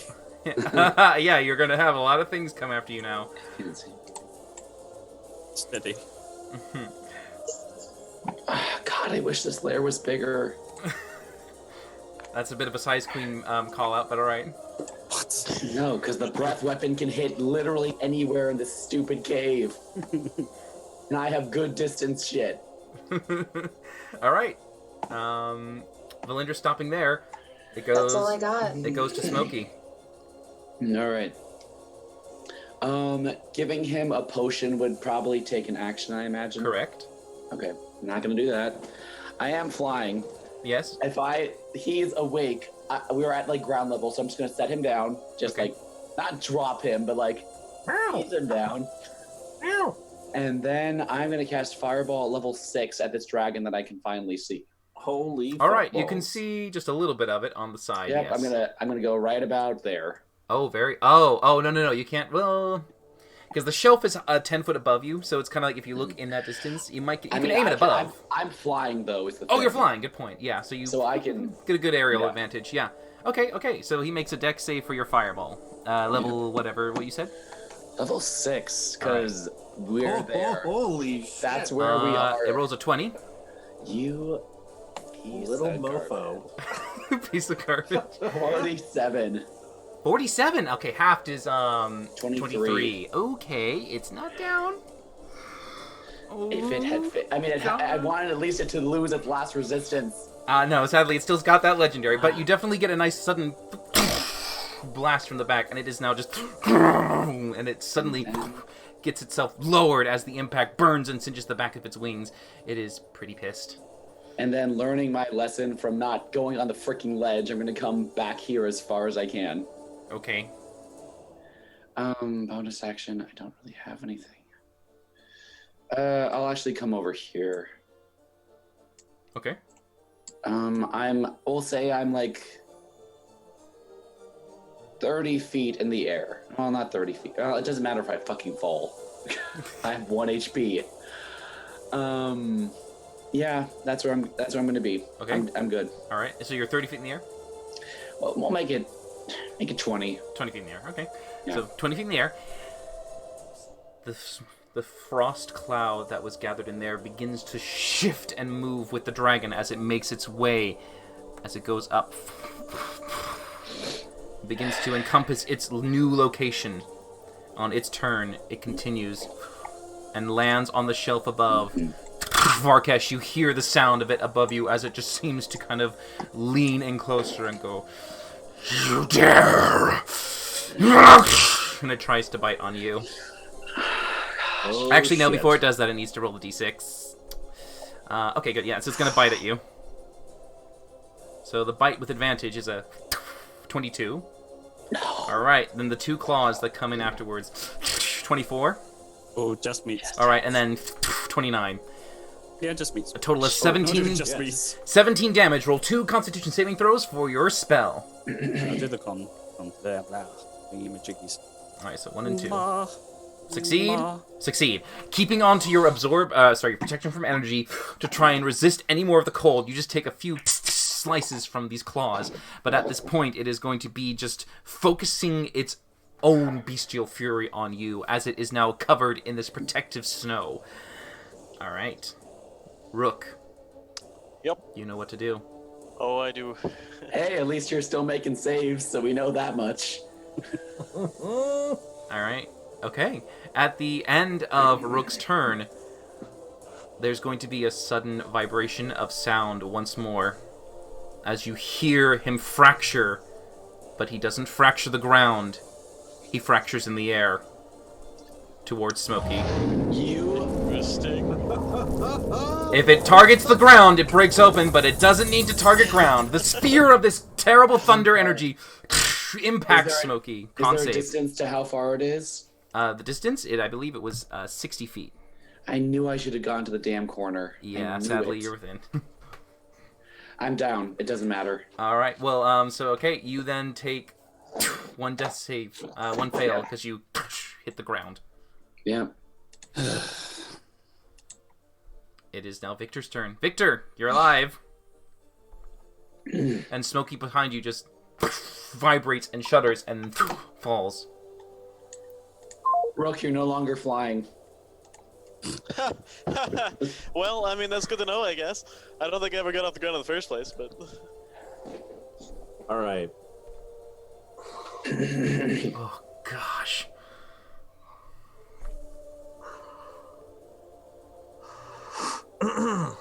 Okay. Super duper fun. All right. I'm just going to... So, just so I play this right, when I got brought back up, I could see the dragon,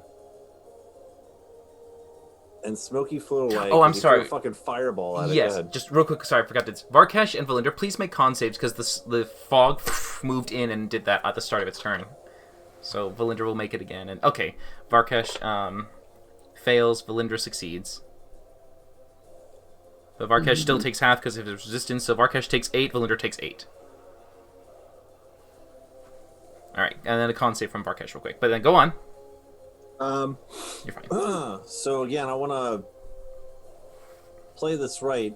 It's in that direction, so I want to fly over there, and I'm going to try to hit at it, even though I can't fucking see it. Okay. Blindness sucks so bad. So I'm just going to fly over this direction because that's the last place I saw a fireball go off. All right, going in, you feel the cold air once more, but now you kind of sense that there's something lurking large on the shelf. Yep. Super duper fun. All right, cool. Whip it good. Where are you? There you are, Whip. Do again. Oh, well, a disadvantage.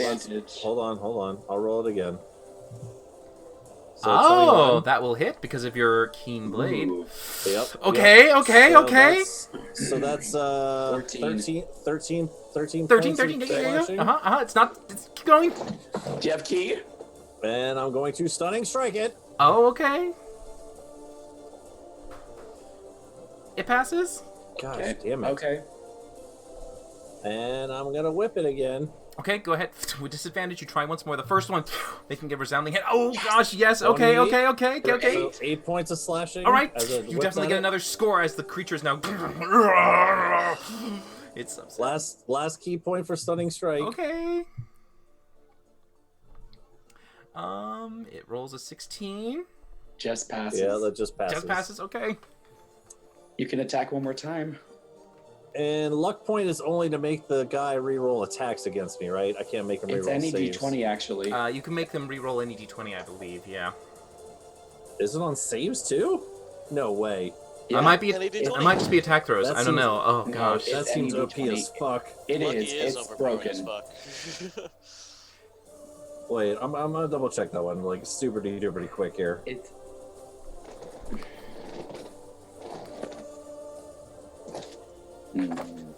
I mean, Connor and I are right, but sure. I'll look it up just for the wording. Gosh, you can Attack gosh. rolls made against you. Attack rolls made against you. Yeah. Not saving throws for him. I can re-roll a saving throw, but not him. Yeah, he can make the attack miss him if he did that. Yeah. Right. So, yeah, sorry. So that was my last key point. Oh well. You can still bonus action attack. Well, that's why I want to double check on too real quick because it is a monk weapon, right? So as long as it's a monk weapon, I should be able. I can't Yeah, fully close him, yeah. but I can still hit him. Yeah, you can It has offhand to- one hand. Yeah. It has to be. It has to be one of your martial arts, though. You don't get the sharpened blade bonus. Yeah, I just kick him. Yeah. Yeah, you kick him. Hadouken! 15. That misses. Sorry. Now I can use my luck point to re-roll that though. That's true. Yeah. That's my last one. Hadouken! Oh gosh. Damn it. So sorry. No. Bad All right, attempts. now I can use my last 15 feet of movement to get out of this fucking thing and fly over this way. Okay, as you get out of the way, just mobility allowing you that option. Okay, and that's it. That's your turn. Do I take any damage from this fucking fog cloud that I rolled through? Yo, you're out of it. Once you go in and out, you're Alright. fine. You have to end your turn in it. Cool. That's everybody I got. That's all I. It was good. You did some damage. Okay. Okay, it's going to use its legendary to try and strike at Varkesh with a tail. With advantage. 22. Misses. As your plate armor gets you enough absorption from this creature's impact, it is your turn. Alright, question. When the dragon flew out of the thing, the fog thing, I would have naturally looked at the fucker, so would I have seen if he was not looking too great? Too great? Because at the moment when he came out, you would have seen he's been hurt, cut, and you can see impacts, necrotic energy that came across him, and when he came out, the fireball was there for you to see as it seared the back of his body and his wings. He has terrible burns across it. He does look really bad. Okay, fuck it. Hail Mary attempt. I'm going to Firestorm straight down on top of me and it. Oh, wait, whoa, okay, Firestorm? Firestorm. Just blanket me and the dragon in Firestorm. Okay. Oh, okay, so just you and included? You don't want to hit yourself. Well, because I can't see outside of the fog, so I don't know where it is, so I'm just going to localize it. Well, yeah, you kind of know it's in front of you, but alright, so yeah, sure. And so I you have just... fire resistance. Alright, it's a dex save for you then, right? Yeah. Don't hit yourself. I'll be fine. Every bit of HP is important in a fight like this. Nat 20! Oh, okay, Nice. well, go ahead. What's your damage for it? It's 7d10. Did it roll? Fail? Where? Oh, did it Hasn't fail? rolled yet. It didn't roll yet. Roll that 70 boy. Let's see. 19. It passes. Passes.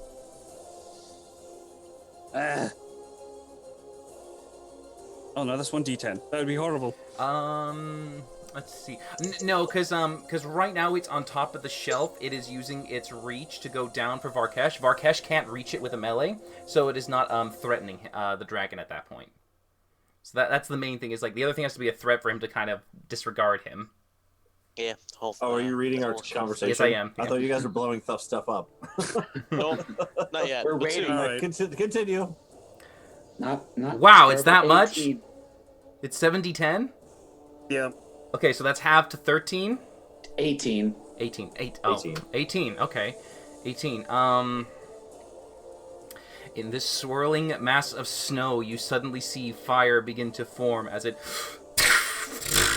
makes this expanding pillar, almost like the tornado that Smokey pulled out, as it encompasses the creature and completely begins to burn it. Varkesh, the ice and snow deteriorates away enough for you to see the body of the dragon as it is looking at you, surrounded by fire. You feel the searing energy course onto you. You are resistant to it, allowing you to just maintain it without really burning you alive. But you see the dragon before you. How do you want to finish him off? Yes. Is he dead? Oh, thank God. Jesus Christ. I mean, that's... God. Wow, that was... Okay. Shit, fine. I'm just gonna slowly clamber up the mountain or the ledge, and I'm just gonna flick his leg and just watch him capsize. Because he's been burnt to cinders, hopefully. Okay, so just letting the fire cook him as it swirls around, this terrible torrent of flame just becomes a complete terrible inflict onto it. It just burns and singes. Flesh exposed, it just begins to fall away, leaving its terrible form as the body is reacting just so horribly to this opposite element to it. As you come really close, it begins to wobble and try to stand as it looks at you and goes... I just say right afterwards, the cave is mine, bitch! It begins to then fall forward, and you just use your last momentum to kind of guide it off the ledge as it makes a terrible crash. I'm gonna go fucking sit down. And during that time, I need the two who are not... Oh no, I'm not gonna sit down, because the ones that are dead need my help. I'm sorry. It'll still cycle through to us before it cycles back to you. Exactly, I need those two. Please go and roll for me. It's Valendra's turn. It is not. It is yours. It's Rook's turn first. So Rook needs to roll. Because Rook is right after. Isn't it? Oh no, it's Valindra. It is Valindra. I'm so sorry. It is Valindra. Yeah. I completely missed Still Valindra. up? The fog seems to still be up at this point, but yes. What, my And firestorm I still didn't... have no freaking clue what happened. It swirled around. Well, you can see fire. I mean, you definitely saw this sudden orange glow that came through the fog, and it just kind of pierced it. You saw a silhouette of a dragon, the light behind it casting the shadow puppet show of it just kind of going there and cascading down. And I mean, collapse. I don't know it's dead, though. I think you see it fall, ka-thump, ka-thump, ka-thump. It's down to you. What do you want to do? I'll come out and I'll see Rook down. Can I search him for a healing potion? I don't know if he has one. It's an investigation check. That's fine. Oh, shit. Oh, the ice wall would have been broken too, by the way. All right. No, the lair actions are still up. They're still up at the moment. No, the ice wall would have been destroyed. And in the fire, you mean? From fire? Oh, well, yes. 10 feet of it would have been destroyed, yes. Absolutely. Well, shit. But yeah. Rook, do you have any potions? I do not have any potions. Oh, God. So you look through him, desperate, hoping to find something you don't. Medicine check! The action was to investigate. Oh, son of a god! I'm such a fucking idiot. I have spare the dying. God damn it. Oh, do you want to reverse that a little bit?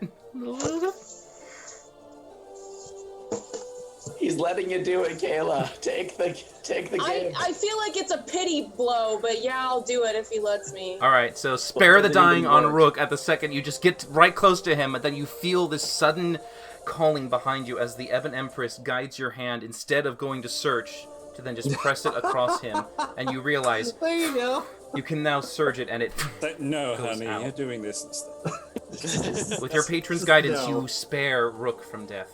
I had 2 fails and 1 passes. Smokey, please roll for me.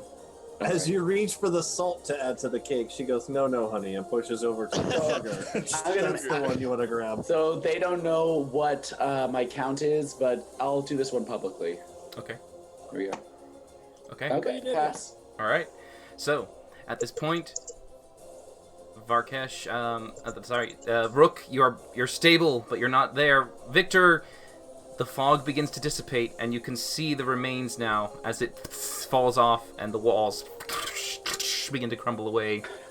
The dead body of the dragon remains. Shit. What's going on? And I will fly over towards Valindra and Rook first. Is everyone all right? What's happening? You guys look good. Where's Smokey? Where's Varkesh? I'm over here. Penis still hanging out after. Oh, God. Jesus. Just couldn't put it away. That's amazing. I killed him. Where's Smokey? Do I see Smokey now? Can I see him? He's in the distance, and he's just laying there at the moment. I'm not hiding. Let me just make sure I got enough movement to do that. Yeah, you would have enough movement. Yeah. Oh, I got plenty of movement. Okay. Smokey. Okay, she's not moving. And I'm Bambi on ice over here. I don't have anything to heal him with. Do you want to try to stabilize him? Yeah, is he bleeding out of the ears or something? Or what's this guy? What's his deal? Make a medicine check. Probably with those freaking thunder roars. God damn those things. 23. It's That's a natural 20. Yeah. He's stabilized. Yeah, As you get 20. close to it, you're able to find that there was a terrible, nasty shard in the back that was slowly bleeding out. You pull it out and then quickly cover the wound, preventing him from just. Sorry. No. Okay, fine. You just press on it really hard because a natural 20 wisdom. You know. Okay. You just keep him from bleeding out. Just keep him from bleeding out. Don't press the shard in. Let the cleric remove it. I saw this in the play once. You shove it in farther. All right, yeah, that'll be my turn. Is to do all that. Okay. All right. Yeah. For the most part, everyone is just Varkesh. fairly stabilized. Working on it. Or skating across the ice. Yeah, Varkesh is making his way. Okay, so seeing as if Victor's done what he's gonna do, yeah. Yeah. All right, I'm going to life transference at level 4 on Smokey. Okay. And then bonus action healing word Rook at 1. Okay. So I'll do the healing word first. So that's 1 for Rook, so that's 8. Max. That's the 1 for Max, but yeah.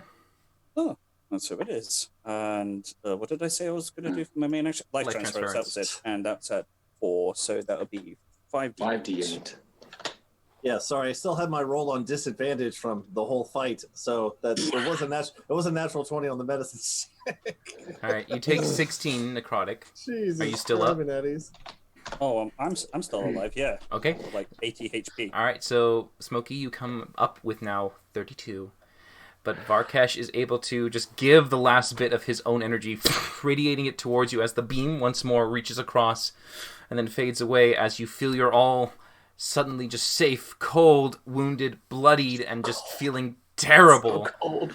But as you just try to keep yourselves from just falling to this embrace of cold death, you keep yourselves and your companions together, allowing you to observe the corpse of the dragon. And Varkesh standing there with his dick out. Varkesh. Sorry. No, there's one other thing. Oh, don't tell me there's another one. There's another thing. Pardon? I'll look down. It's... You got... We need to do the rod. Yeah, we need to get the rod to the dragon before. Right. That's a good point. You're Totally on forgot the, about you're on the, you're on that's the rod. currently in Yeah. your hands. Yeah, right. The other rod. Yes. that.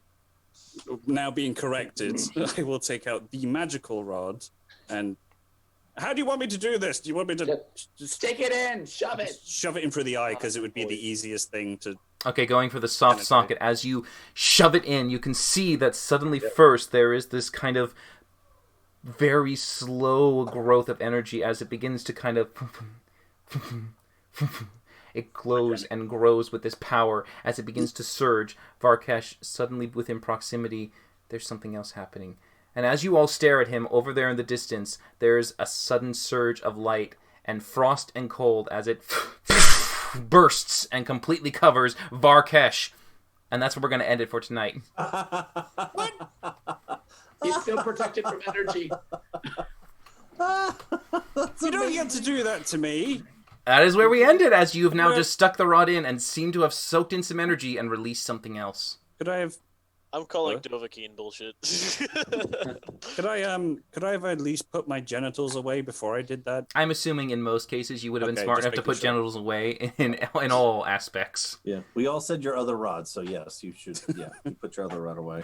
But yes, thank you all Wow. for enduring this and their fight in this terrible, terrible frigid lair, and this fun surprise of a of a white dragon doing a little bit more than it usually does. But yes, so Really? I hope you all enjoyed, and that we will come back, of course, next week at 6:30 p.m. Pacific Standard Time.